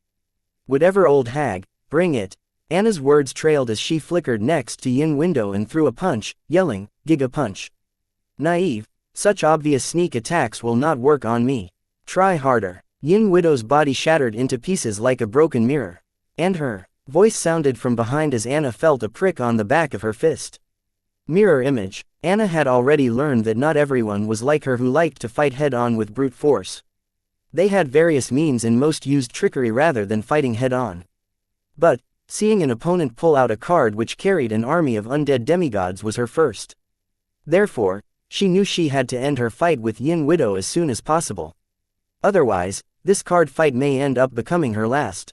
Ah, what the heck? How did you do that? Was this mirror image another trap? Rubbing the area pricked on the back of her palm, Anna yelled at Yin Widow. Turns out the mirror image had a counter skill, which took effect and hurt Anna's fist as she destroyed it. Yin Harmony Curse. The prick that Anna felt on the back of her palm was more than just the result of the Yin Widow's mirror image's counter skill. It was used to fulfill the condition of activating the Yin Harmony Curse. What the heck? With the pricked area in the center, a golden lotus tattoo formed on the back of Anna's palm. Young bitch, you are under my Yin Harmony Curse. It would be wise if you just give up, Yin Widow preached, having successfully used the Yin Harmony Curse on Anna. Shut up, old hag. Eat my Giga Punch. With a yell, Anna once again flickered next to Yin Widow and struck her with her Giga Punch. It seems you will not believe me until you will experience it yourself. Facing Anna's incoming Giga Punch, Yin Widow did not try to defend or dodge. She stood still as if prepared to face the Giga Punch head-on. Seeing her actions, Anna thought that Yin Widow was overestimating herself and struck her with her punch without hesitation. Boom! A found explosion sound sounded as Yin Widow's body flew backward in the air and dug into the wall of the Colosseum. Then the mangled and bloodied body slowly slid down the wall and fell on the ground. Stupid bit, __. Ah! Before Anna could complete her words, she felt a massive pain rush through her body at once, and in response, she screamed at the top of her lungs. As a prideful warrior, Anna would hold in her scream, but the pain was too sudden and caught her off guard. Just as Anna screamed in pain, a bright golden white light covered the mangled and bloodied Yin Widow. As the light vanished, the severely injured body of Yin Widow was healed and perfectly fine with no wounds. Yin Widow got up from the ground and looked at Anna, who had finally regained her calm but was covered in various wounds, and said, I told you so. Cough. Anna coughed blood. She barely maintained her balance and struggled to stabilize herself from falling to the ground. Girl, right now, you have no choice but to give up. No matter what you do, under the influence of the Yin Harmony Curse, you cannot harm me. By attacking me, you will only be damaging yourself. With a victory smile on her face, Yin Widow instructed her undead demigods to capture the barely standing Anna. It's not over yet. Seeing the undead demigods close in on her, Anna used the flicker skill card to move to the opposite corner instantaneously. And then, she made use of her connection with the Grand Array formation covering the southern region to use its energy to heal her wounds. Date the 30th of March 2321, time 9:35, location Sky Blossom City, SS rank field card, Gladiator's Pit. Card name, mirror image card type, skill card card rank, S rank, myth grade card rate, 12 stars card grade, 98 100ths card effect. Upon activation, this card instantly conjures one mirror copy of the card apprentice that activated it. This mirror copy can duplicate the user's stats and skills. Additional skill, Blood Swab. Note, the mirror copy can last till it gets continued soul energy. Blood Swab, when destroyed, the mirror clone will break into mirror shards and prick the attacker to collect the blood sample of the perp. The blood small will be stored on the card. The user can collect the blood sample from the card. Card name, Yin Harmony Curse card type, Rune skill card card rank, SSS rank, Legend grade card rate, 13 stars card grade, 93 100ths card effect. The Yin Harmony Curse is an ultimate rune card created with ultimate tier curse meaning of Yin rule. Yin Harmony Curse is a skill that returns all the damage taken by the card apprentice due to the mark. Additional effect, mark requirements, the person's body fluid is required to turn him into the mark. Note, the user needs to have a basic mastery of the Yin rule and its curse meaning to activate this card. Mark, using the fresh body fluids of the side person, the user can turn them into a mark. All damage done to the user by mark will be healed and returned to mark. Note, the body fluids used to mark a person need to be very fresh. Time limit, the body fluid should be used within 2 minutes of being collected. Ellipsis. Ha ha ha. Seeing Anna lean on the wall and barely keeping herself conscious while borrowing more power from Grand Array formation to heal her wounds, Yin Widow laughed. Quote. Struggling to keep her drooping eyes open, Anna looked at the smug Yin Widow and incoming undead demigods. Fuck, Anna cussed as she thought, to think I would be using her again. Anna shook her and activated her origin card, Ideal Daughter. Card name, Ideal Daughter card type, Origin card card rank, unique grade card rate, card durability, card effect. This card is created using the alter ego of the host, Heatsend. Upon activating this card, the host can summon her alter ego in the flesh. The alter ego summoned will be of the same realm, physique, and traits as the host. Additional, alter ego possession, look at me mother, meet shield. Requirements, the alter ego will require a separate grimoire to use. And one of the 2 origin card slots will be occupied by the Dumb Daughter origin card. Note, the alter ego was created due to the host's desperateness to please her mother. Hence the alter ego is the perfect daughter for her mother, and has a high tendency to be dependent on her mother for approval. Alter ego possession, the host's secondary or alternative personality can possess the user's body based on previously agreed upon conditions.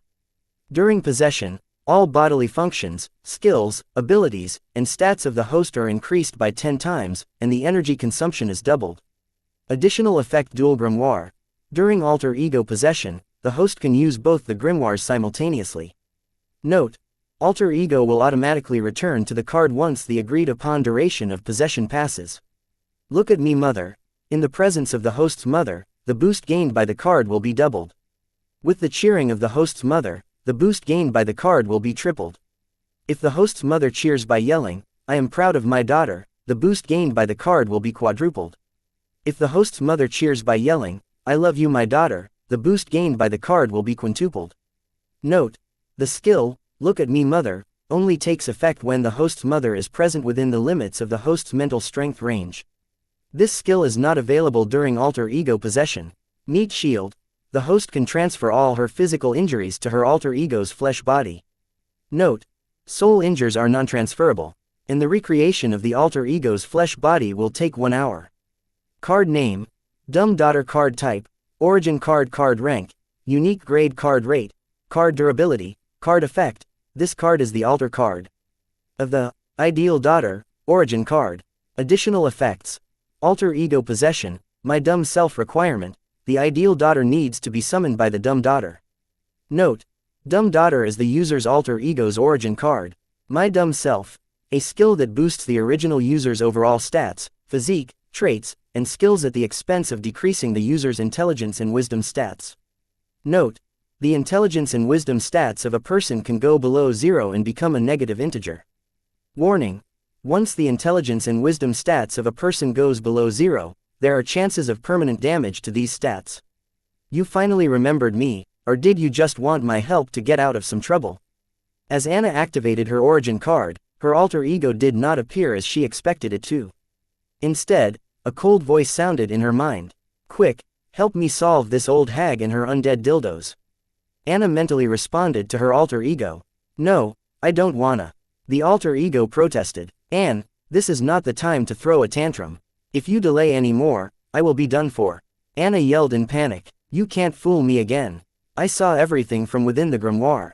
That elderly lady will not kill you. At best, she will capture you and ask you to help her find her son's bloodline vessel and help descend her son's soul into his bloodline vessel. You deserve it for getting arrogant and getting into a wager with the world and its rule as a witness without proper information or preparation. I am not helping you. Anne saw right through Anna's act of trying to trick her into helping her with nothing in return. Date the 30th of March 2321, time 9:39, location Sky Blossom City, SS rank field card, Gladiator's Pit. Do you want Mom to know that we lost to an old hag even with help from the Grand Array formation? Mom will be unhappy. Anne, do you want to make Mom unhappy? Anna knew Anne better than anybody as she was the alter ego born from her trauma. Why are you saying we? You are the one who is losing to this elderly lady, not me. Anne corrected Anna sternly, reminding Anna that this fight had nothing to do with her. Anne was very cautious towards her original self as she knew Anna was no good. Every time she summoned her, she would some or the other way cheat her into helping her without any compensation. This time she was not buying into Anna's trickery. No matter what kind of trouble Anna was in. You know that I know that, but Mom doesn't. So Mom will believe what I tell her. Seeing that the ideal daughter was still not bending to her will through soft methods, Anna decided to turn her manipulation to the next level, blackmail. No, you wouldn't dare, you would be lying to our mother. Are you willing to go that far? As an ideal daughter, the concept of lying to her mother was evil and wrong in Anne's dictionary. Yes, I am. It's a pleasure to lie to our mother. I will enjoy it a lot. FYI, I indulge in this pleasure quite often. Every word of Anna's was meant to agitate Anne into submission. I am telling Mom. Enraged, Anne did not know how to deal with Anna, so she decided to tattle about Anna to their mother. How? You are stuck in my grimoire, and I have blocked all your privileged access to my grimoire functions. Anna was well versed in handling her alter ego and had beforehand blocked her alter ego's privileged access to her grimoire. Anna, I will help you, but in exchange, you are not allowed to lie to our mother anymore. Having been threatened by Anna's words, Anne decided to negotiate. No can do. How about I let you out for 12 hours instead? Anna, being rebellious-natured, hated Anne's Girl Scout attitude, therefore mostly kept Anne locked in her card. No, how about you stop lying to our mother for the next 12 years? Promise me that, and I will help you. Anne, as a Girl Scout, took it upon herself to correct the ways of her original sinful self. Nope, not happening. I would die if I were not able to lie to our mother. Instead, I will let you out for 30 minutes for the next 6 days. How does that sound? Anna believed if she were entirely truthful to her mother for a day, she would be killed by her mother in anger. No, how about you stop lying to our mother for 6 years? Anne did not choose to compromise with Anna's proposal as it was not an enticing offer. Slap, little slut, wake up and admit defeat. Please don't make me kill you. Because I will, as you have already wasted a lot of my precious time. Yin Widow slapped barely conscious Anna, captured and dragged to her by her undead demigods. Yin Widow did not know the criteria for admitting defeat. As Anna and Anne negotiated mentally, Anna's physical body was captured by the 4 undead demigods and dragged into Yin Widow. Being slapped by Yin Widow, Anna knew she had no choice but to give favorable conditions to Anne, or she would lose her life in Yin Widow's hand. Fine, you win. I will let you live outside for 3 months. That too in the royal palace. Think about it, will you be able to meet with our mother in the royal palace for 3 months? Anna, seeing her end near, decided to stop trying to take advantage of her alter ego and try to survive for now. Anne purposefully decided to delay negotiation till now despite the tense situation outside because she knew her original self, though mischievous, she fried for her life like everyone else. Take it, or let's meet in hell. Seeing Anne still not consider her genuine offer, Anna decided to make her stand firm to help Anne decide, as she was not willing to give more than state terms. That was her bottom line. Anyway, she would need her to help cross the river and to explore the vestige. Fine, slow by 10,000 feet, Anne agreed to Anna's final proposal and activated her card. As soon as Anne activated her card, the world outside appeared to have paused, or more like slowed down, Anna included. Why did you use this useless card? Just appear in the flesh and blast this old hag to blood rain. Anna knew the skill used by Anne was just a trick which increased the thought process of the user and allies. If I were to follow your plan, then we both would end up dead. I used this card to strategize. Anne explained her actions to her dumb ego. Anna, who needs to strategize? Let's activate the possession skill and blast her out of this world. Anna was impatient, wanting to return the slap back to Yin Widow. Will you stay quiet for a second? Listen to me. There are only two ways we can harm her. Once she realizes what we are up to, she will put her guard up. If that were to happen, then we are done for. So shut up and do as I say. Anne was annoyed by Anna's brazenness despite having experienced a setback due to it. Oh, come on, what's there to discuss? As long as we kill her in one shot, she cannot return the damage to me. Anna had already noticed one of the loopholes to Yin Widow's Yin Harmony curse without the help from her mother's bestowal card, or her alter ego. Date the 30th of March 2321, time 9:39, location Sky Blossom City, SS rank field card, Gladiator's Pit. Card name, slow card type, skill card, card rank, SS rank, card rate, 12 stars, card durability, 97/100ths, card effect. This card helps the card apprentice manipulate the thought process of the user, the allies, and enemy units by tampering with the bioelectricity of the target using the poison extract from the Dream Eater parasite. Additional effect. Fast, slow note. This card cannot be used on a person of the same or higher realm without gaining acknowledgement from their will. Warning. Please, use this card in moderation, as the chances of getting addicted to his card are very high. Fast. The user can decrease the speed of the victim's thought process, making the victim feel the world is moving very fast. Note. This skill cannot be used on a person of the same or higher realm without gaining consent. Warning. The poison extract from the Dream Eater parasite is very addictive, and the chances of death in case of relapse are very high. Slow. The user can increase the speed of the victim's thought process, making the victim feel the world is moving at a slow pace. Note. This skill cannot be used on a person of the same or higher realm without gaining consent. Warning. The real-time use of this skill on the subject can lead to permanent addiction. Subjects may prefer to live in the Dream Eater poison-induced state for the rest of their life. I cannot believe that you noticed that. How did you figure it out with that dumb brain of yours? Anne was astonished that Anna had already grasped one of the loopholes in Yin Widow's Yin Harmony curse. I dare you to call me dumb again. I won't care if you are my origin card and shred your card to pieces. This is the reason Anna never used her origin card. Anne was a judgmental prude who constantly nagged her about her life choices. Anna already had her mother for that. Since she can't avoid her mother, she chooses to avoid using her origin card. Anna, it's okay to be dumb.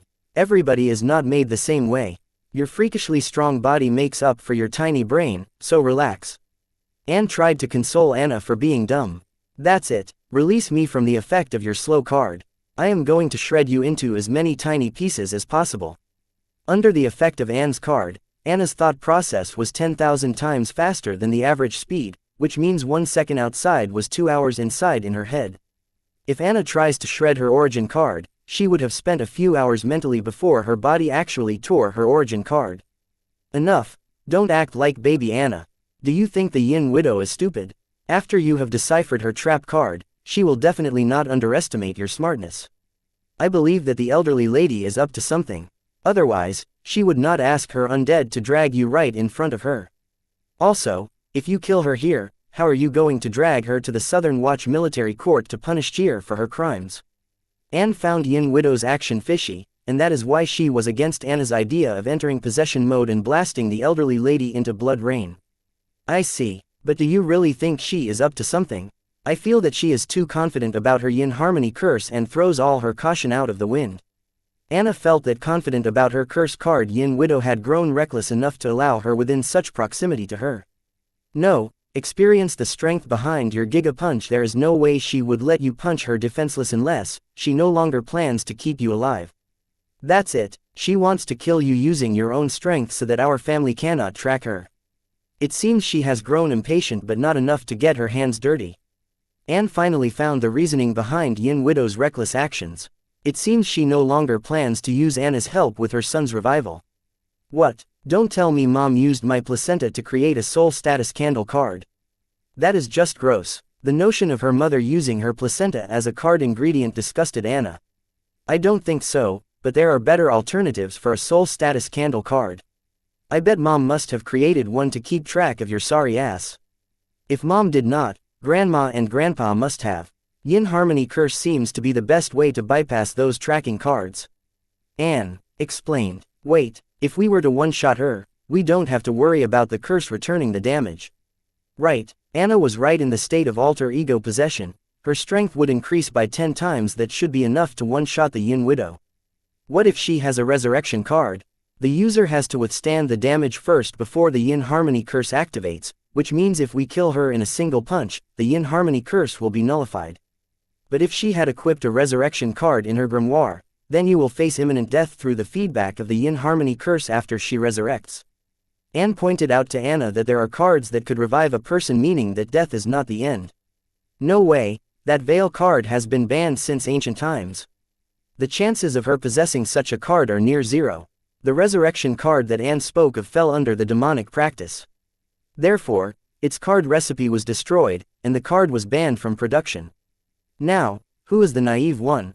Seeing how the Yin-Yang Harmony sect had the Undead Graveyard Trap card hidden in their treasury, it wouldn't be a surprise if they had the resurrection card. Other banned cards, therefore we have to be cautious and plan our move to deal with this elderly lady. Date the 30th of March 2321, time 9:39, location Sky Blossom City, SS rank field card, Gladiator's Pit. Stop calling that old hag elderly lady. She is trying to kill us. For God's sake, can you stop being so polite and Miss Goody Two Shoes? It's getting on my nerves. Every second with Anne reminds Anna how much she struggled to get her mother's approval. Ever since her grandpa chose her as the next heir of the Heatsend royal household, her mother no longer treated her as she used to. She started to have very high unrealistic expectations of her. Her mother had an image for the next generation leader of the Heatsend royal family, and Anna never came close to that image. You are just jealous that Mom loves me and not you. Anne was an alter ego, which Anna formed in the image her mom had for the next leader of the Heatsend royal family. Shut up, no matter what, I am her real daughter, and you aren't. Anna yelled furiously. Correction, I am part of you. If you are her daughter, then I, too, am her daughter. Hearing you say such words, I understand why Mom is worried for you. Anne did not cower to Anna's rage. That's it, come out, I am going to fight you. I regret the day I had the idea of using you as a card ingredient for my origin card creation. Anna was unable to take being looked down on by her alter ego, no less. Okay, I am sorry, I will not taunt you anymore. Let's discuss the matter at hand. Anne apologies to Anna, as this was the only way Anna would calm down and would be open to her suggestions. Fine, what is the other loophole to the Yin Harmony Curse you talked about? Explain that, let's see if we can use it to our advantage. Knowing that killing Yin Widow in a single punch could come back to bite her, Anna decided to hear the second loophole discovered by Anne. While you landed your Giga Punch on Yin Widow, I noticed two things. The Yin Harmony Curse did not activate immediately. First, it healed Yin Widow's wounds, and then it returned the exact amount of damage to you. This showed the first loophole you pointed out. That is, if we kill Yin Widow in one shot, then we do not have to worry about the Yin Harmony Curse, as it will get dispelled with the death of Yin Widow. Another thing that I noticed is that earlier, Yin Harmony Curse did not heal all the damage taken by Yin Widow. It only healed the damage you did, not the other damages sustained due to other variables or indirectly. For example, the damage taken when the Yin Widow slammed into the stadium wall. The impact of her collision with the wall has broken a few of her ribs, which did not heal with wounds directly created by your attack. Anne explained her observation from Anna's confrontation with Yin Widow. Are you telling me that the Yin Harmony Curse only transfers the damage directly caused by me but not the indirect damage? Anna grasped the crux of Anne's explanation. Yes, we can try to get rid of her with indirect attacks. I know it sounds far-fetched, but it is a lot safer than trying to one-shot Yin Widow. Anne was surprised by Anna understanding what she was trying to explain and wanted to compliment Anna, but she stopped herself from doing so because she knew her compliment might sound like a taunt to Anna. How is that safer? That old hag is a demigod. She has already healed up her broken ribs. Forget about indirect attacks. They can barely land a scratch on her. Even if they did, she will heal them right away. Anna was against Anne's proposal as she knew that demigods were very resilient, and shallow wounds caused by their indirect attacks would not pose any threat to her. You are right, but it's either that or gambling it all in one shot. Anne said they had to choose between the two. I have another better idea. I think this will work. How about it, Anne? Are you willing to give it a try? Anna asked Anne enthusiastically, finding an alternative solution to the Yin harmony curse. Explain it to me first, then I will decide if we should put your idea in motion. Anne was skeptical of Anna's idea and decided to hear it out before deciding. My plan is still the same. We one-shot that old hag's ass using physical attacks. If she dies and stays dead, then well and good, but if she were to revive using a resurrection card, then we can use the meat shield skill to deal with damage given by Yin harmony curse. And then we can once again kill her in a single punch, again putting down the bitch once and for all. Anna was smart enough, but this wasn't enough to match her mother's expectations and, therefore, always ends up being called a dumbass by her mother. No way, I am not using the meat shield skill to save your sorry ass. It hurts like hell. No, I am not participating in this. Anne had already thought of using the meat shield skill to counter the Yin harmony curse. But she did not tell Anna because she did not want to go through the pain of being killed once again. What? Come on, do not tell me you will chicken out at the last second. Don't you remember the agreement we had earlier? You will help me, and I will give you 3 months of freedom. Don't tell me you are going to go back on your promise. Mom will be so disappointed in you when she hears that her ideal daughter went back on her word. Mom will be so unhappy. Anna knew that as long as she dragged her mother's name and her happiness, she could make Anne do anything she wanted her to. Date the 30th of March 2321, time 9:39, location Sky Blossom City, SS rank field card, Gladiator's Pit. No mother of mine is going to be unhappy. I would rather die than make my mama sad. The ideal daughter finally showed her psycho side when Anna pushed the right buttons. Haha, that's like a good mama's girl. Deactivate your card, and I will help you die. Seeing her words do their magic, Anna laughed and asked Anne to deactivate the slow card and excuse the plan proposed by her. Okay, provoked Anne, who followed Anna's instructions like a loyal soldier, deactivated her sold card. Alter ego possession. You crusty old bitch, how dare you to slap me, 10x gigaslap. Returning to the normal moment, Anna activated the skill, alter ego possession, and returned tenfold of what she owed to Yin Widow. Slap. Yin Widow was accepting Anna's sneak attack. She had a smirk on her face as Anna's devastating slap landed on her. Splurt as Anna's 10x gigaslap landed on Yin Bo's wrinkly cheek, her head popped like a busted watermelon, her brain matter plastered over the stadium, and her headless body slumped to the ground. With the death of the Yin Widow, the undead graveyard trap card deactivated, the golden lotus tattoo on the back of Anna's palm slowly began to vanish. Seeing this, Anna did not celebrate her victory. Instead, she hurriedly deactivated her alter ego possession state and yelled, "Summon ideal daughter." With Anna's summoning, Anna peered out in the stadium with a blood and flesh body. She had a 99% resemblance to Anna, but her dressing style was more conservative than Anna's bold choice of attire. Both Anna and Anne looked like identical twins. The atmosphere surrounding them was different. Anna had delinquent air surrounding her while Anne had an overachiever Girl Scout demeanor. But if one were to look deep into their eyes, then they could see a craziness hiding in both of them. Wham! Soon, the headless corpse of Yin Widow shone with a red glow.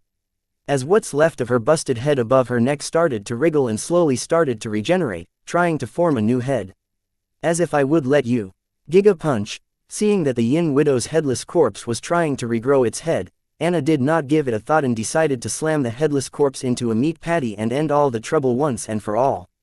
No, Anna, don't. That's blood resurrection. You will only make it faster. Seeing her dumb original body act, Anne yelled to stop her as she recognized the card equipped by Yin Widow and knew that any and all, be it physical, soul, elemental, or rule energy, all of them would get swallowed by the blood-red glow on the headless corpse and converted into vitality to accelerate the regrowth of its busted head. Bam! Unfortunately, her warning was too late, and Anna's attack had already landed on the headless corpse of Yin Widow. To be exact, Anna's punch landed on the blood-red glow covering the corpse. The blood-red light absorbed all the force behind Anna's punch, leaving the headless corpse untouched. Seeing this, Anna was surprised. Before she could express her surprise, she felt an unknown force from where her fist was met with the blood-red glow on the corpse, trying to swallow her vitality through the little connection between her fist and the blood-red light. Alerted, Anna pulls her fist back hurriedly. What the hell? Anna yelled as she saw that the wriggling mass of tissue earlier on the neck of the headless corpse had now grown into complete head with no hairs or eyebrows or facial hair. Deep breaths. The newly grown hairless head suddenly opens its eyes and starts to take deep breaths, having just revived from the dead. As Yin Widow revives, the golden lotus tattoo on the back of Anna's palm, which is vanishing, it stops disappearing and once again becomes complete and apparent. Then a golden light shone on the bald Yin Widow's body, which was lying on the stadium ground, are growing her hair, eyebrows, eyelashes. Ha ha ha, little slut, suffer death. Wait, why are there two of you? Covered in golden light, young Widow lifted her body to witness and take pleasure in Anna's death, but to her surprise, there were two Annas, and both of them had the vitality of the living. Yin Widow was confused and against her better judgment chose to believe that Anna in the conservative attire was a clone. Bam! Anne's head popped and burst in a similar fashion to that of the Yin Widow's head upon being slapped by Anna's 10x gigaslap. Thud! Anne's headless corpse fell to the ground. A white light escaped from Anne's carcass and hurriedly entered Anna's grimoire. What the fuck? Seeing Anna in the conservative attire, the one she had believed to be the clone, die a gruesome death with her head popping off like a firecracker, Yin Widow yelled out profanity, unable to understand what was going on. Why did the clone die? Yin Widow had already sensed the Yin Harmony curse on the real Anna, ensuring herself that the Anna in conservative attire was just a clone. This certainty is what led to Yin Widow's confusion. She did not understand how did her Yin Harmony curse fail to kill the real Anna and instead killed the clone. Yin Harmony curse, within its rules, was an absolute curse. There was no escaping it as long as all the conditions and rules were satisfied. As they say, certainty is the mother of fools. Similarly, Yin Widow's confidence in her Yin Harmony curse led to her state of confusion. Yin Widow was putting 1 and 2 together, trying to find out what was going on, whether Anna had found a loophole to her trump card. Booster shot, 100x Giga Palm. Finding an opening amidst Yin Widow's confusion, Anna activated the SS rank Legend Grade Booster Shot card to increase her power by 100 times temporarily. Then she struck Yin Widow with 100x Giga Palm.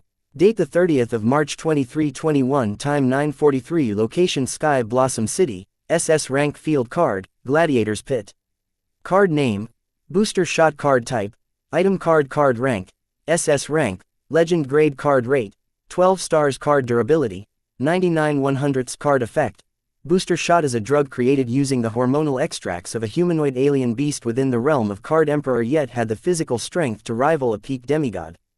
These hormones of the alien beast are used to create a shot upon usage that can increase the physical power of a card demigod by 100 times. Additional effect, Me So Horny. Warning, overusage of this drug can cause permanent damage to the user by mutating their physique in the direction of the shape of the alien beast. Note, the boost given by this drug only lasts for 10 seconds, and soon massive withdrawal symptoms such as restlessness, moodiness, extreme arousal, etc. Me So Horny. The sexual prowess of the user increases by 100 times. Note, if the user is a female, her ovulation hits the peak of the cycle, ready to be impregnated with multiple offspring. Warning, overusage of this drug can cause permanent damage to the user by mutating their physique in the direction of the shape of the alien beast. In the case of impregnation, there are high chances of the offspring born being mutated too. Card name, Blood Resurrection card type, Skill card passive card rank, SSS rank, Legend Grade card rate, 15 stars card durability, single usage card effect. A Blood Resurrection card is created using the blood sacrifice of 10 card apprentices of similar rank as the card. Blood Resurrection card automatically activates upon the death of the card apprentice equipping it. It can resurrect the dead card apprentice by regeneration of the dead body. As long as there is a single drop of blood left, this card can regenerate the complete body of the user. Additional effect, Blood Light. Note: the blood sacrifice used to create the card should be healthy with a complete body. Warning: if a tainted sacrifice is used in the process of card creation, then the resurrection process will have complications. Blood light. Blood light is the skill where a blood red light covers the user's corpse, trapping the user's soul in the carcass after the user's demise, stopping the user's soul from entering the river of souls. Blood light acts as a protective layer and absorbs all physical, soul, elemental, rule damage to the corpse, and converts it into blood vitality to help in the presentation of the user's corpse. 100x Gigapalm, bomb. Anna's hundreds time enhanced. Gigapalm smashed Yin Widow into a blood and meat paste. In this time, the golden tattoo on the back of Anna's palm vanished without a trace immediately, unlike earlier. Anna, what if that elderly lady has another resurrection card? Anne, who was in Anna's grimoire, reminded Anna mentally. I thought of that already, but I decided to risk it considering the patron saint guardian card given to me by our grandpa. Anna was also loaded with cards to help her escape death, but these cards were very expensive, even for her family. Soon the gladiator's pit field card disappeared, and the scenery surrounding Anna returned to the airfield of the Sky Blossom City. Noticing that Yin Widow's diamond grimoire and divinity were starting to fall to the ground under the influence of the gravity, Anna grabbed them and added them to her storage card. When did Grandpa gift you such a valuable card? Was I asleep then? Then where is my present? Did he forget about me? Anne complained. Yes, he did forget you, and why should he remember you? He only has one granddaughter. And that's me, Anna tweeted, not forgetting to get back at Anne for calling her dumb. But she clearly knows that her grandpa did prepare a separate gift for Anne. You are mean. Why do you always say such sharp words to me? It's already hard enough to be trapped in your origin card. But hearing such words hurts, you know. Anne whined. Her voice sounded with utter sadness and pain in it. It seems Anna's words genuinely hurt her. I am sorry, don't you start crying and whining again. Check my card holder. There should be an ugly-ass dress item card that's Grandpa's present for you. Since Anna has promised Anne 3 months of freedom, she could not lock Anne's voice out of her head, which meant she would have to hear Anne whine in her head for the next hour until her flesh body is recreated. Therefore, she chose to apologize to Anne for her hurtful words and pointed Anne to the gift her grandpa prepared for her. Wow, SSS rank legend grade Saintess's holy armor card. I love it. Finding the card her grandpa prepared for her in Anna's card holder, Anne cheered. I forget your taste in fashion is ancient. Only you would like such a dress. Anna criticized Anne's taste in dress. Whatever, I think Wyatt will like this armor. Anne spoke her mind. What? Why does it matter if Wyatt likes this armor? He doesn't even know that you exist. Anna was stumped hearing Anne mention Wyatt. Why not? Is he not your crush? And not to mention he is the only mate out of your multiple mates that our mother approves. I can feel you are very serious about him. After all, you stopped fooling around. Right now, under the side effect of the booster shot card, you are highly aroused, and all you can think about is Wyatt and the various ways he will ravage you and explore every nook and corner of your body.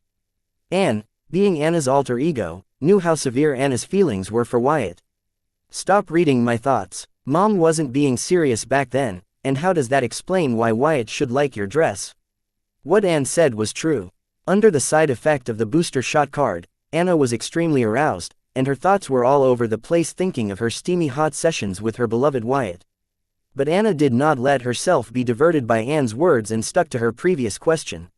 If you are planning to make him your husband then, I think Wyatt's opinion on my dress matters, Anne answered, not trying to hide her intentions. I still don't understand. Anna understood what Anne was saying, but she denied or hoped it's not what she thought. Listen, Anna, I respected your words and did not interfere with your choice in having various sexual partners, but once you are married with mother's approval. Your husband is my husband. Anne knew being stuck in Anna's origin card, her prospects in love life were near zero, so she decided to settle for one that Anna loved and was approved by her mother. What the fuck? You made my mother your mother, you made my grandparents your grandparents, you made my relatives and friends your relatives and friends, I can tolerate sharing all of them with you. But now you want me to share my husband with you. That's it. I don't care if you are my origin card, I will shred you to pieces. Anna was furious hearing Anne be blunt about her intentions, and made it clear to Anne that she would not share her husband with her. We will see about that. It's not up to you. Let's see if Wyatt will like your public loose crusty tunnel or my VIP exclusive premium tunnel. Date the 30th of March 2321. Time 8:46. Location Sky Blossom City, Guild Association Mall, Warehouse No. 234 inches. Susan, congrats on becoming a silver grade card apprentice. I congratulated Susan as she walked out of the card lab with her silver grimoire hovering next to her. Congrats, Miss Susan. Van and Old Ben both congratulated Susan for her successful grimoire upgradation. Thank you, Wyatt, Guild Master Van, and Captain Ben. Wyatt, your silver power works like a miracle. I never thought I could contract a silver grade grimoire when I was in the card student realm like the young geniuses. This feeling is amazing. Wyatt, sorry I believed the social media and doubted you. Susan was delighted with her grimoire upgrade, and thanking everybody, she apologized for having doubted me. Forget about it. That's water under the bridge since you were brave enough to try my theory. I think nobody is as naive as you to believe me and agree to be a lab rat for an untested theory. In this new world, Susan is the only one who has trusted me when others would think twice. And I am happy to have a friend like her. Hey, hearing me call her naive, Susan protested cutely with puffed cheeks. Susan, you help Old Ben. I have urgent matters to attend to. Van and I head out of the warehouse to read to Sarah's matters, leaving Old Ben with Susan to discuss blood item card sales. Ring ring ring. Outside the warehouse, as I was planning to head to the location of the D-rank Silver Beach Gate dungeon to get Courtney and Bloodette, I heard my grimoire ring alerting me of a call. Courtney. I was surprised to see that the caller was none other than Courtney, as I thought she was under Southern Watch's custody. Hey, Wyatt. I picked up the call, and Courtney's voice sounded from the other side of the call. Courtney, aren't you supposed to be in Southern Watch's custody? How are you able to call right now? I hurriedly asked Courtney how she could call me while still under the custody of the Southern Watch. I fled. Duh, Courtney answered. What? How? Southern Watch is the elite military force filled with card overlords and card kings. How could a mere card master escape under their watchful eyes? That's a crazy story. Bloodette created a rune similar to my intent blood rune that allowed her to house in my body. Bloodette's rune enables me to hide in her body. Using that rune, I escaped to the dungeon seal. Courtney enthusiastically explained her escape from the Southern Watch camp. Turns out that she hid in Bloodette's body using the new rune Bloodette created, and then Bloodette was summoned back to the Blood Rock Cave by the dungeon seal. No wonder the soldiers of the Southern Watch did not notice Courtney escaping or that she was missing. Courtney basically teleported out of the Southern Watch's camp. So you are in the dungeon now? I asked Courtney, planning to inquire about Sarah. No, silly, I came outside the dungeon to call you and inform you about the abnormality surrounding one of your subordinates who is glowing with blood red light as we speak, Courtney answered, revealing why she called me. What did Bloodette have to say about that? I asked Courtney, inquiring about Bloodette's opinion on the abnormality with Sarah. She believes that the blood rule meaning your friend comprehended is behind this abnormality. She is now trying to identify the blood rule meaning your friend learned to point out exactly what is happening. Courtney informed me of Bloodette's deduction regarding Sarah's abnormality. Oh, I see. Okay. Then Courtney, I will be there in a few minutes. Seeing that Bloodette was already trying to find a solution for Sarah's abnormality, I felt some burden reduced. But still, I did not dare to make light of Sarah's situation. So hanging up the call, I turned to Van and said, hurry, take me to the dungeon. Using Nanomorpher to head to the dungeon would take a minimum of 10 minutes if I ignore all the traffic rules, but I had a better alternative, a Viltronian mutant card lord, Guild Master Van. He could take me to the dungeon in under a minute. If the situation weren't urgent, I would not opt for this option, but a dire situation calls for dire needs. Yes, boss. Whoosh, Wyatt, you are here already, Courtney exclaimed, seeing Van and me land. Yeah, let's head in. I did not waste time with chit-chat and headed straight into the dungeon gate. Walking into the dungeon gate, I found that blood-red rocks of the dungeon were glowing in a rhythm, like a beating heart. Ignoring this glow, I headed deeper into the cave until I found Sarah, who was seated in a lotus position with her eyes closed and emitting bright blood-red light. The light emitted by Sarah was in sync with the rhythm of the glow emitted by the rocks of the cave. I couldn't tell who followed whom, whether the rhythm originated from Sarah or the cave itself. Either way, the blood-red glow on Sarah was brighter than on the rocks of the cave. Hi, Wyatt, Bloodette, who stood monitoring Sarah, greeted me, seeing me arrive. To my surprise, I noticed another Bloodette sitting in the lotus position next to the original Bloodette. She seemed to be comprehending the blood rule. What's going on, Bloodette? I asked her in concern as Sarah was one of my investments. Sarah had a demigod bloodline, which meant that she had the potential to reach the demigod realm. I did not want to lose a potential demigod subordinate here. She is sucking the blood rule energy from the cave. I do not know how she is doing it, but she seemed to have formed a domain within the cave. If not for the bloodstones, she would have sucked blood energy from any living being next to her. Lucky for your friends, they were in my cave. If not for the blood energy from the cave stones meeting her requirement, she would have sucked everyone sitting in her domain dry. Bloodette explained that the blood red light on Sarah was a result of her blood rule domain, and it was absorbing blood rule energy from the blood rock cave. If not for the bloodstones in the cave, Sarah's blood domain would have sucked the blood energy from all of my Calamity Daughter gems and turned them into dry corpses. Turns out my Calamity Daughter gems were very lucky, otherwise, they suffer in Sarah's blood rule domain. Date the 30th of March 2321, time 8:46, location Sky Blossom City, Dungeon Highway, Barren Lands, Blood Rock Cave Gate Dungeon. What is this blood domain? I understood that Sarah was the one causing the light show in the cave, and if not for the energy of the cave, she would have turned into a blood-sucking vampire, but what I did not understand is what is a blood domain. This was a totally new concept for me. I do not know how it works for you humans, but for me, blood domain was something I learned innately, so I cannot be of much for you guys in this area. Bloodette was of no help, but I knew where I could get the answer, and it was the Clown Mosque's memories. Accessing Clown Mosque's memories, I understood that the blood rule domain or any rule domain could be achieved when one gains complete mastery in a signal meaning of that particular rule. That means Sarah has achieved complete mastery in a specific meaning of blood rule, enabling her to use the blood domain. But the question was, what meaning of blood rule did she accomplish complete mastery to lead to such abnormality?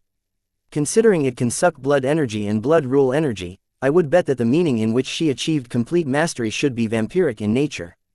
Even with so many clues, it was hard to tell which meaning of blood rule Sarah had gained complete mastery of, as there are millions and billions of meanings in just blood rule, and most of these meanings are vampiric in nature or require blood sacrifice. Not to mention any blood rule meaning I knew of did not send a person into a trance-like state. I knew Sarah was not under the enlightenment state cause she did not have that air around her. Therefore this abnormality in Sarah was puzzling. What is your clone doing, Bloodette? I asked, pointing at Bloodette's clone, seated in a lotus position and meditating. That's not a clone, it is a blood incarnation. Unlike avatars and clones, this has whole new abilities. It can comprehend rules and then transfer them to the original body. I usually use them to gain mastery of other rules. I focus on the blood rule, and they focus on different rules. Bloodette introduced me to a whole new world of incarnations. They reminded me of my 3 slave consciousness, as I planned to use those guys for the same purpose. Amazing. Is there no downside to these incarnations? I knew that if something is too good to be true, then it isn't. Therefore I double-checked with Bloodette to see if she left out some stuff about the incarnations and their miraculous abilities. Well, the rule meaning mastered by the incarnation can only be transferred to the original owner if they have achieved completion in it. And also, the talent of the incarnation for the comprehension of the rule depends on the talent of the original body. My talent for other rules is lower than the bare minimum. Therefore, I still haven't transferred a single meaning from these incarnations. Finally, Bloodette spilled the disadvantages of incarnations. No wonder these incarnations are not as popular as clones among humans. Oh, then what is it doing right now? Since the blood incarnations are of no help to Bloodette, I didn't understand why Bloodette was using it right now. I am using it to comprehend the blood rule meaning that girl comprehended to completion. This way, we will be able to find out what meaning of blood rule she mastered to completion to cause such an anomaly in her. Bloodette explained that she used the incarnation to feel the blood rule meaning in Sarah's domain and then comprehend that meaning to find out what it is. Though Bloodette was the blood supreme, oddity born from the blood rule itself, she could not mess up the order she comprehended the blood rule.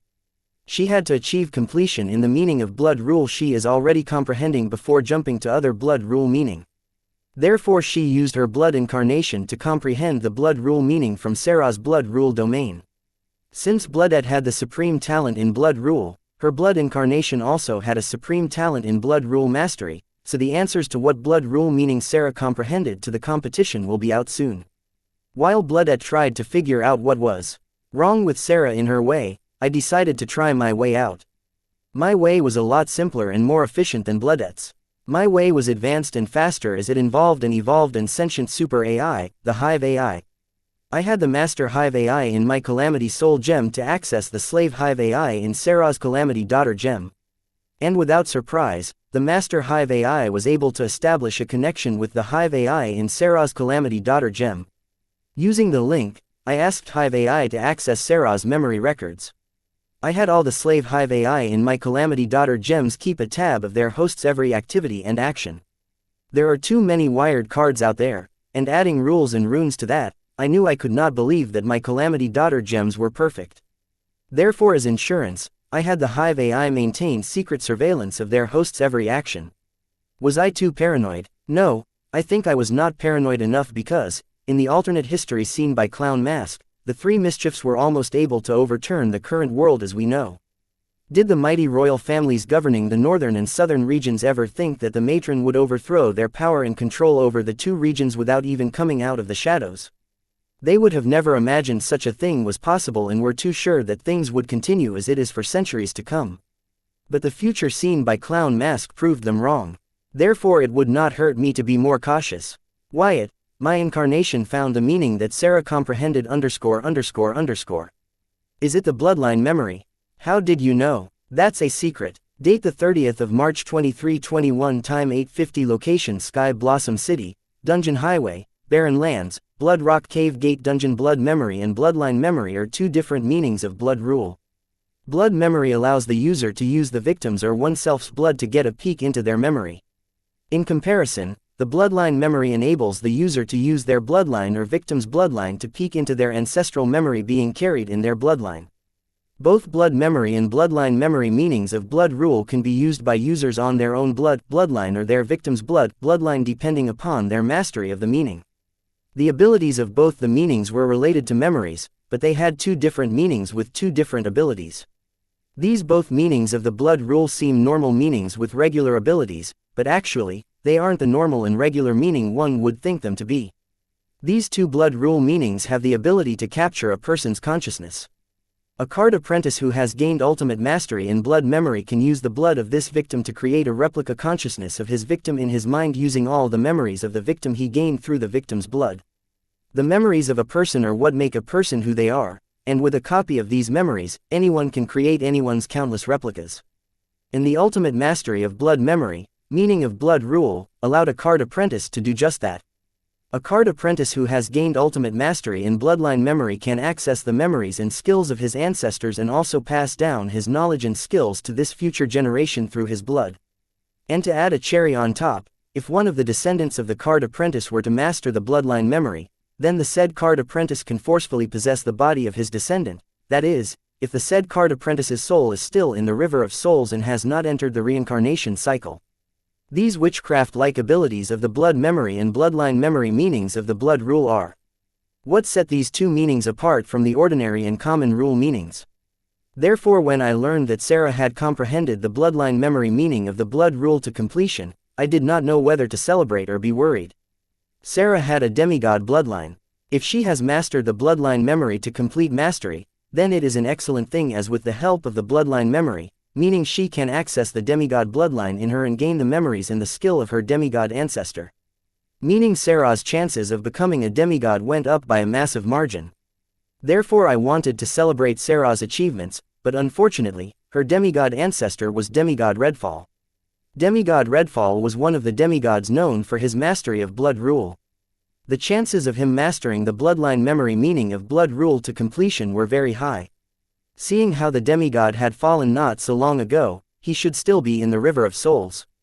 Making the news of Sarah achieving ultimate mastery in bloodline memory not to a cause of celebration but a cause of worry.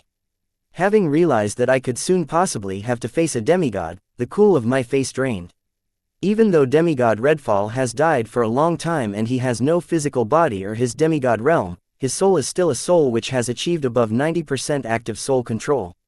So even in his soul state, Demigod Redfall is not someone I could go toe-to-toe with. The only thing keeping me from panicking is that I did not know for sure that Demigod Redfall had mastered the bloodline memory meaning to completion.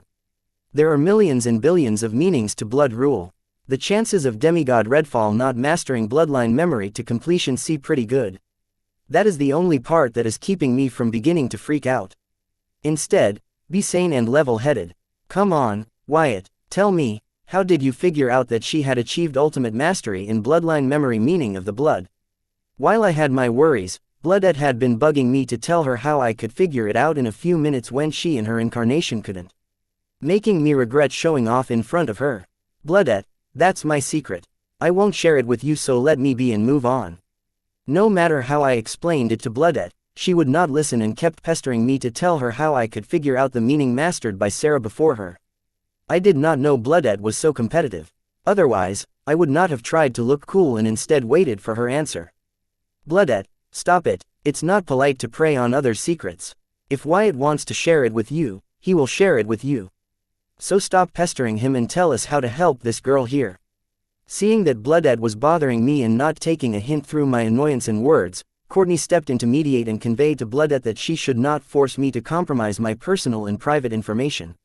Oh, okay, I wouldn't bother him anymore.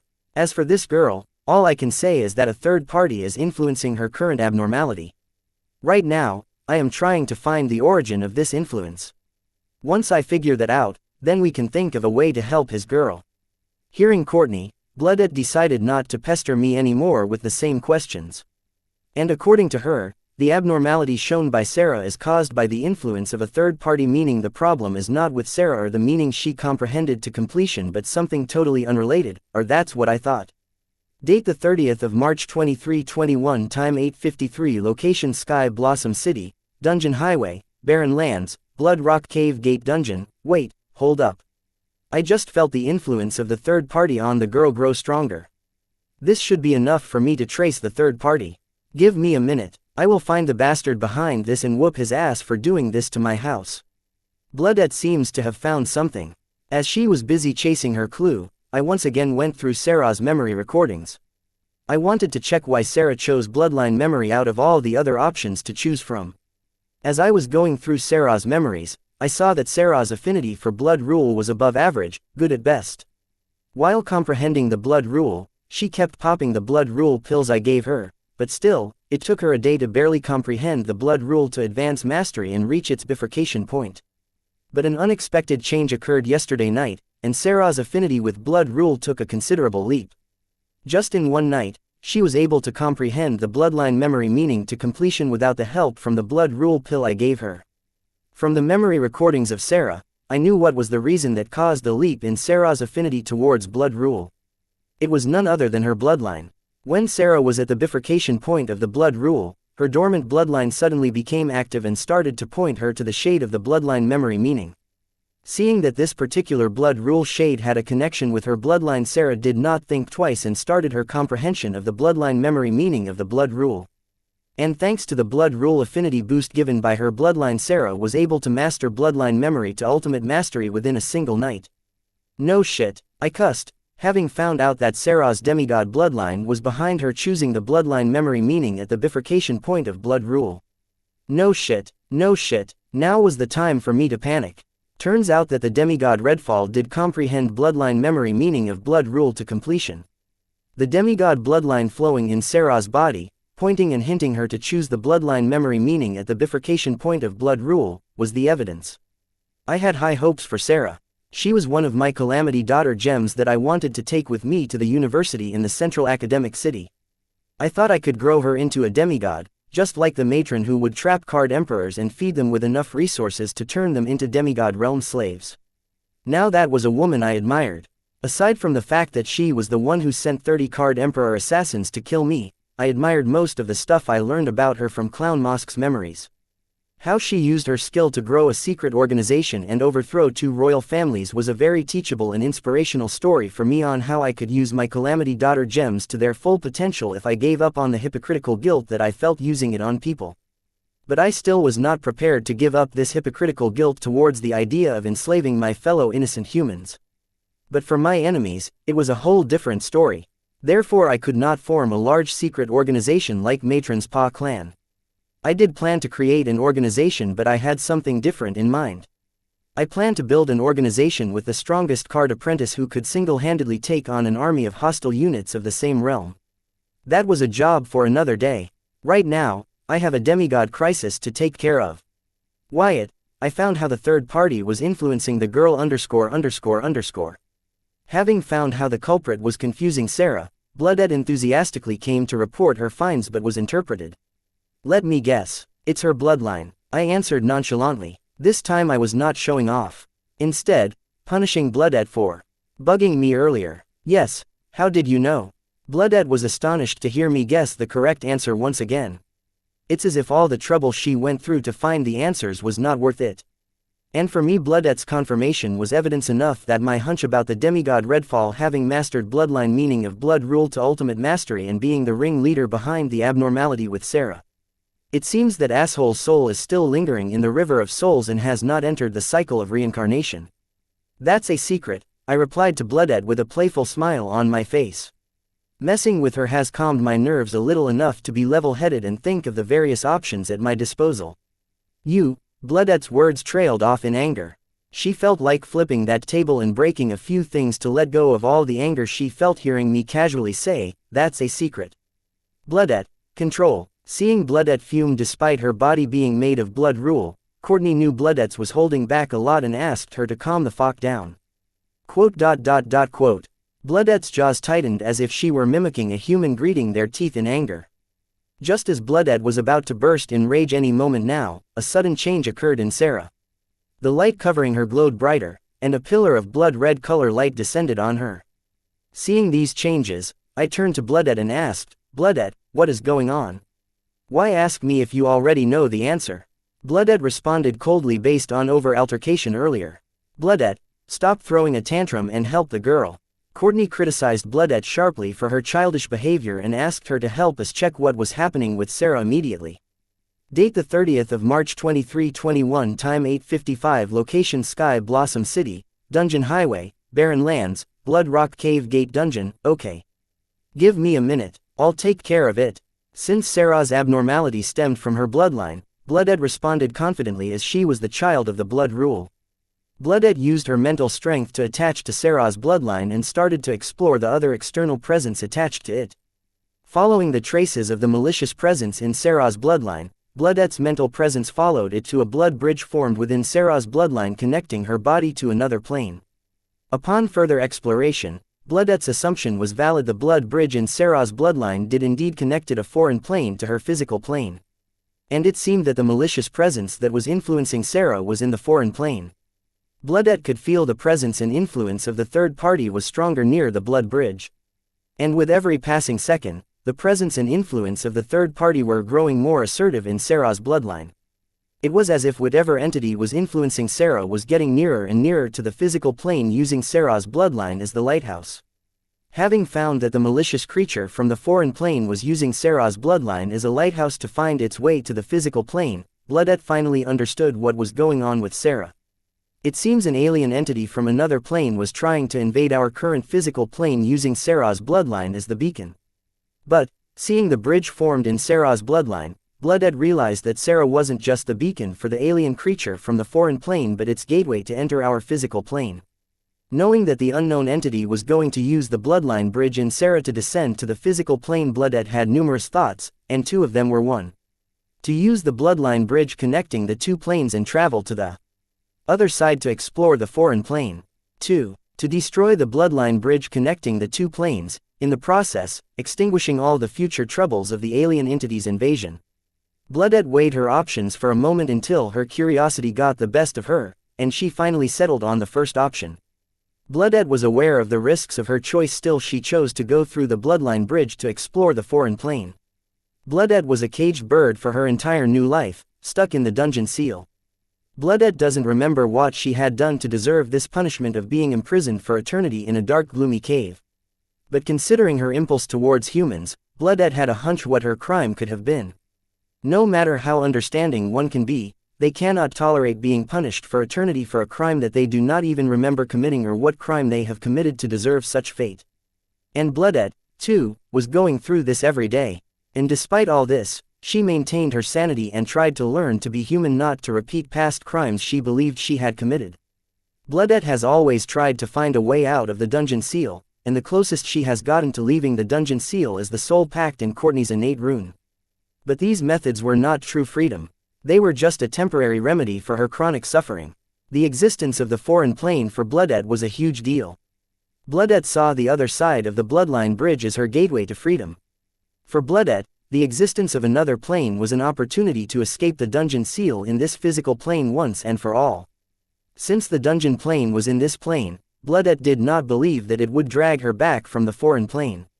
Though Bloodette thought she had found a solution for her problems, it did not mean that she believed that the foreign plane was all flowers and chocolates. Seeing how the distance of the other side was trying so hard to flee the foreign plane and invade this plane was evidence enough for Bloodette. Therefore she first decided to explore the forgiven plane for choosing anything for definite. But before she began her exploration, she decided to leave a mark on this plane which would act as a beacon for her in case she gets lost in the forged plane. Also, she had to report what was going on to her worried friends.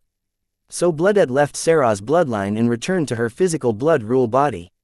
Bloodette, did you find what's wrong with the girl? Seeing Bloodette's blood rule body open its eye, Courtney asked her in concern. There is nothing wrong with the girl. The problem is that a foreign entity has somehow marked her bloodline and is using it as the beacon and gateway to return to this plane. Don't worry, I have decided to explore that plane, and if I were to run into that entity, I would handle it. So guys, stay back and relax. Let big sister Bloodette solve the problem. Bloodette narrated her findings in her wish to explore the foreign plane. I was not surprised by Bloodette's findings. Since I knew the cause of the abnormality was Sarah's bloodline and the bloodline memory meaning of blood rule, I had already deduced that the foreign entity that Bloodette was referring to was none other than demigod Redfall, and the foreign plane that Bloodette planned to explore was none other than the River of Souls. But what surprised me the most was that Bloodette called herself Big Sister. Where did she learn that? I believe the Grimoire network has got to her. Courtney, what kind of third-rate entertainment videos are you showing to this naive one?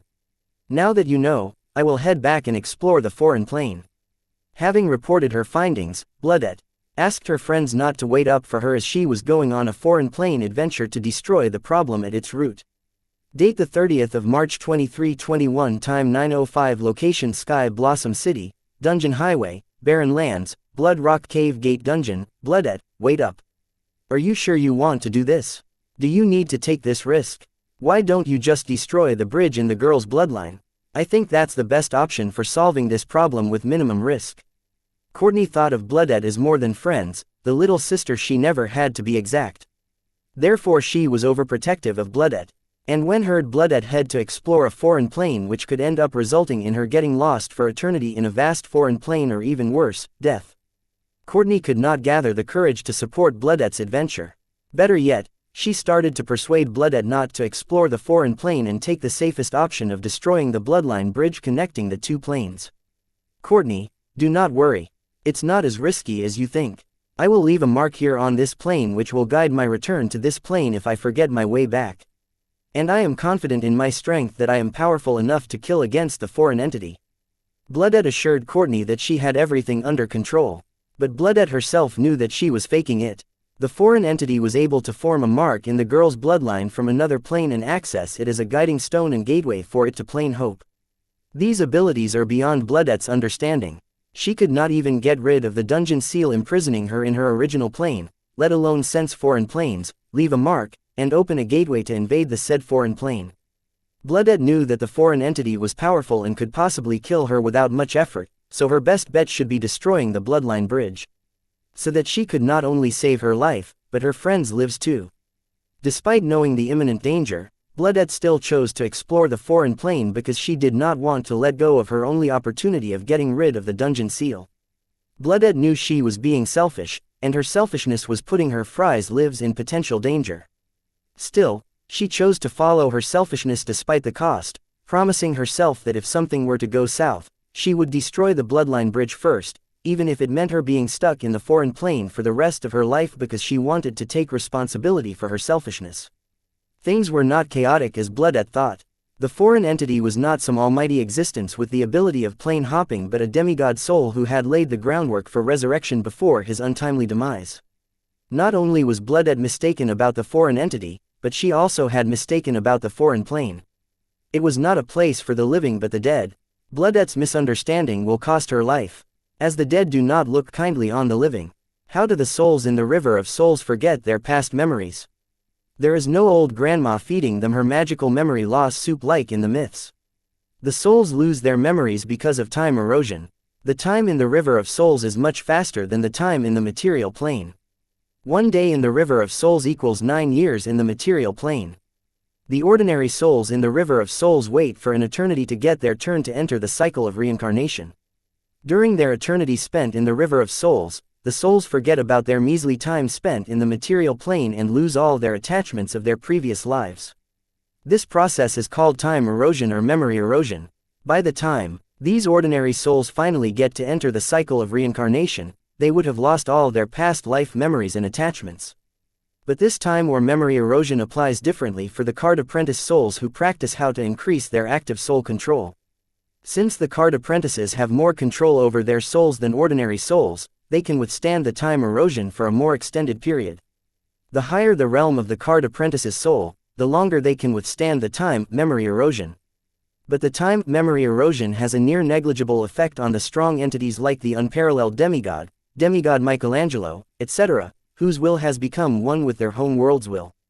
These souls have accomplished the highest state that a mortal soul can achieve and do not want to be disturbed from their eternal peace.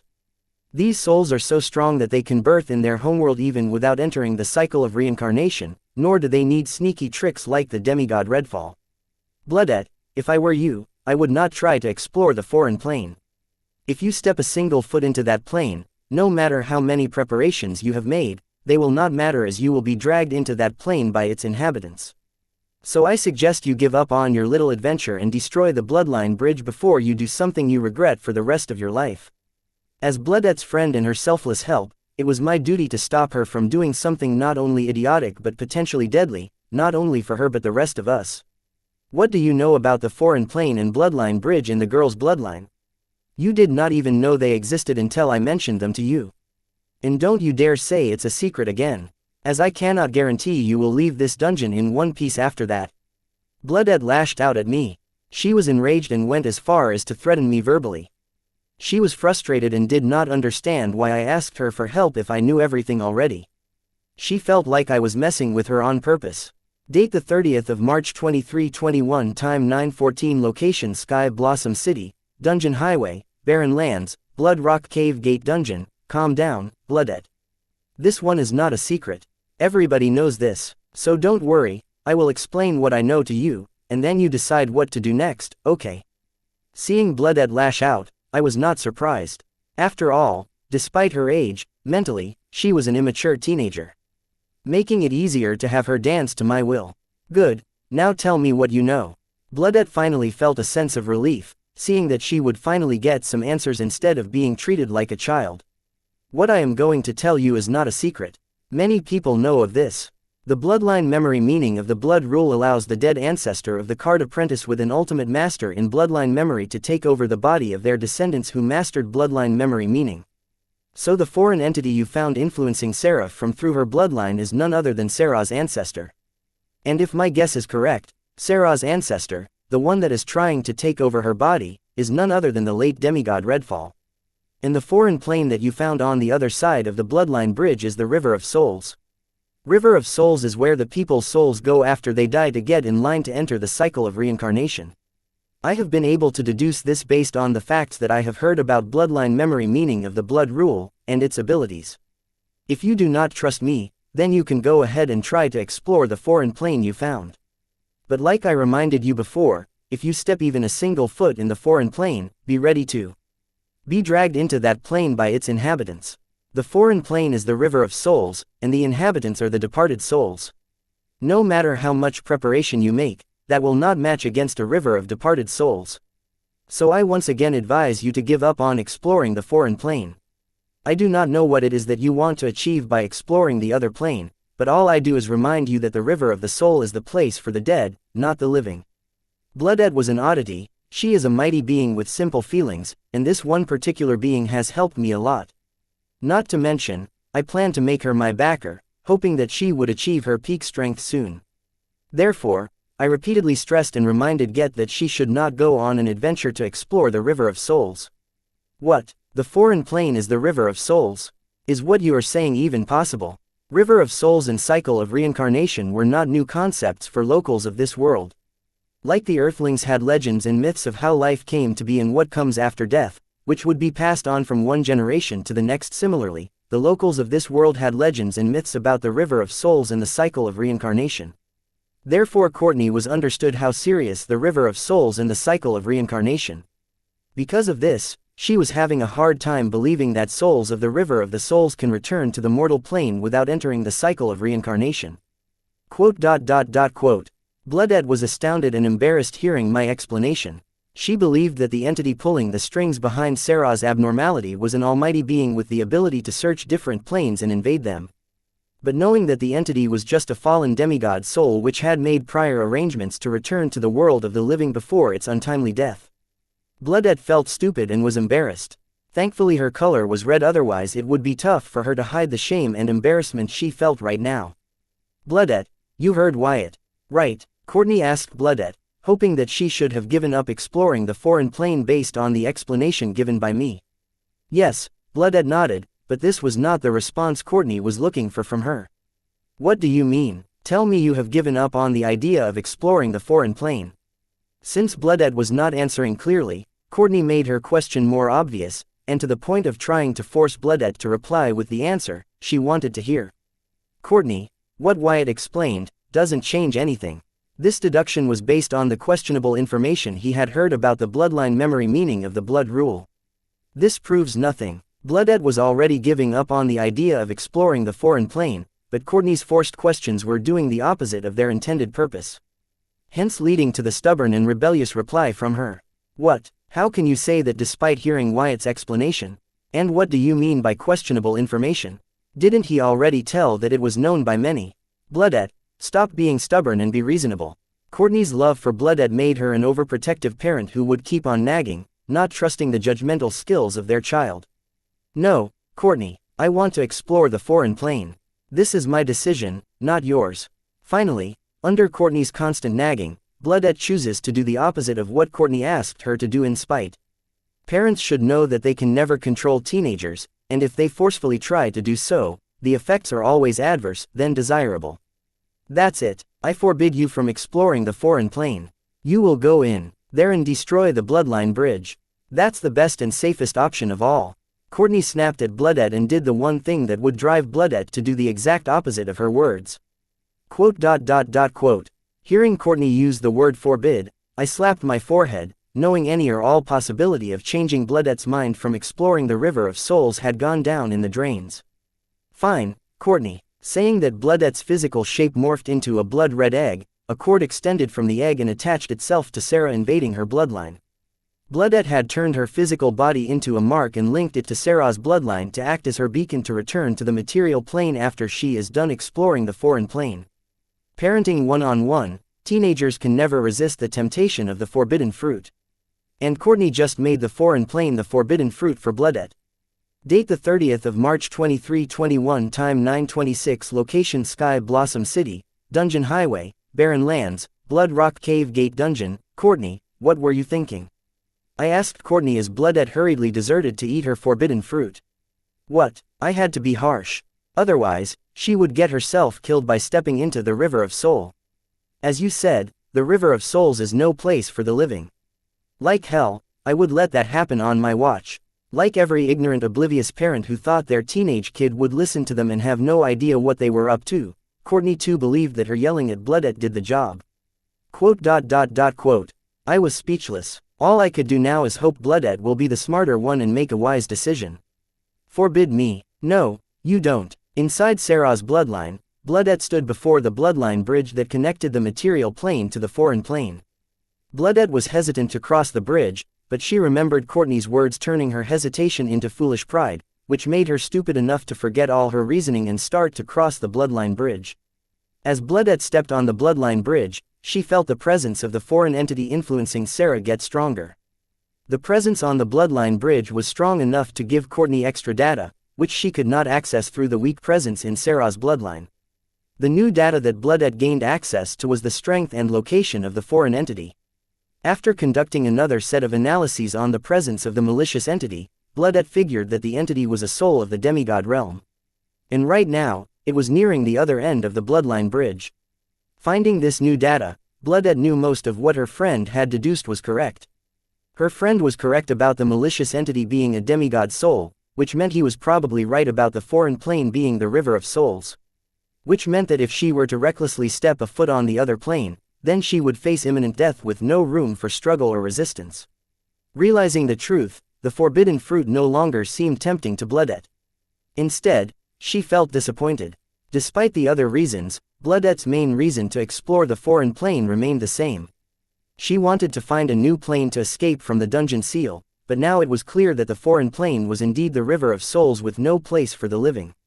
The little hope Bloodette had in her for an unexpectedly favorable outcome died.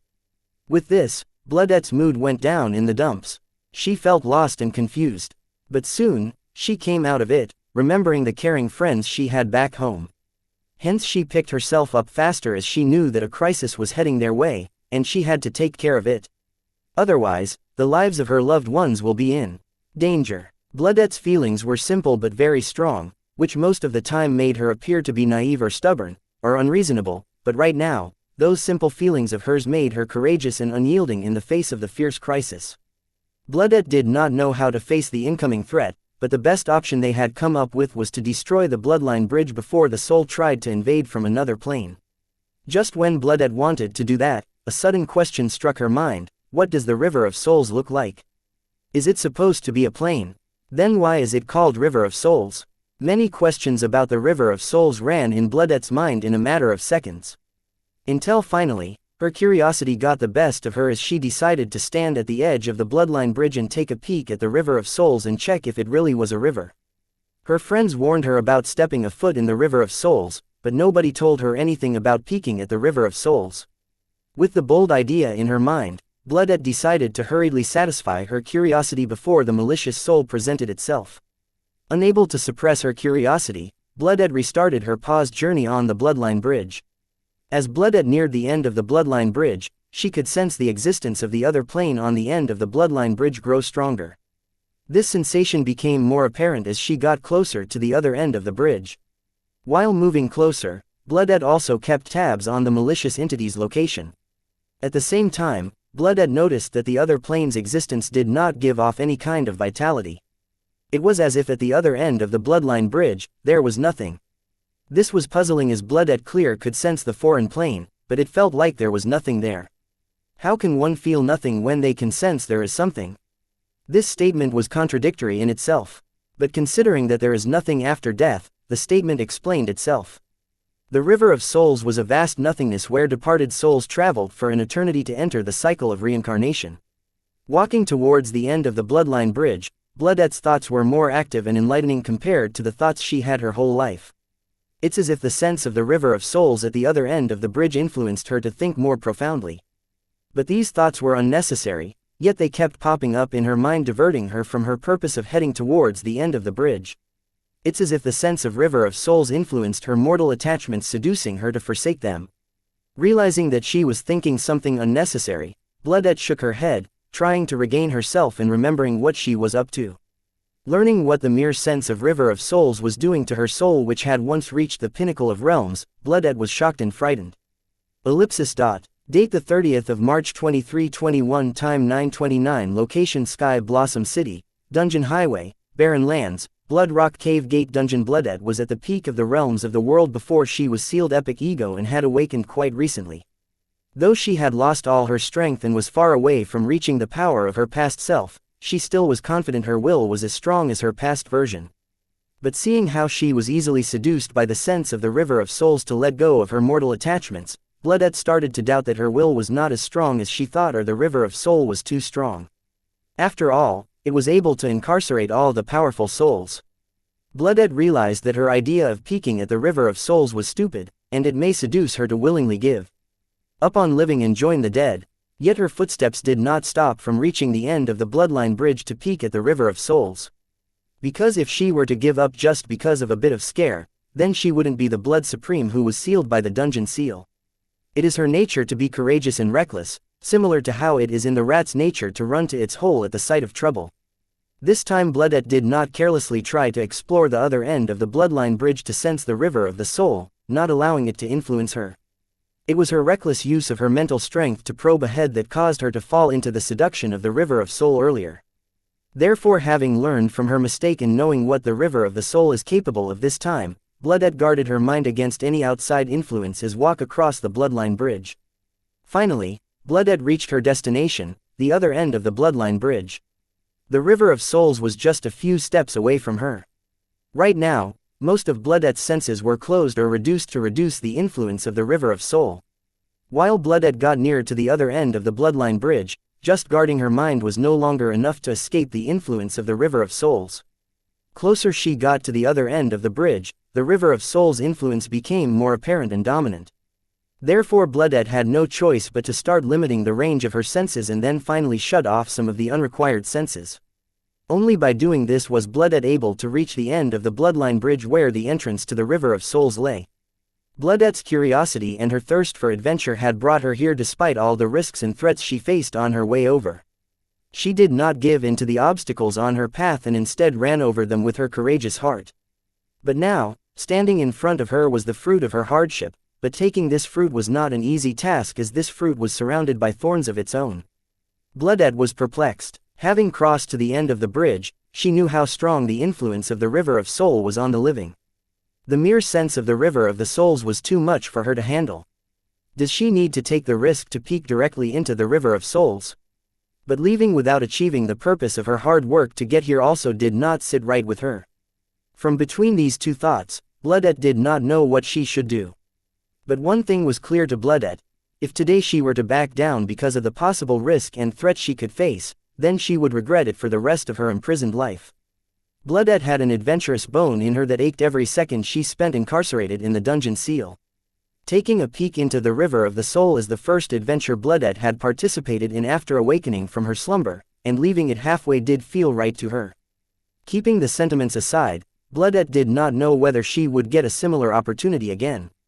If she left here, what awaited her were dull days in the dungeon seal or Courtney's innate seal. After long contemplation, Bloodette decided to continue with her adventure to peek at the river of souls as the living. How many people get a chance to peek at the river of souls? Nearly none. This was once-in-a-lifetime opportunity for Bloodette, and her adventurous heart will not let go of it. Following her heart, Bloodette took the last few steps to stand at the edge of the bloodline bridge. Before standing at the edge of the bridge, Bloodette had taken some precautionary measures to face the influence of the river of souls as she peeks at it. Bloodette could only hope that these measures were enough for her to resist the power of the river of souls. As Bloodette was double-checking her calculations about facing the influence of the river of souls, unknowingly, she slowly walked to the edge of the bridge. Step by step Bloodette neared the boundary of the bridge, but she did not seem to realize that she was already moving closer to her demise. Bloodette had no chance to resist or struggle as to how one can struggle or resist against something they have no awareness of. That was Bloodette's dilemma right now. She was not aware that she had already fallen prey to the power of the river of souls and was walking straight into the arms of death. Bloodette had finally achieved her goal, having stood at the edge of the bridge. The river of soul was right in front of her, but unfortunately, she did not have any awareness to peek at the sight she was planning to. One step more, and she will become a part of that sight. Date the 30th of March 2321, time 9:32, location Sky Blossom City, Dungeon Highway, Barren Lands, Blood Rock Cave Gate Dungeon. Just when Bloodette was going to take the final step into her demise, something deep inside her awakened, feeling the grasp of death over Bloodette.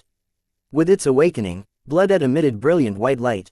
With the emission of light, dark vapors could be seen, leaving Bloodette as the influence of the river of souls over Bloodette evaporated, her awareness of her surroundings returned. As Bloodette's awareness returned, she had a vision. In the vision, she saw a handsome, sharp-jawed, bright-eyed male facing a charming, gorgeous beauty with red hair matching her red eyes. The male appeared to be troubled and had a guilty expression. The female seemed to be consoling the male as he looked at her with eyes filled with guilt. "Father, please don't feel guilt. It's not your fault. People are not ready to expect me yet." Quote. Hearing the words of the beauty, the guilt in the male's eyes deepened. And tears could be seen at the corner of the heroic male's eyes. Swallowing his guilt, he looked at the beauty and said, "Honey, despite all your sacrifices and hardships to prove yourself, sign this world." "Father, these tears of yours are enough consolation for me.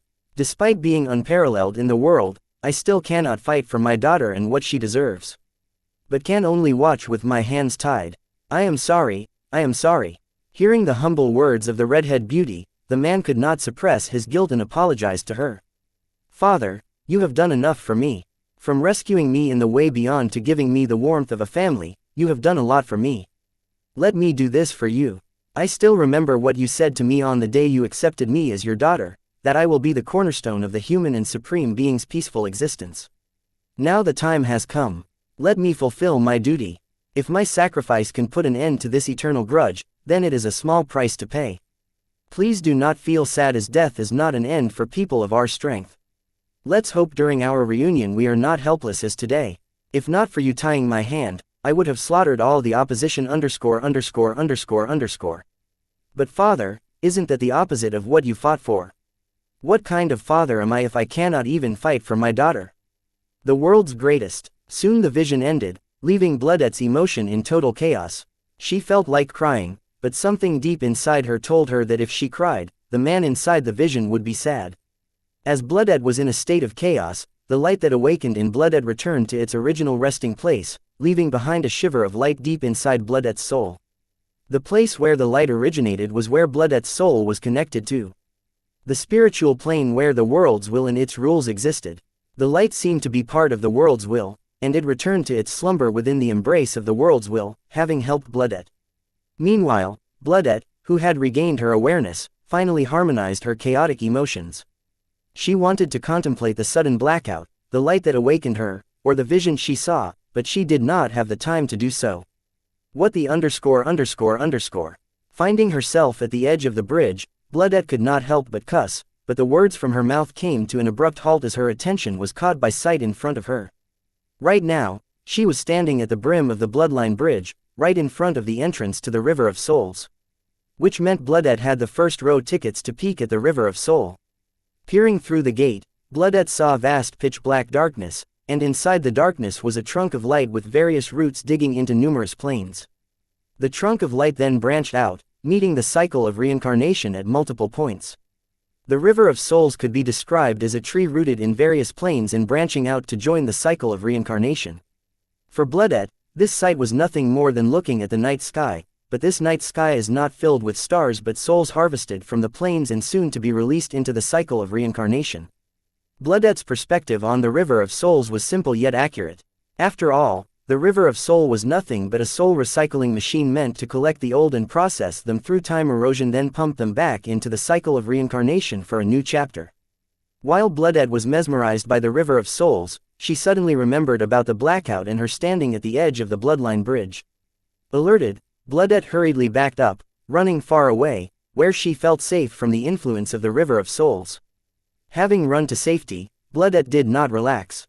Instead, she hurriedly used her power to explore the malicious presence to find the location of the demigod soul that was trying to return to the material plane through the Bloodline Bridge.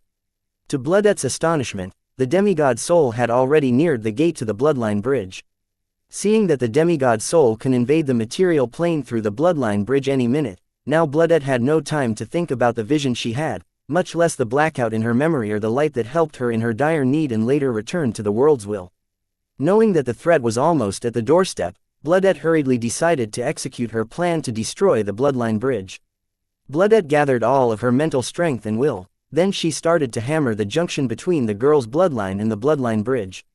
Seeing that a single hammer wasn't enough to get any response from the intersection, Bloodette started barraging it with her full power, but still, she could not get any reaction for her action. Realizing that her strength was not enough to destroy the Bloodline Bridge, Bloodette's face paled, feeling the weight of the imminent danger as the demigod's soul got closer and closer to the Bloodline Bridge connecting the River of Souls to the material plane. Pressed by time, Bloodette knew she was in deep shit now. Date the 30th of March 2321, time 9:36, location Sky Blossom City, Dungeon Highway, Barren Lands, Blood Rock Cave Gate Dungeon. Under the pressure of a nearing demigod soul, unable to think of a way to destroy the junction between the Bloodline and Bloodline Bridge, Bloodette had no time to get nervous or freak out. Instead, she sought help from her friends.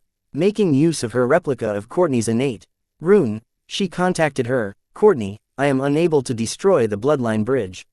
What should I do? The demigod soul is nearing here. What? How am I supposed to know that? You are the expert in blood rule. If you don't know what to do, how am I supposed to know what to do? Hearing Bloodette seek help from her through the connection between their runes, Courtney replied to Bloodette. What happened? Seeing the panicked Courtney, I asked in concern. Bloodette just contacted me asking for help as she is unable to destroy the bridge and the demigod soul is fast approaching. How can I be of any use to her when I recently forged my ego gem and barely know how rules operate? Courtney hurriedly explained what was going on. Quote. As expected, it is not easy to break the bloodline bridge. I had already predicted that the bloodline bridge would not be destroyed, but considering it's Bloodette, I hoped for a positive outcome, but it seems I overestimated her strength. Inside the blood bridge, unable to destroy the junction between the girl's bloodline and the bloodline bridge connecting to the River of Souls, Bloodette was perplexed, contemplating whether she should directly destroy the bloodline bridge, but that was too risky. Considering the saying, one should not cut the branch you are sitting on. The reason why Bloodette did not directly attack the bloodline bridge and instead chose to attack the junction connecting it to the girl's bloodline was simple. What would happen to her if she were to destroy the bridge she is standing on? In the best case scenario, she will get tangled up in the girl's bloodline. In the worst case scenario, she would fall into the River of Souls. If the worst case scenario were to happen, she is as good as dead as there is no helping her once she sets foot in the River of Souls. Therefore, in order to avoid the worst case scenario, Bloodette chose to avoid destroying the bridge instead of destroying the connection, keeping it in the material plane and preventing it from falling into the River of Souls. Hence she attacked the junction connecting the girl's bloodline and the bloodline bridge. If the bloodline bridge were to lose the support of the girl's bloodline, it would be damned to fall in the River of Souls as the gate to it closes. Finding no other answers from her friend to break the junction between the bloodline and bloodline bridge, Bloodette planned to take the risk and directly attack the bloodline bridge. By doing this, Bloodette would be putting herself at the risk of falling into the River of Souls, but at least this way, she would be able to save her friends from the threat that is to come. And also, there is a chance that she might fall back in the bloodline, not into the bloodline bridge. If it is for her friends, Bloodette is willing to take this risk. If only she had not fooled around trying to peek into the River of Souls, they might have had extra time on their hands to come up with a better course of action. So Bloodette had her curiosity and adventurous bone to blame for the current lack of time. Finding that the malicious presence of the demigod soul got stronger in the bloodline of the girl, Bloodette knew that the soul was fast approaching, and she had no time to hesitate. Leaving behind all her hesitation, Bloodette walked on the bridge and started smashing it with all her might. Alas, her action barely managed to shake the bridge, let alone destroy it. This was not surprising as Bloodette's strength was not enough to break the feeble junction between the bloodline and the bloodline bridge, so how could she damage the sturdy bridge with the same amount of strength? Seeing that her attack could not even leave a dent on the bloodline bridge, Bloodette was desperate. The girl was clearly in the card soldier realm, yet how could her bloodline give birth to such an anomaly? If the enhancement due to the blood rule and its meaning is taken into consideration, breaking this bloodline bridge for a card overlord like her should be easy as cracking a nut, but why was she not able to leave a single scratch in the bloodline bridge or the junction? Bloodette could not understand this. No matter how she saw it, she appeared to be superior to the girl in terms of realm or affinity with blood rule. How come her prowess was not enough to destroy the bloodline bridge? What Bloodette had not taken into consideration was that the girl was a direct descendant of a demigod, and her bloodline was of the highest purity, meaning her bloodline was created using the power of a demigod. And it was not diluted by the mixture of other low-level blood. Helpless, Bloodette relayed the devastating development to Courtney through her rune. Courtney, I can't destroy the bridge either. What to do? What? Why would you try that? What if you had fallen into the River of Souls along with the destroyed bridge? Girl, have you gone mad? Courtney reprimanded Bloodette for her reckless actions. But the bridge did not get destroyed. Bloodette reasoned in her defense. What if it had? Thankfully the bloodline bridge was sturdy otherwise. Promise me you won't some so stupid again. Courtney totally forgot about the impending doom and continued to nag Bloodette.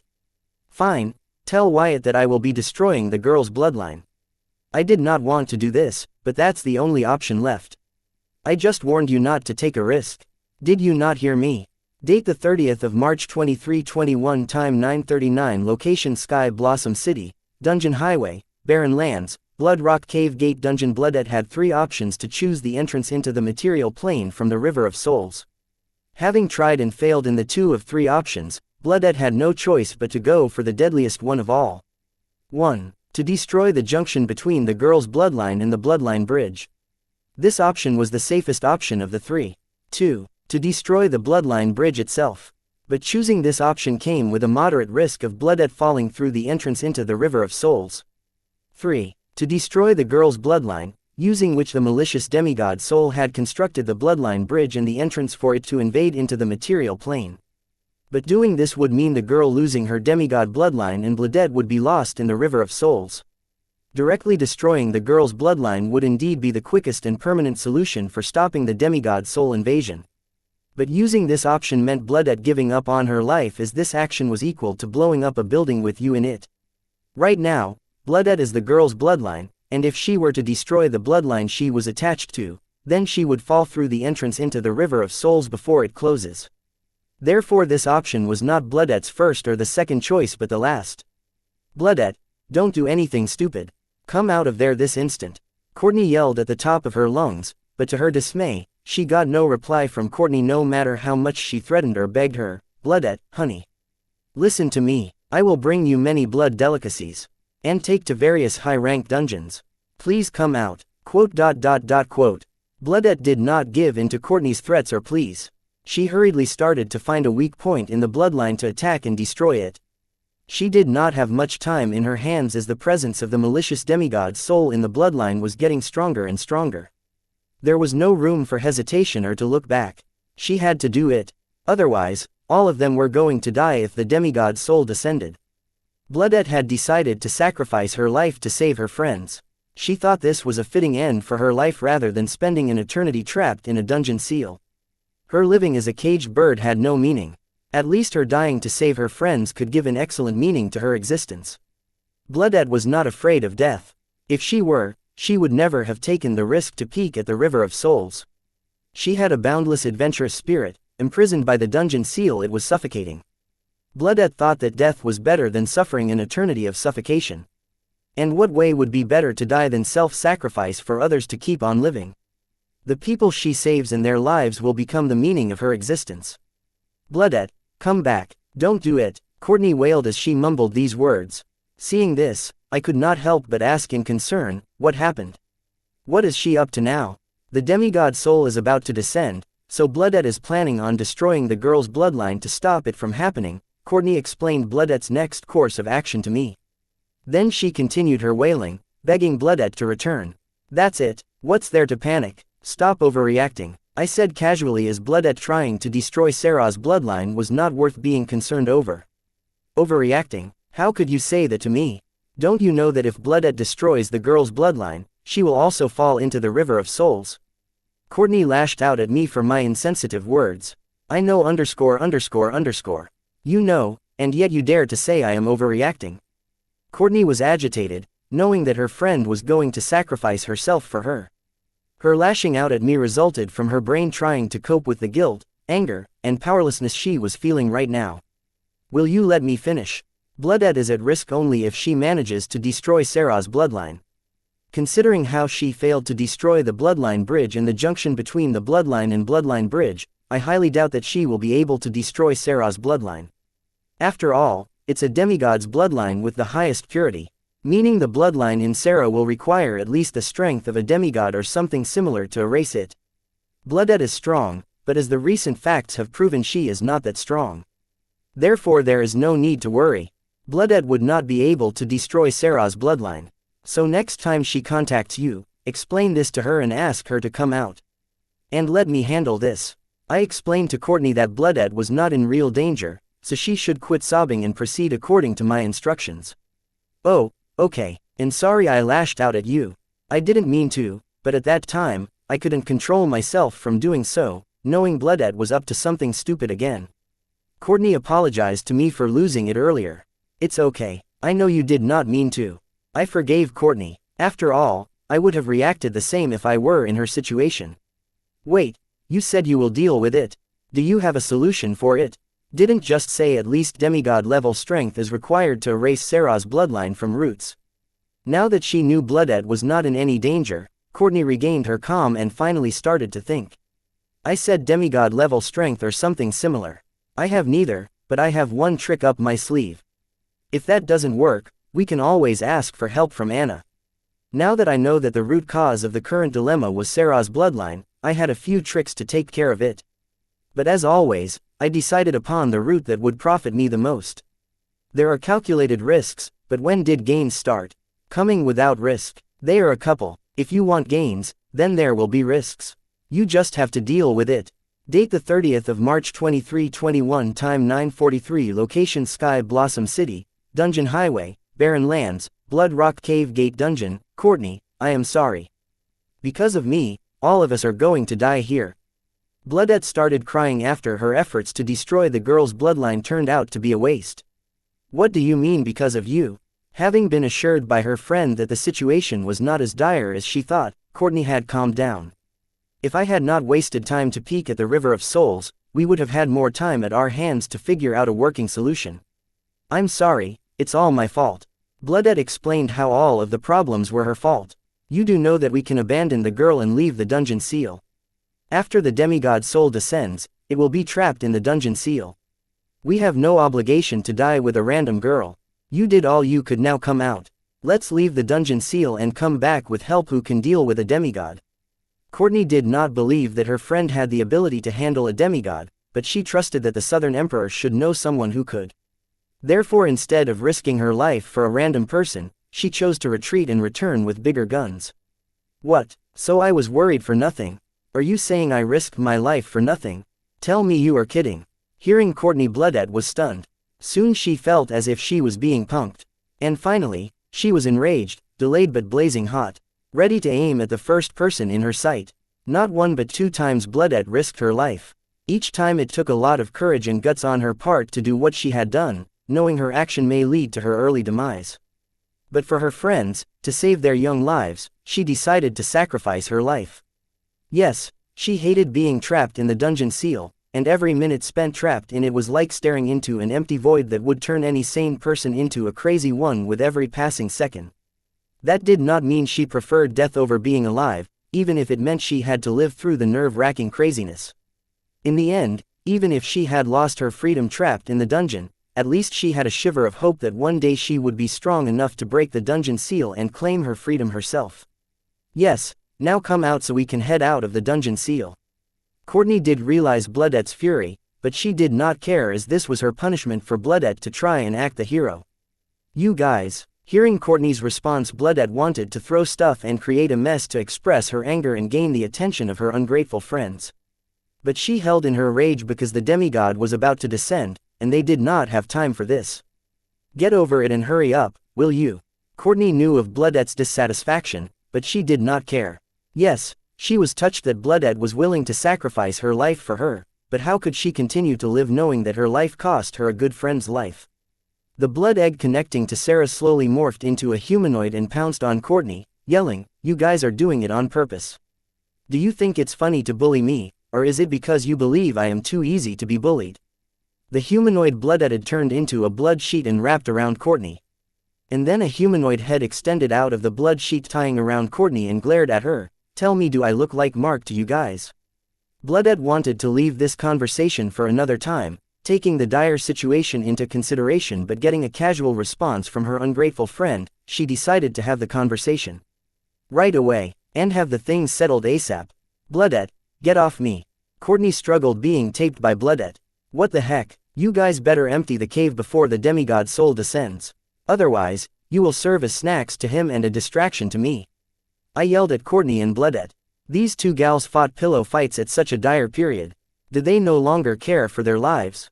And you two are no good. Do I look like a plaything to you? I went out of my way to help you, but then it turned out you did not require any help. I have had it with you, it's a secret, nonsense. Bloodette yelled in a grievance, remembering how she exhausted herself to find the cause of abnormality in the girl only to know her help was not required. "Girl, have you gone mad? Leave here immediately, otherwise, I cannot guarantee your lives." realizing that Bloodette seems to have held in her resentment about our alteration earlier while figuring out what's going on with Sarah. And now, finally, all her accumulated rage has burst out. Unfortunately, the timing couldn't be worse. I don't care. You two should realize that I am not easy to mess with. Until both of you get it, I am not done here. Bloodette seemed to be adamant about proving her point, and it appears she will not leave until we give a reasonable explanation or ask for forgiveness. But seeing the look on Courtney's face, I inferred she did not want to compromise for now or ask for forgiveness. Bloodette, you selfish bitch.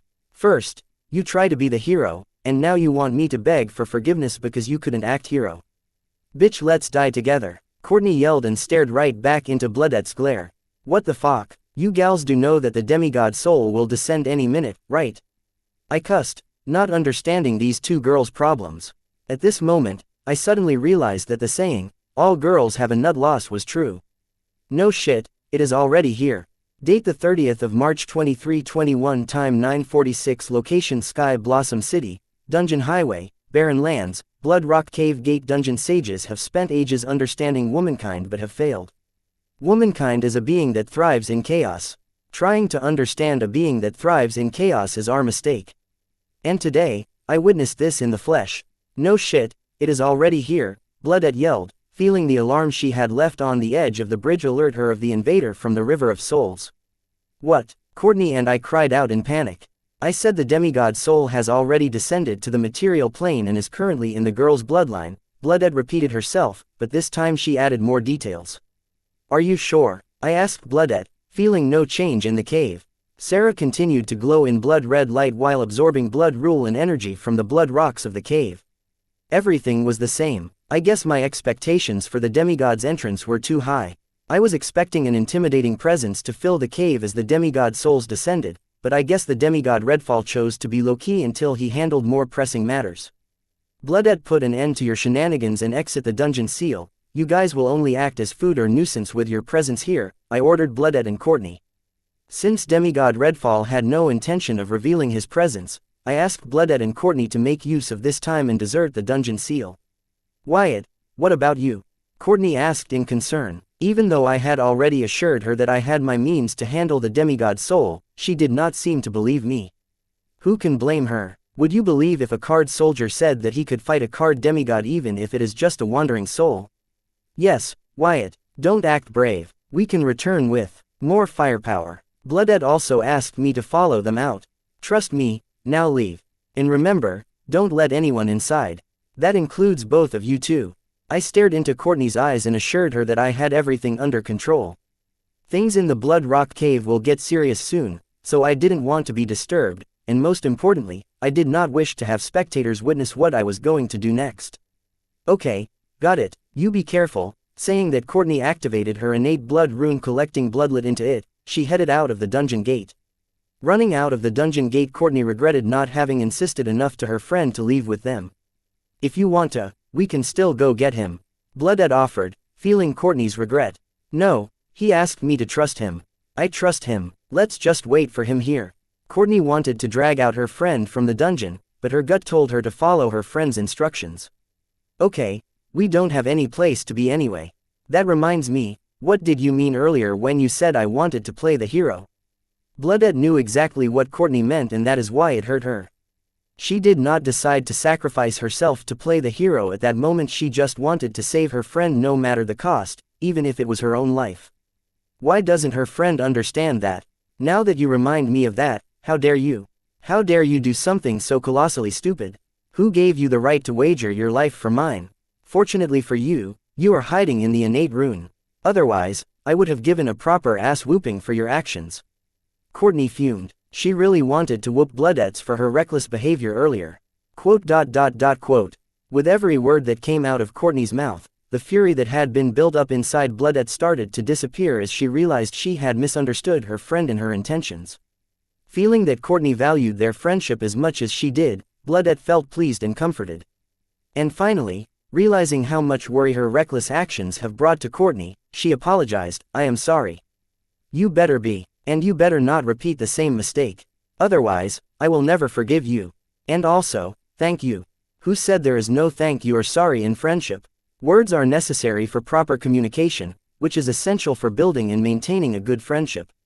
Courtney, you remember you promised to bring me to many blood delicacies and high-ranking dungeons. Having patched things up, Bloodette showcased her shamelessness. Nope, Courtney did not bend to Bloodette's shamelessness. What? You promised, and according to your Dao-Tung physique, you should follow your promise. Bloodette complained. That was a conditional promise. Girl, don't try to act smart. Since you did not uphold your end of the bargain, I am not obliged to do anything for you. Bloodette acting wise was not new for Courtney, Bloodette's unofficial mother. The pseudopod head of Bloodette emerged from Courtney's body and made cute faces begging Courtney to have mercy on her. You two, how did you guys get out here? And where is Wyatt? Having killed Yin Widow, Anna came to the Blood Rock Gate dungeon escaping from Luna, arguing that she would fetch Courtney back to Southern Watch's custody. Due to the unexpected arrival of Yin Widow, Anna had to stop filling her mental strength into the dungeon relocation apparatus. With the interruption, the whole thing had to be restarted again. Therefore, making an excuse, Anna left her task to old Lorenzo and ran here to play with her crush. Wyatt is inside the dungeon. He is dealing with a matter regarding his female subordinate. Courtney did not reveal the crux of the matter but vaguely answered Anna just enough to satisfy her. As for Bloodette, she immediately hid in Courtney's innate rune. What? With that red ant out here, how is Wyatt supposed to come out of the dungeon?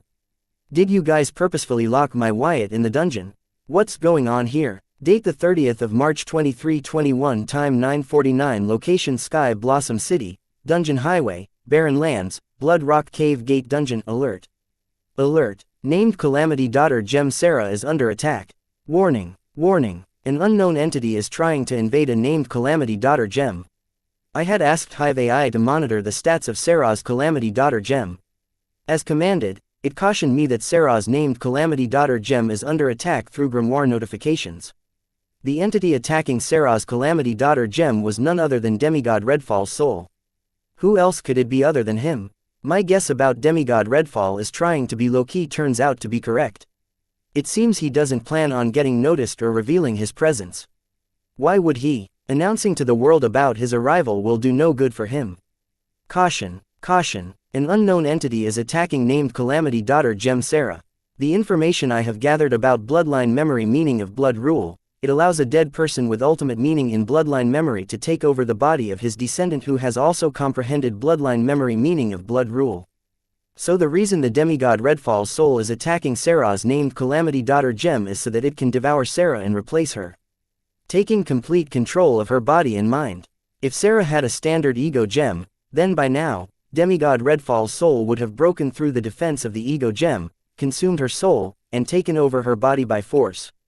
Unfortunately for Demigod Redfall, Sarah's ego gem was not a standard ego gem but a named Calamity Daughter Gem. Calamity Daughter Gem's covering is similar to the protective shell of the Dungeon Calamity Seed. Dungeon Calamity Seed is infamous for many of its civilization-devouring effects. Similarly, it has gained the interest of many prestigious researchers for its protective shell, which is so strong that even demigods had a hard time cracking it open. And I have used this protective shell of Dungeon Calamity Seed to create my Viltronian core, which has now evolved into Calamity Soul Gem.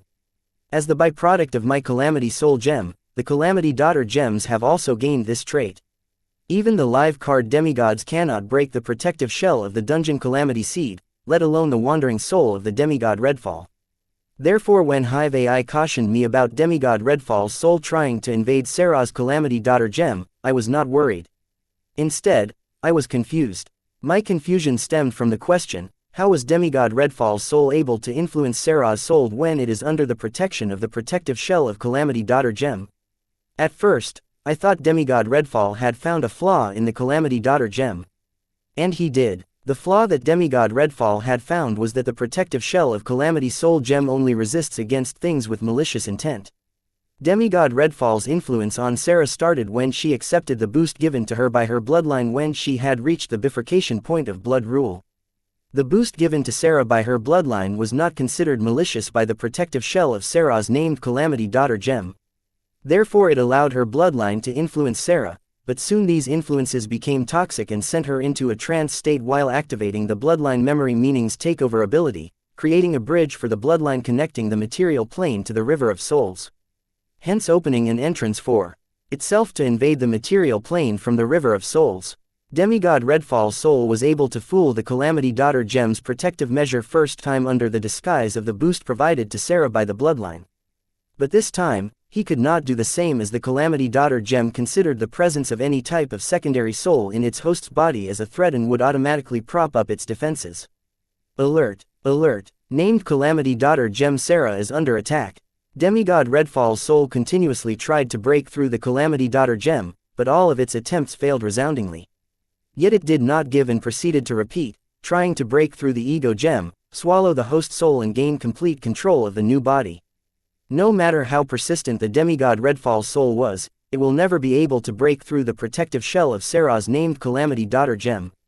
Warning! Warning! An unknown entity is trying to invade a named Calamity Daughter Gem. Since I knew that there was no way Demigod Redfall's soul could break through Sarah's named Calamity Daughter Gem, I let it be and did not disturb it nor let know that I was aware of its presence. I did this because I wanted Demigod Redfall's soul to get tired and exhausted so that when I get down to accomplish my intentions towards it, it shows as minimal struggle and resistance as possible. My intentions for the Demigod Redfall's soul were very clear.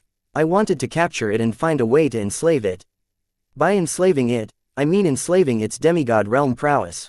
Redfall's soul having the demigod realm strength is necessary, and that's the main reason I am willing to risk my life to capture it. If I wanted to capture a standard genius with the potential to become a demigod, then I could pick some random genius from the city. Who doesn't have the potential to become a demigod? Having potential is not enough to become a demigod. If it were, then this world would be crawling with demigods. Every day many geniuses fall, and many more geniuses are born. But the question is, will they be able to surpass their circumstances to reach the top? To achieve a demigod realm, along with potential, one needs fortune and luck. Heck, if one had enough fortune and luck, he could reach the demigod realm. There is no shortage of geniuses with the potential to become a demigod. I could enslave as many as I want with my Calamity Soul Gem. And I, myself, was an example of such geniuses.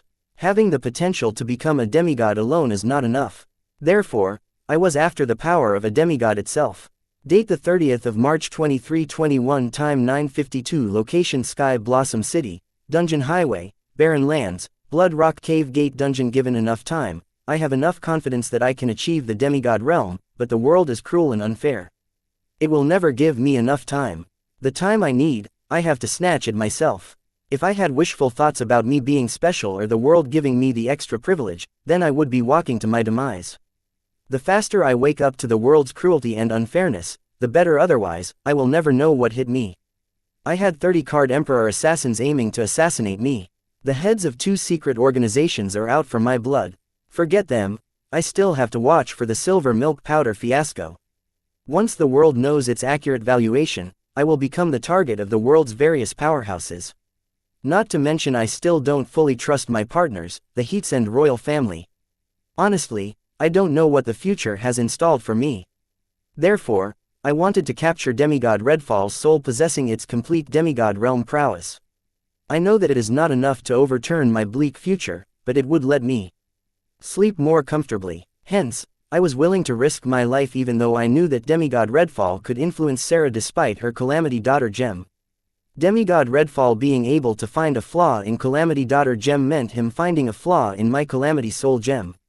Despite knowing this, I stayed behind because I wanted a peaceful sleep and to get rid of the constant worry from my life. The flaw found by Demigod Redfall was not too big of a flaw, but a minor bug in the mechanism built to differentiate between the malicious and friendly influences. Fortunately, this flaw cannot be used by his soul to breach the Calamity Daughter Gem or Calamity Soul Gem. Warning! Warning! An unknown entity is trying to invade a named Calamity Daughter Gem. Demigod Redfall's soul was very persistent, and it continued to try breaking through the Calamity Daughter Gem despite its numerous failures. It had to do so because it had nowhere else to go. The only thing right now in its mind was to snatch Sarah's body before the world realized it was an intruder from the River of Souls and send it back or, worse, destroy it from existence. This is one of the reasons Demigod Redfall is hiding in Sarah's bloodline instead of wreaking havoc outside. But still, its power is not to be underestimated. After all, it is still a demigod soul and has enough power to kill me 100 times over from within Sarah's bloodline. Or even devour me. This is the reason I asked Bloodette and Courtney to flee the dungeon. Feeling tired from its numerous unsuccessful ventures, the demigod Redfall's soul finally stopped attacking Sarah's calamity daughter Gem and decided to explore its surroundings to hunt a satisfying meal and a temporary replacement body since it is not able to devour Sarah's soul and take over her body. The dungeon seal was an ancient seal created to imprison powerful creatures such as ancient supreme beings who ruled the world as the beloved children of the world's rules. Therefore the dungeon seal did not have a problem sealing a wandering demigod soul, which has gone through time erosion for a certain period.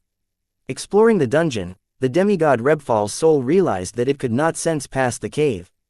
It felt that a seal was limiting its senses to the cave. To its surprise, it finally realized that its descendant was trapped in a dungeon seal, cutting her off from the community. Thankfully there was one other person in the cave who acted as a proxy until it found a way to take over Sarah's body or path out of the cave. Devouring Sarah's soul and taking over her body still remained the demigod Redfall's soul's top priority. As her body was the only one place it could ideally restart its new life without being on the constant lookout for the world's will, recognizing it and sending it back to the river of souls or killing it. Exchanging Sarah for a demigod was a reasonable offer, but there was a massive disadvantage to bloodline memory's takeover ability. And that is when the demigod Redfall will devour Sarah's soul to take over her body. He is actually satisfying a blood ritual, going through which he will lose all this past prowess, enabling him to take over Sarah perfectly. Sarah's body is of Card Soldier realm while demigod Redfall's soul is of Card Demigod realm. Since the body is a vessel and the soul is the water, how can a soldier realm vessel contain a demigod realm amount of water? Therefore the demigod has to go through the ritual to synchronize his soul realm to the realm of the body he is taking over.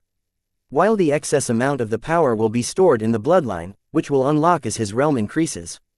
I wanted a demigod Redfall who has the Card Demigod realm strength, not a demigod Redfall who is of Card Soldier realm. I already had Sarah for that. The demigod Redfall's demigod prowess is what made me take the risk of capturing the demigod soul instead of letting demigod Redfall's soul take over Sarah's body. Yes, if demigod Redfall's soul possesses Sarah's body, his bloodline will store all this excess energy to be unlocked with the rise in the realm. This is indeed attractive, but currently, it is of no use to me. Potential is not important for the current me. With my calamity daughter Gem, I can turn a genius into an ultra genius. What I need right now is the strength to shelter myself from the cruel and unfair world. Seeing how things are heading, I can only obtain that strength by capturing demigod Redfall's soul.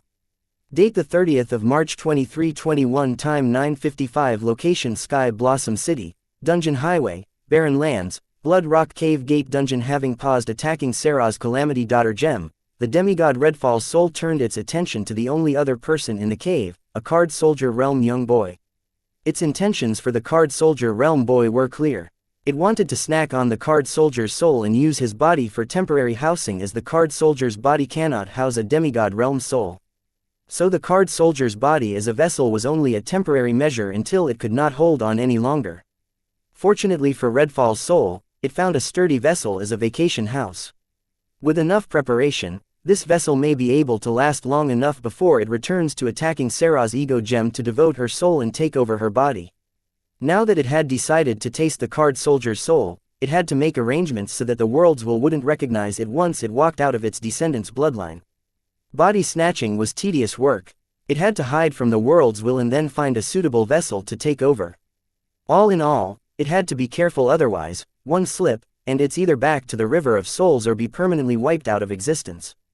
Demigod Redfall's soul cut a part of its bloodline from its descendant's body and then used it to create a slim-like blob to hide in before it leaves the bloodline in its descendant's body. The demigod's soul did so to mask itself from the observation of the world's will and to overcome its inspection if necessary. All this trouble to hide the fact that it did not belong in this world from world's will. The slim-like blob created by the demigod's soul using the part of the bloodline it cut off from its descendant's bloodline was actually a pseudo-bloodline or false bloodline. It was planning to implant this false bloodline into the Card Soldier's body so that when it takes over his body, it can freely use the ego gem of that body. Ego gem is a bridge that connects a card apprentice's soul to the spiritual plane, the house of the world's will and its rules.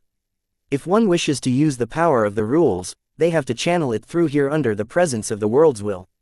This is where the pseudo-blood created by the demigod Redfall plays its part. It will mask the breath of demigod Redfall, deceiving the world's will as the demigod's soul tries to access the rule power. The pseudo-bloodline played a crucial part in the demigod's plan to take over the card soldier's body, from deceiving the world's will in the mortal plane to deceiving the world's will in the spiritual plane. Without it, demigod Redfall can forget coming out of his descendant's bloodline. After creating the pseudo-bloodline, the demigod's soul hid in it and left its descendant's bloodline, and headed straight towards the card soldier's ego gem. Now that it no longer was obsessed with attacking its descendant's ego gem as much as earlier, the demigod had time to think and was astonished by what he gathered. Both his descendant and the young card apprentice had forged their ego gem and comprehended specific rules at card soldier realm, and not to mention they were pretty young too. By their achievements in cultivation alone, these two were ultra prodigies. What astonished the demigod was how they forged an ego gem at a young age. Refining soul energy to the required purity realm and finding the ethereal spirit alone took a minimum of 2 to 3 years. No matter how talented a card apprentice is, they cannot skip this part. Yet these kids in front of him had forged their ego gem in their teenage years. Demigod Redfall knew that even with the help from his bloodline, his descendant could not skip the necessary grunt work to forge an ego gem. Not to forget that his descendant's ego gem was weird. No matter how hard he tried, he could not break through the ego gem to devour her soul and take over her body. Therefore he was curious about how these two achieved it. But he did not dwell on this question too much because soon he was going to devour the soul of the young card soldier, then he could find all the answers to his questions from it. Whether they really were super prodigies or had some trick up their selves, all of it is going to become his soon. Leaving his descendant's body, it did not take more than a second for the demigod's soul to enter the card soldier's body, and soon it headed to the young card apprentice's ego gem. Having faced an abnormality with his descendant's ego gem, demigod Redfall was prepared for strong resistance from the young card apprentice's ego gem as he tried to break through it to devour the card soldier's soul and replace its place in the body. But to his surprise, all his preparation was not required as he effortlessly passed through the ego gem and headed straight to its center in search of the young card apprentice's soul. Demigod Redfall searched the ego gem of the young card apprentice for a while now, but he could not find his soul. Demigod Redfall was persistent and searched every nook and cranny of the ego gem. Still, there was no hint of the young card soldier's soul. Unable to comprehend what was going on, Demigod Redfall was stumped. He decided to search the ego gem one more time. Demigod Redfall was not dumb, but he had never come across an ego gem without a soul. Therefore, he believed that the young card soldier's soul was somewhere here in the ego gem, so he searched it again but returned with no gains. So he finally decided to head out of the ego gem to check out what was going on. Date the 30th of March 2321, time 9:55, location Sky Blossom City, Dungeon Highway, Barren Lands, Blood Rock Cave Gate Dungeon. After Courtney and Blood had left, I activated my soul pupils to monitor Sarah and quickly found the demigod Redfall's soul hiding in her bloodline as it repetitively attacked her Calamity Daughter gem. It seemed obsessed with devouring Sarah's soul and replacing it in her body as soon as possible. But after a while, it paused and scanned the surroundings. Then the demigod's soul seemed to have locked on me. The next thing I saw was the demigod's soul covering itself in a blob of Sarah's bloodline before shooting straight at me, aiming for my Calamity Soul gem. Ever since the incident at the stadium where the Card Emperor Realm Assassin managed to pass through 3 Card Emperors guarding me and assassinate me, I have been more cautious than ever. Even though the assassination attempt was a failure, I had the worst scare of my current life. But that incident also gave me an idea that would make worry less about such assassination attempts happening again. The idea was nothing new. It was the same body switching technique I used to escape the assassination in the stadium. From that day onwards, I modified my real body. I created a new modified body using the Calamity Soul Gem's restructuring skill to carry 2 ego gems. One of them is my Calamity Soul Gem, while the other is the Calamity Daughter Gem. I hid my Calamity Soul Gem while the Calamity Daughter Gem acted as a decoy. So whenever I am ambushed, I can detonate my Calamity Daughter Gem, deceiving my attackers into thinking that they had destroyed my original ego gem and successfully sent my soul to the River of Souls. Having 2 ego gems in one body is not impossible, as one of the ego gems is just ornamental, meant to act as a decoy to protect the original ego gem. The rest of the Card Apprentice community cannot achieve this because their ego gem does not have the parent and daughter gem skill that my Calamity Soul Gem possesses, which allows the Calamity Soul Gem to create numerous slave copies of itself. If they really wanted to create a second ego gem, then they would have to chip off a tiny part of their original ego gem to create an ego gem shell by feeding it refined soul energy, which they can maybe use as a decoy for their actual ego gem. That's a lot of trouble to create something that may or may not fool their enemy. After all, the decoy is just an ego gem shell and lacks the true qualities of the real ego gem, which an expert card apprentice can easily differentiate. My Calamity Daughter gem does not have such obvious flaws and easily passes off for an authentic ego gem. The beauty of using this method is that since no card apprentice uses this method, to be more precise, nobody is able to use this method of deception. Nobody will suspect that they have killed the decoy, leaving my original ego gem untouched. Redfall's soul was of a demigod realm, after all. I was worried that he could see through my tricks, so I had to take extra precautions. Just to be on the safer side while Redfall was busy attacking Sarah's Calamity Daughter gem, I let the Hive AI activator take control of the decoy Calamity Daughter gem to control my body. In contrast, I had the avatar run by Hive AI stealthily remove the Calamity Soul gem from the body and place it in one of my pockets. Therefore, when Demigod Redfall thought that he was heading for my ego gem, he was actually heading towards my decoy Calamity Daughter gem, which I was controlling through my Hive AI. Yes, I plan to use my Calamity Daughter gem to capture Demigod Redfall. I know my Calamity Daughter gem's ability is limited to the A-rank card Lord realm. Therefore, I did not plan to subdue him using my Calamity Daughter gem. I wanted to imprison the Demigod Redfall's soul inside the Calamity Daughter gem. Subduing and capturing are two different things. Subduing the demigod's soul was out of my current capabilities, but capturing his soul was possible. If I played all my cards right, I knew I could successfully trap Demigod Redfall's soul. I did, and the sucker walked right into the cage I prepared for him. Calamity Daughter gem's ability to turn its host into a loyal enslaved person is limited to A-rank beings because of my low realm and grimoire grade. But the power of its protective shell is not limited to the realm system. It remains undefeated, to my knowledge. Since the Demigod Redfall's soul cannot break through Sarah's Calamity Daughter gem, then I was sure that Demigod Redfall's soul could not escape if it were to be trapped in the Calamity Daughter gem by choice. But just to be on the safer side, I had prepared another countermeasure if the situation were to go south. After all, I am dealing with a demigod. Even if it is a wandering soul, it still has the prestige of a demigod.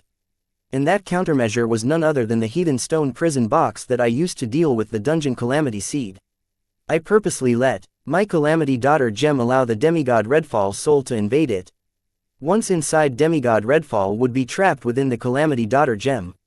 But as a precaution for something unexpected, as soon as Demigod Redfall's soul entered the Calamity Daughter gem, I take out the Heathen Stone box and lock the Calamity Daughter gem containing the demigod's soul in it. Heathen Stone is hazardous for the card apprentice, but it is deadly to a soul body. And coincidentally, Demigod Redfall happens to be a soul body. Even if he manages to escape my Calamity Daughter gem, he will be imprisoned in the Heathen Stone box. Initially, a Heathen Stone would not be a problem for a demigod. But Redfall has lost both his physical body and divinity. Losing these two, he has lost the power to deal against a Heathen Stone. Date the 30th of March 2321, time 9:58, location Sky Blossom City, Dungeon Highway, Barren Lands, Blood Rock Cave Gate Dungeon. The reasons I was confident about capturing Demigod Redfall's soul were: 1. I had put all of my faith into the protective shell of my Calamity Soul gem, which is derived from the Dungeon Calamity Seed. I trusted that my Calamity Soul gem could protect me from any soul invasion or attacks from Demigod Redfall's soul. 2. I believe that if the Calamity gem's protective shell is able to keep the demigod's soul out, then it should be able to trap the demigod's soul inside if I were to somehow trick it into entering my Calamity Daughter gem. 3. Demigod Redfall had lost his divinity.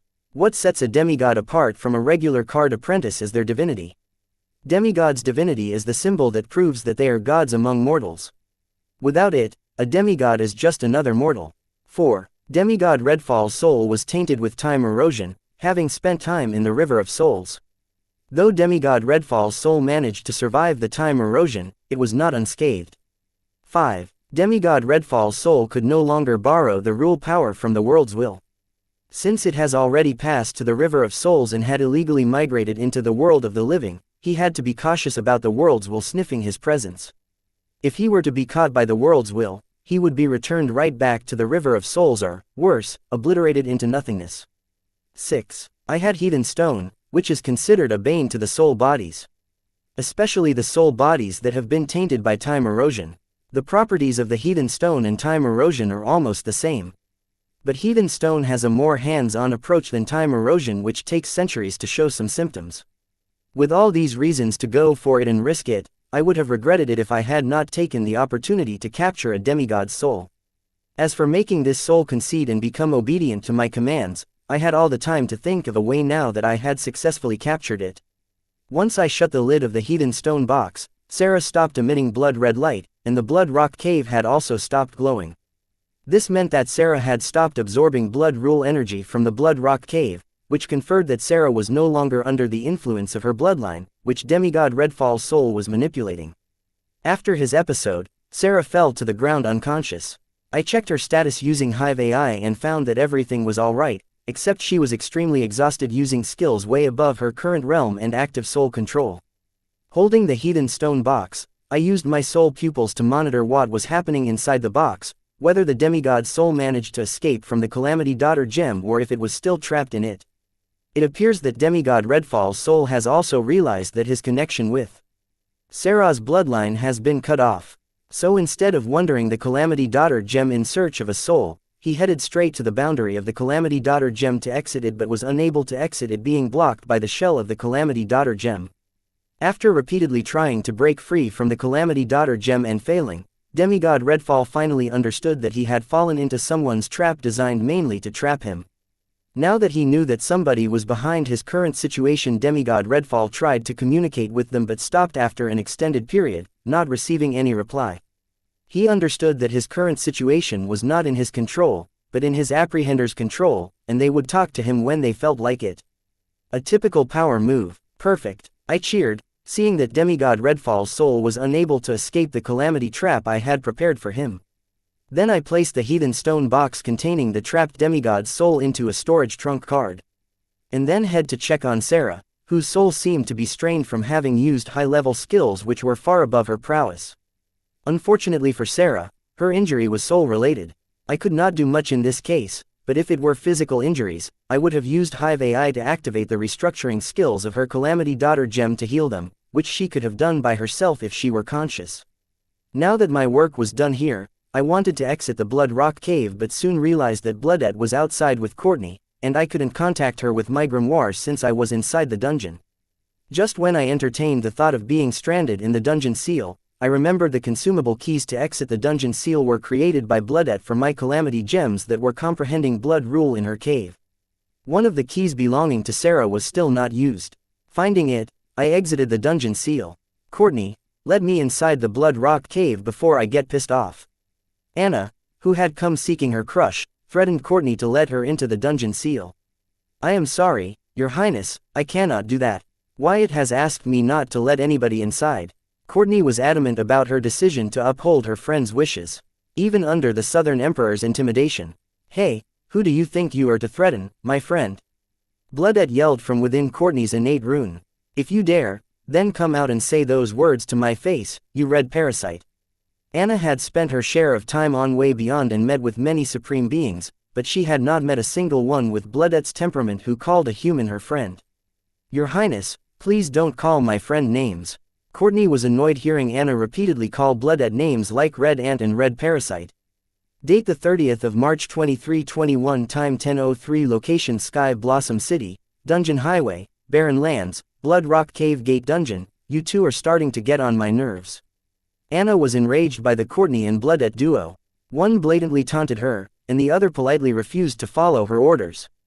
Especially Courtney. This girl did not only dare to say no to her but also dared to ask her to refrain from calling her friend names. Have they forgotten who they are speaking to? Or are they just too ignorant to realize the consequence of making her mad?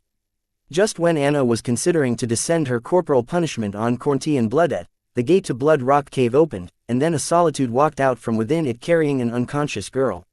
Making eye contact with Anna, the figure holding the unconscious girl greeted, "Hi, Anna. What are you doing here?" I am here to bring Courtney back to our custody." Courtney and Bloodette ruined Anna's mood. Therefore, She is in no mood to flirt with her crush and only stated half of the real reason for visiting the barren lands. Oh, do you have to, though? I don't intend to interfere in how your royal family does business, but Courtney doesn't like being under Southern Watch's custody. Courtney and Bloodette have proven to be good friends time and again, so I could not help but speak. Please like, share, and follow the Cultivation Audiobooks channel to motivate me to create more videos. Thank you. Up for them. What? Hearing her crush defend the two troublemakers, Anna was royally pissed. You heard me. Come, Courtney, let's head to the warehouse and have breakfast. I am famished. I have grown bold when it comes to addressing Anna since we are partners. Whoosh! Anna instantaneously appeared in front of me, picking me up by my collar. She yelled, "Look here you, just because I have feelings for you doesn't mean that I will let you walk all over me." Smooch. Without warning, Anna locked her lips with mine and forced her tongue into my mouth, then her sweet saliva poured in. With one hand, she grabbed Sarah and threw her to Courtney.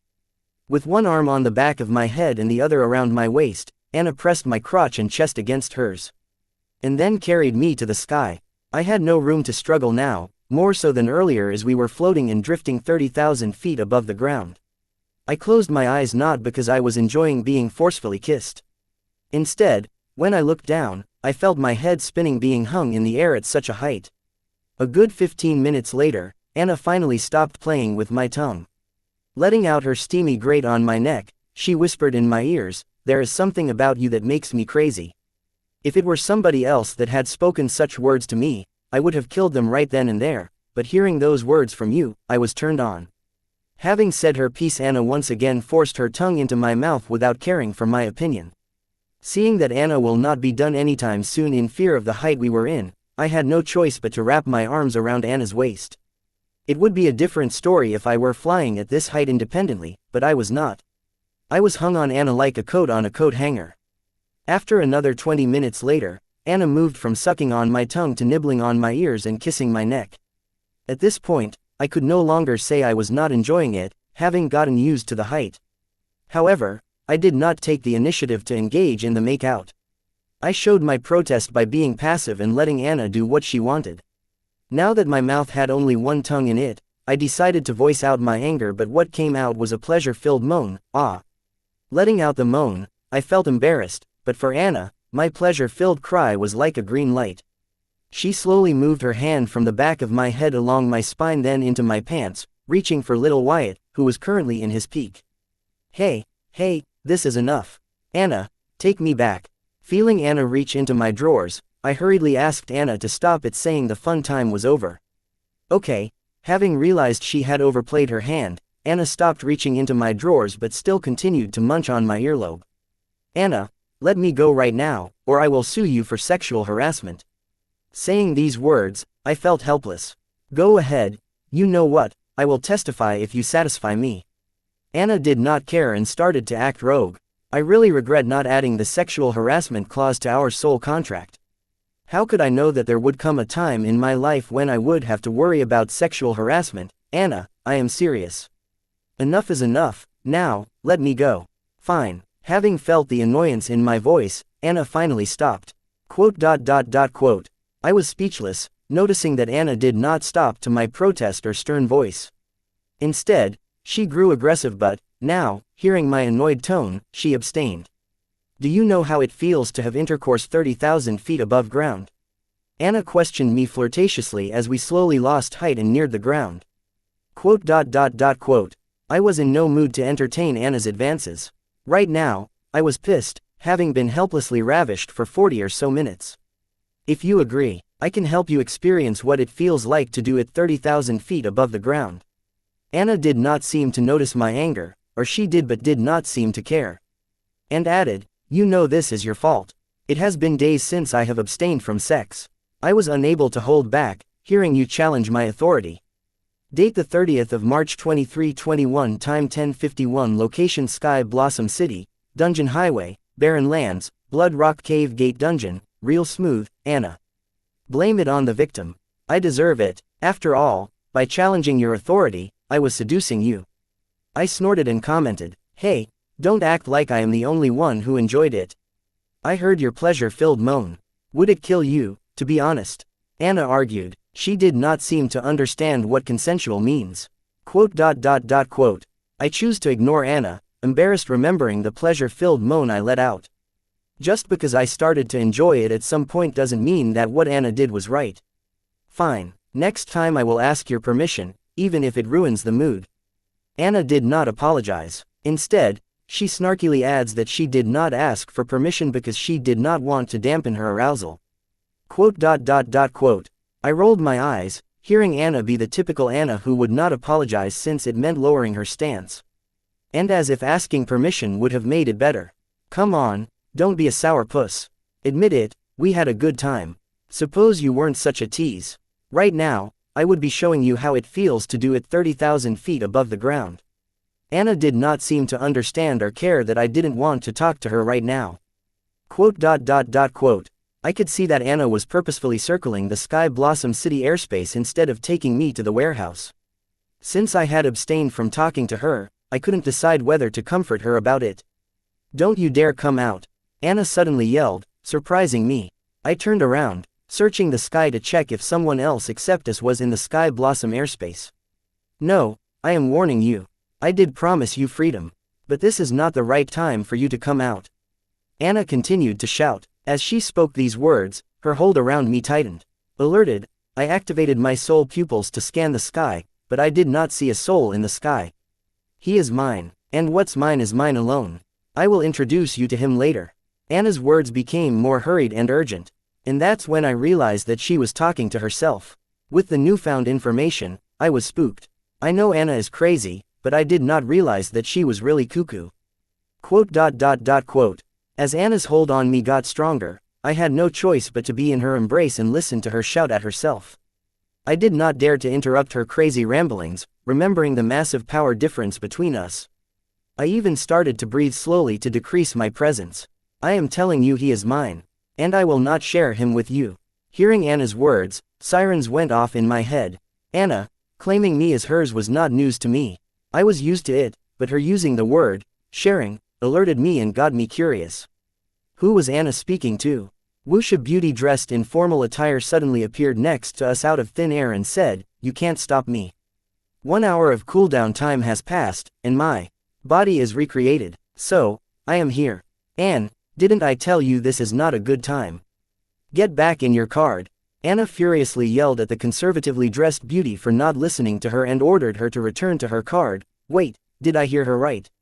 Anna, you cannot order me around. You already promised to set free for 3 months. Now it's not up to you to decide if I stay in my card or outside. Unless you want to fight, I advise you not to start with me and back off. The beauty was no pushover and stood up to Anna. What's more noteworthy is that this conservative beauty reassembled Anna by 99%. As if they both were twins. Putting 2 and 2 together, I realized this lady was Anna's card. But this seemed far-fetched, but remembering the Circle's Supreme Lord's origin card, it was plausible. You, Anna was left wordless by Anne's sharp words. Anne, that's what Anna called her. Hello, Wyatt, I am Anne Heatsend, Anna's origin card, but I prefer it if you consider me her twin. And it is a pleasure to meet you in person finally after monitoring you from Anna's grimoire for a while now.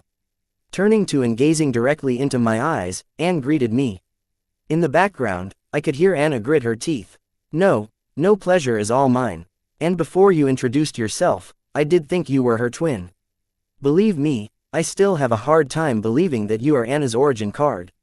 Because you seem more refined and mature than Anna. I did think that Anne looked better than Anna, maybe because conservative girls are of my taste. Oh, stop it, your honeyed words. You have such a sweet mouth.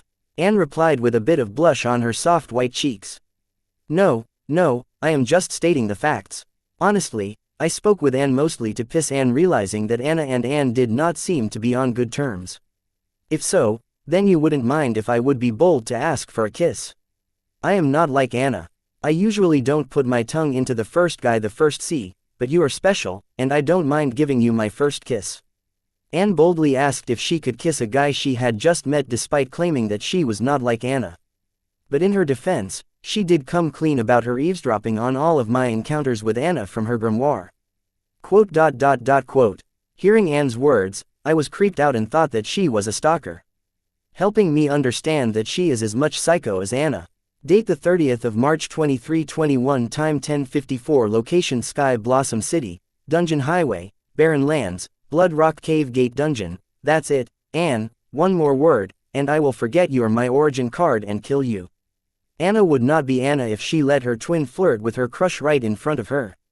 Oh, I am so scared, smooch. In the middle of saying sarcastic words to Anna, Anne stole a kiss from me by locking her lips with mine. This only lasted for a second before Anne hurriedly backed away to get out of Anna's melee range. And yelled, "Yes, you saw me, I did it." Now, what?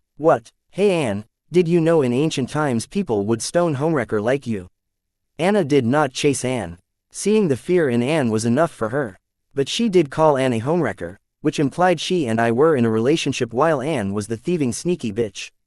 Seeing how you managed to do well for yourself, I guess I will be fine. Anne used Anna's words right at her, digging up her past loose morals and illicit relationship with men. Implying that since Anna can fare well and avoid being stoned despite all her actions, she, herself, will also do fine. Quote. Being burned by her origin card, Anna was pissed, and ignoring Anne, she stopped circling Sky Blossom City airspace and headed towards the warehouse to drop me off. Wyatt, that was my first kiss. You have to be responsible for me. Seeing that Anna began to ignore her, Anne was more than happy to use her time to harass me. You thought I was crazy. Wait till you experience what this bitch has in store for you. Anna mumbled in my ears. Cough. Anna, drop me off here. Hearing Anna's words, I finally decided to let go of my anger and asked her to drop me off as I could use my hoverbike to return. I just wanted to get as far as possible from these two psychos. Okay. Dropping me on a deserted street, Anna kissed my left cheek and vanished in the air. Anna readily agreed to my request to keep Anne far from her me. Wait, Anne too wanted to give me a goodbye kiss on my right cheek but suddenly vanished with Anna. I guess as Anna's origin card, she cannot be too far away from her. Sighing at my fate for being surrounded by psycho women, I summoned my nanomorpher and followed the map show in Grimoire heading towards the warehouse. To meet the only sane woman in my life, Susan. You did that on purpose. I wanted to give Wyatt a goodbye kiss too. Anne complained as they arrived at the Southern Watch temporary camp at D-ranked Silver Beach Gate Dungeon. What gave me away, genius? Anna asked sarcastically. Anna, you are back, big sis Anne, you are here too. Luna was surprised to see Anne outside. After all, Anna kept her pretty much locked inside her origin card. And Luna seemed to have more respect for Anne than Anna as she addressed Anne as big sis, utterly contrary to how she addressed Anna. Hi, Luna, how are you doing? Come here, give your big sis a hug. Anne appeared to be more sociable, approachable, and fun to be with than Anna as she did not hesitate to greet Luna with a big warm hug. Isn't this a surprise, little girl Anne? Where is this old man's hug? Lorenzo, who had replaced Anne to fill the dungeon relocation apparatus with mental strength, noticed Anne and teased her. You will have to ask my grand aunt about that, you perverted old man. Anne and Lorenzo seemed to have a funny story between them, seeing how the Girl Scout Anne addresses her elder as a pervert. Hee, little girl, still a snitch, huh? From Lorenzo's words, Anne seemed to have told on him to his wife. Luna, use her in my place. I will go take some rest. Anna asked Luna to use Anne to fill in her shoes as he had to indulge in alcohol.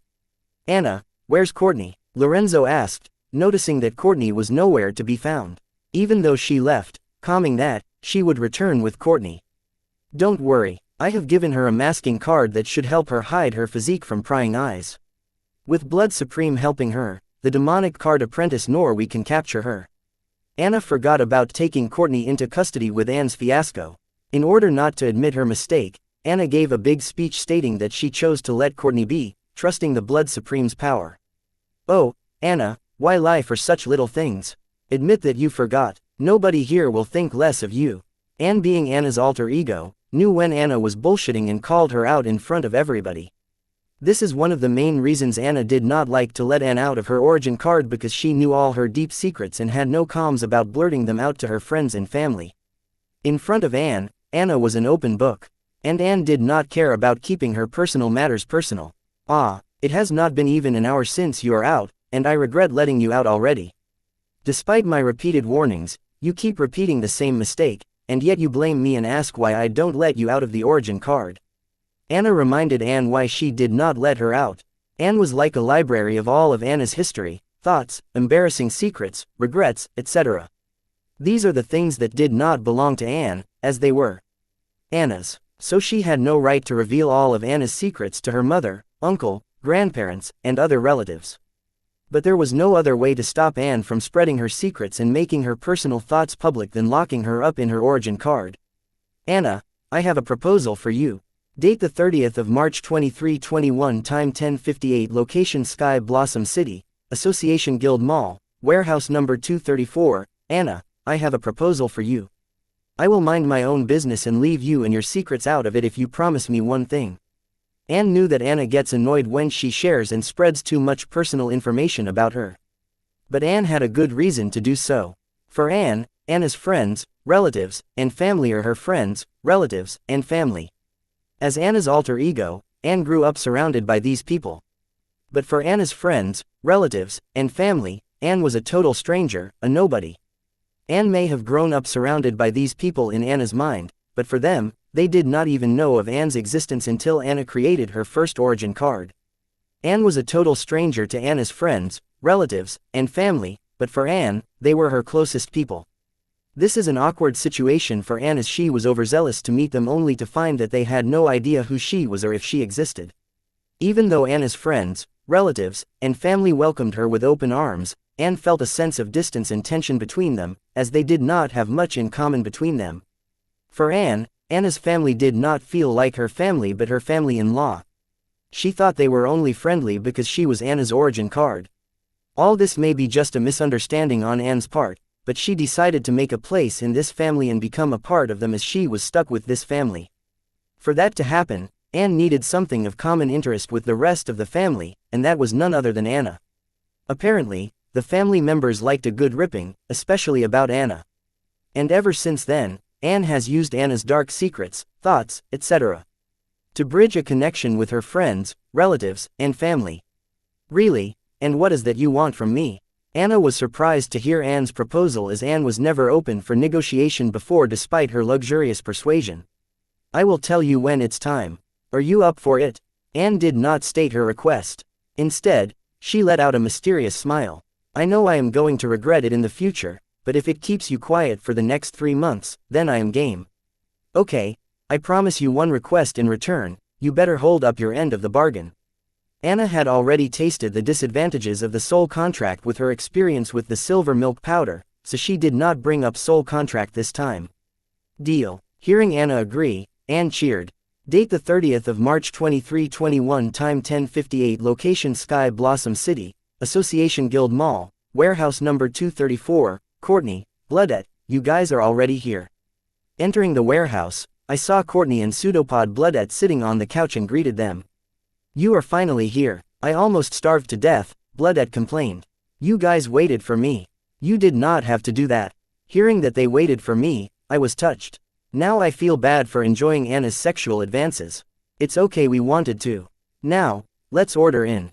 What do you want for brunch? I was surprised to hear humble words from tomboy Courtney, but I guess her demeanor is different towards her friends. Mind if I join in? Susan came out of nowhere and asked if she could join brunch with us. Sure, more the merrier. I invited her to join us. Remembering Sarah, I asked, where is Sarah? She is resting on your bed now. I did call a doctor to check on her. They said her soul is strained, and until it relaxes, she will be unconscious. Susan once again proved why I needed her with a job well done. Good, here, take this concentrated silver milk powder. Dilute it with water and feed it to Sarah. It will help her in her soul recovery and use the rest to increase your active soul control percentage. There is enough to last a month for both of you. I will soon prepare another batch, so don't use it sparingly. Silver milk powder is a good remedy for soul recovery, so I prescribed it for Sarah and asked Susan to use the other half herself. Okay, will do. Anything else? Asked Susan, putting away the concentrated silver milk powder in a storage card. Yes, what will you have for brunch? So that we can go ahead and order in. I asked Susan what she wanted for brunch. Oh, I will have a cream puff. Stating her order, Susan headed to the kitchen to prepare silver milk powder water for Sarah. I will go ahead and order a dozen cream puffs then. And for Bloodette, 100 liters of C-rank fresh monster's blood. Do you want to add anything else? Hearing Susan wanted to have a cream puff, Courtney decided that she too craved cream puff. No, make that 24 cream puffs. With the restructuring skill of my calamity daughter Gem, I did not have to watch out for my body fat. So I decided to have a sugary brunch. Sure, Courtney went ahead and placed the order. While waiting for food, I checked on my baby C-rank super brain card. Before leaving to rescue Sarah, I had given it specific instructions on dealing with the Circle Sun Blossom branch's false propaganda using the evidence brought back by Van and Old Ben. The instructions were pretty basic. It had to flood the Grimoire network with articles exposing the Circle for what it is and using the photocopy of the evidence brought back by Van and Old Ben to legitimize the articles. I asked the super brain to keep publishing these articles everywhere and keep on republishing them again and again so that even the Circle's internet trolls have a headache dealing with this. Checking on the super brain's progress, I was amazed by its results. The entire Sun Blossom Grimoire network community was buzzing. Date the 30th of March 2321, time 11:04, location Sky Blossom City, Association Guild Mall, warehouse number 234, busy capturing Demigod's wandering soul. I did not notice the havoc my C-ranked super brain card had caused in the entire Sun Blossom Grimoire network community. In just a span of a few hours, the whole Grimoire network community was buzzing with the most controversial topic of the day, the true face of the Circle. The numerous articles posted by Super Brain seemed to have reached its targeted audience. And from there on, these articles spread from the Grimoire network to media outlets reaching a wider audience, making the Circle and its atrocities in Sky Blossom City the topic of the day.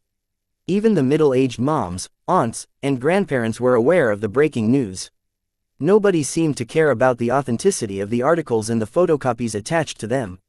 They were just pissed and pointing fingers at the Circle. On the Circle's side, there was no response yet. They were scrambling as they knew that all of the articles and the photocopies attached to them were genuine. Especially the members of the Circle whose names were mentioned in the articles. They did not know what to do. They thought they had left their past with Sky Blossom City, and never in a million years would they have guessed that their sins would catch up to them. A Grimoire network is a place where even a minor thing that one would not care about in their busy life would blow up into something nuclear. It is a place where even the cowardest of the bunch grows a pair and starts acting out. Not to mention, in the recent decade, Grimoire network has become the outlet for ordinary people to let out their frustration and anger. And not to forget the network trolls who get high by ruining others' day. These factors add up and contribute to blowing something that is not even worth our notice or contributes nothing to our day-to-day life. Right now, the Circle has become the target of public outrage and anger. Yes, some defended the Circle in their head, but these voices were too little in number to even be considered as a minority.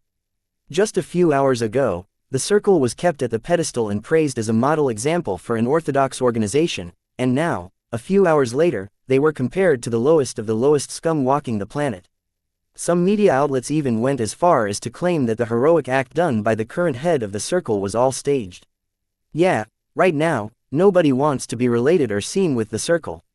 All those authorities and bureaucrats bribed by the Circle could not do a thing, as the Grimoire network and big media companies were above their pay grade and power. The local media outlets tried to defend the Circle by portraying them as victims of a targeted witch hunt by the enemies of Sun Blossom City who did not want to see the Circle make Sun Blossom City great again. In this day and age, who watches local media? In the end, they failed to make even the slightest splash in the already turbulent water. My plan of countering the Circle's false propaganda with the help of Super Brian was a great success. Still, all the credit for this success didn't just go to the Super Brain card but the local Grimoire network warriors of Sun Blossom City. If not for them timely supporting the Super Brain, the articles and evidence photocopy posted by Super Brain would not have gained such trust and reaction from the public. The local Grimoire network warriors of Sun Blossom City had already seen through the Circle false propaganda across the Grimoire network. After all, the Sky Blossom City was their neighbor, where the Circle was infamous for its atrocities. They tried to voice their opinion in the Grimoire network and alert the public about the true face of the Circle. And that it was not here to make Sun Blossom City great again but leech off of it and suck it dry. But all the actions that they took to spread awareness about the Circle and what its presence meant for the city were buried under the collective mass false propaganda done by the Circle's army of hired network trolls. Seeing that the Grimoire network was already a lost cause, some even took it to the streets, organized rallies and protests, but the authorities bribed by the circle, like the loyal bogs of their masters, took care of these troublemakers. These netizens surfaced again when they saw that some actually overshadowed the circle's false propaganda with genuine articles and evidence exposing the circle for what they are. Seeing that the network troll army of the circle has met its match, the netizens came to support. And their reputation amongst the public of the Sun Blossom City gave the stamp of authenticity needed by the articles posted by Super Brain to take off. Since there hasn't been any big reaction from the circle's side, I was trying to guess their next move, but a call interpreted my thoughts. Diana Keith calling. Anne's reject answer. What is it? I asked. Was it you? A frantic Diana's voice sounded from the other side. Details. Woman, how was I supposed to know what Diana was asking about without enough details? The articles exposing the circle's crime, are you the one behind it? Diana repeated herself, adding the key details. What about it, and why do you ask? I know Diana had reasons to hate the circle as much as I did and would not get into bed with them in a million years, but it doesn't hurt to be cautious. Why, do you really have to ask? Diana answered my question with a question. I knew this woman was trouble since the day I met her. Okay, if you have nothing worth my time, then I am hanging up the call. Dealing with this breed of women was tricky, but as long as you subdue them, they will purr like a wet pussy. Wait, don't hang up. I am willing to hand over the 51% shares of Fine Gold to you, but on one condition. You have to promise that you will never partner with the circle. Date the 30th of March 2321, time 11:08, location Sky Blossom City, Association Guild Mall, warehouse number 234. You got my interest. Speak, please like, share, and follow the Cultivation Audiobooks channel to motivate me to create more videos. Thank you. What changed your mind? I thought you would answer after a week. Diana is a wise woman with a brave spirit, subduing her will not be easy. So, I gave her a week to give an official answer after she witnessed the destruction of the Circle of Sun Blossom branch by the hands of my allies and me. But I did not expect her to give a positive answer so quickly. The fact that you are the one behind the controversy in Sun Blossom City was enough for me to decide that it would be in my best interest to grow under your shadow rather than alongside you, Diana answered with humble words, which would satisfy any man's ego. Especially coming from her. After all, hearing a powerful woman like Diana say she is willing to be under them, what man would not feel a boost to their masculinity? Diana, my time is important. Please don't waste it with your little games. Speak, please like, share, and follow the Cultivation Audiobooks channel to motivate me to create more videos. Thank you, the whole truth, or I will hang up. I was very confident about my masculinity. Being kissed by 2 card empresses does that to a man. I did not buy Diana's bullshit. Suppressing the false propaganda of the circle and exposing them to the citizens of the Sun Blossom City was not a good enough reason for Dana to give Fine Gold to me. There has to be something else. Fine, promise me that what I am going to say next will not affect our negotiation. Seeing her usual trick not work on me, Diana finally decided to confess. Yeah, that's not happening. See, I don't make promises that I can't keep. I would be a fool to promise Diana a pardon without knowing whatever shit she did to reach a decision. Sigh, I had my people monitor you, your friends, this warehouse, people visiting this warehouse, basically, everyone you have come in contact with. Though my people could not find anything useful, they were able to trace your connection with the Tiger Squadron.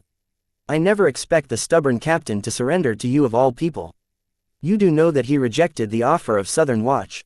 Anyway, seeing how the Tiger Squadron, which has been peaceful for years, suddenly become active and knows around the circle's past, I was suspicious of what they were up to. But hearing the news from Sun Blossom City, a lot of your actions started to make sense. For example, I figured out why you gave me a week to give you an official answer. And why you sounded so confident that I would answer in your favor. I got to say I am impressed. And to impress my new boss, I decided to join work early and gain some extra credits. I hope you won't take offense that I put a tail on you and every person you came in contact with to reach this decision. Diana thoroughly explained what led to her decision. And she was worried that the method she took to make her decision would offend me, in turn affecting the negotiation. Don't worry, you did what any good businesswoman would do. I would rather be disappointed if you didn't. Your hands-on action has impressed me. And they assured me that I had chosen the right person. I was indeed impressed by Diana's information gathering skills. Though the relationship between old Ben and me is not that hard to uncover, I was impressed that Diana did her homework thoroughly. She deserved some extra credits. That takes a load off of me. So boss, when do you want to make our relationship official? Diana said, referring to the transfer of 51% of the fine gold share to my name. And also, by addressing me as boss, she made her role in our partnership clear. Swing by the warehouse when all the documents are ready. I plan to spend the rest of my day here. Since the fortune is literally running into my pockets, why delay it? Sooner the better. Sure, boss. And one more thing. Diana agreed to my proposal but later dragged her words as if she was hesitating to ask me something. Go ahead. Now that the relationship between Diana and me is pretty much established. I do not mind being a little tolerant towards her games. Who doesn't know the trick of acting submissive to gain trust and then acting weak to conjure empathy for oneself? Right now, Diana was doing that.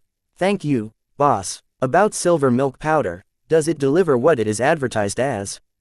Diana finally asked the crux of her call, silver milk powder. You already know the answer, so why ask? Instead of asking whether the rumors about silver milk powder are true or not, Diana asked if silver milk powder is as miraculous as advertised. This clearly told that Diana thought silver milk powder was the real deal, and the rumors about it were nothing but baseless rumors. Cough. Boss, I do, but it would be a lot more assuring if I heard it from you. Diana chose her words carefully as she knew she was pushing her luck. What if I said no? Will you cancel the verbal agreement we just had? I could tell Diana the truth or ask her to mind her business, but this was more fun. Quote. My question rendered Diana speechless. Tell me, Diana, what are you planning to do after hearing my answer? I thought you were a lot smarter than this, but I guess I was overestimating you. I was having fun teasing Diana. Did she think that showing submission and weakness would lower my guard towards her? Hasn't she already learned that these little tricks of hers don't work on me? Master Wyatt, I apologize. Diana finally stopped with her tricks and apologized. It's okay, I can understand where you are coming from. When you visit the warehouse later, I will let you taste a sample of silver milk powder, so you can tell whether it is as miraculous as the rumors about it. Date the 30th of March 2321, time 11:12, location Sky Blossom City, Fine Gold Tower, Penthouse Office. So, boss, how did it go? Did that little boy fall for your charm? Cindy, sitting across Diana's office desk, asked with expectation, but the mischief in her eyes gave her real purpose away. You're right here and heard the complete conversation, yet you dare to ask. It seems I have been too lenient with you. How could Diana not know the sarcastic reason behind her secretary's innocent question? Boss, I was trying to cheer you up. Cindy hurriedly answered in her defense. Cheer me up with what? By mocking me. Aren't you just asking for a beating? Diana yelled in annoyance but did not punish Cindy because Cindy's shenanigans are what keep her entertained in her hectic chairwoman life. On a much more serious note, seeing how the boy responded to your questions and tricks, I don't think that the Southern Emperor is using him as a puppet. He may really be the ringleader. Cindy finally spoke the honest thoughts in her mind. So you want me to believe that a 17-year-old managed to win over the uptight Boy Scout Captain Ben? You knew he dared to refuse the general of the Southern Watch to fulfill his ideas. A person capable of that just submitted to a high schooler, is that even believable? Diana did not think that old Ben submitted to Wyatt. Instead, she thought old Ben submitted to the Southern Emperor. And she also seemed to suspect that all of Wyatt's actions were directed by the direction of the Southern Emperor. She appears to be underestimating Wyatt's capabilities because of his young age. You ask that even after you have seen firsthand what that boy is capable of. Cindy's thoughts were the same as Diana's, but after hearing the conversation between her boss and the high schooler, her opinion changed. She thought that there was more to that boy than what meets the eye. She started to recount the achievements of a high schooler and realized that this boy could not be treated with the norms.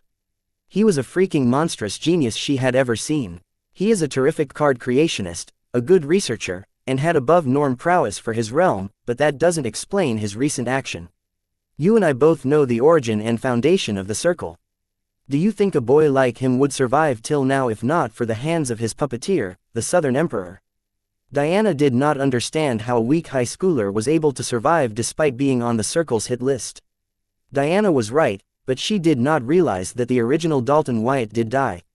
However, unfortunately for the circle, while the boy's corpse was still warm, it was occupied by a transmigrating soul. And gave birth to a person with no destiny. A person who has to forge his density with his blood and sweat. Doesn't that sound far-fetched even for you? What makes you think that an orphan boy from a third-rate city will have contact with the ruler of the South? And what reason does the Southern Emperor have to use the boy as a puppet? If she wanted to, she could oppose the circle directly. Nobody is stopping her from doing so. And knowing her nature, that sounds more likely. Cindy thought Diana was just reaching for something that was not there. Quote. Cindy's array of questions threw Diana deeper into a rabbit hole. Diana's brows narrowed, trying to make a reason for things bothering her. You know what I think? Cindy asked Diana, bringing her back from her deep reflection. What? Diana welcomed any advice offered by Cindy. That is the reason why she made Cindy her secretary. I think you cannot get over the fact that you lost to a teenager in a conversation. Cindy chose to use less insulting words as she knew how much her boss hated losing. Now that's bullshit. Diana slammed the office desk in front of her in great annoyance. Annoyance, not rage, because she knew Cindy was right. Believe whatever you want. I was just putting my opinion out there. Cindy knew when to walk away, and that's how she managed to be the secretary of such a moody person for more than a decade. Well, keep your opinion for yourself. Diana knew she should say this to her most trusted employee, but she ended up saying it. Sure, boss. And what about the verbal agreement with Master Wyatt earlier? Do you want me to prepare the relevant documents? Or will you not meet him today? Cindy, as an understanding secretary, changed the topic so as to ease the awkwardness of her boss. I will meet him today. Prepare the documents. Puppet or not, Wyatt is our ladder to the Southern Emperor. He thinks I am after the silver milk powder, but I am actually just using him to get under the Southern Emperor's umbrella. The circle ceremony is nearing. As the past has proven, no recruit can escape it. It's either fully submitting to the circle of death. There are only these two choices for those of us trained to be the hunting dogs of the circle. But I will break that and create a third option.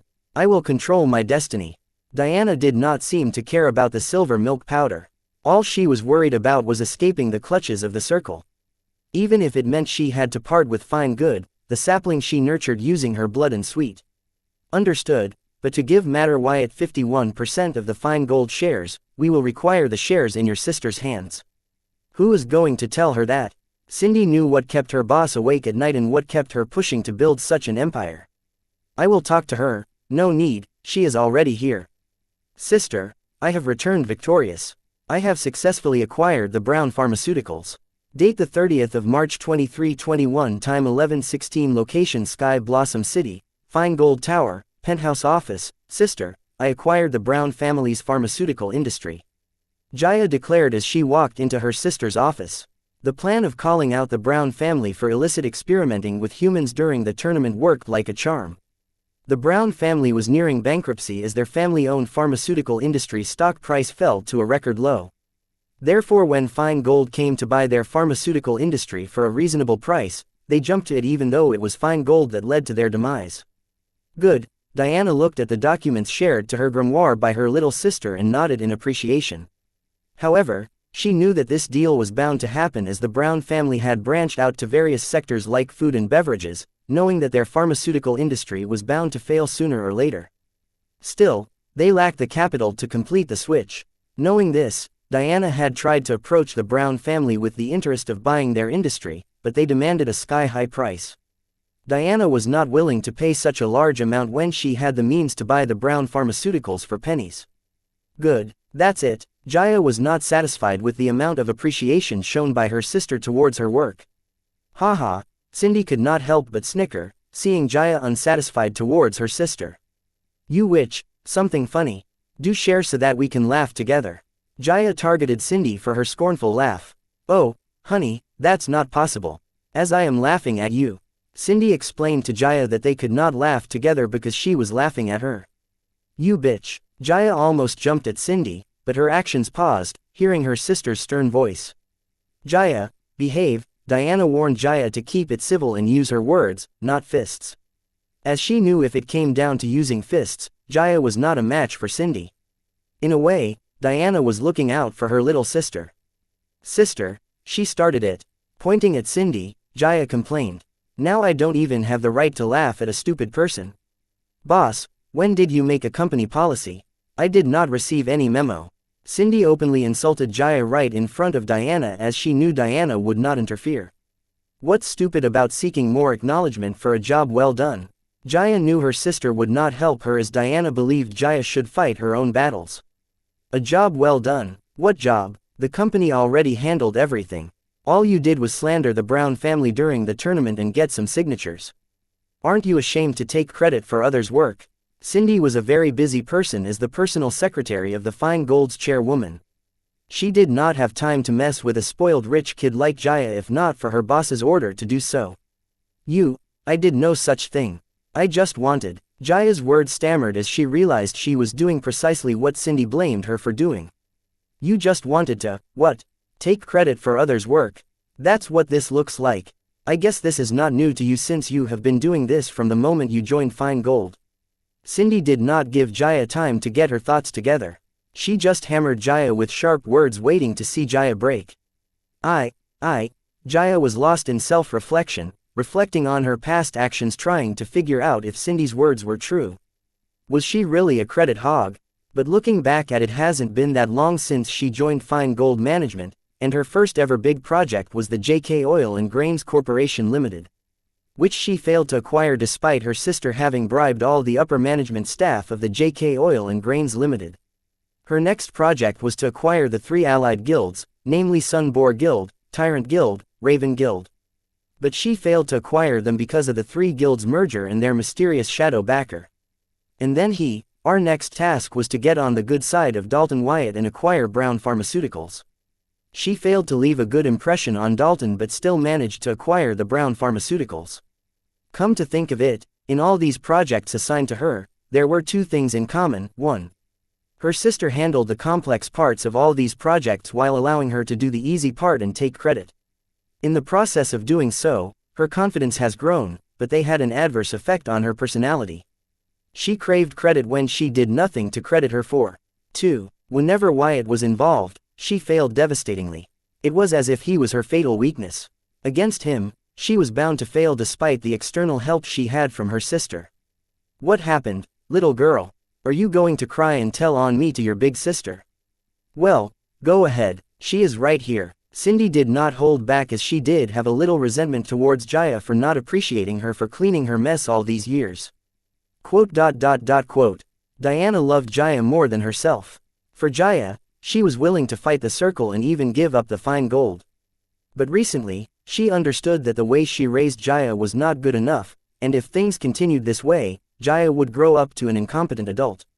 But she could bring herself to be harsh on Jaya. She loved to play with Jaya to satisfy some of her sadistic urges, but that's it. Beyond that, she could not see Jaya troubled or sad. Therefore, she had Cindy handle this matter.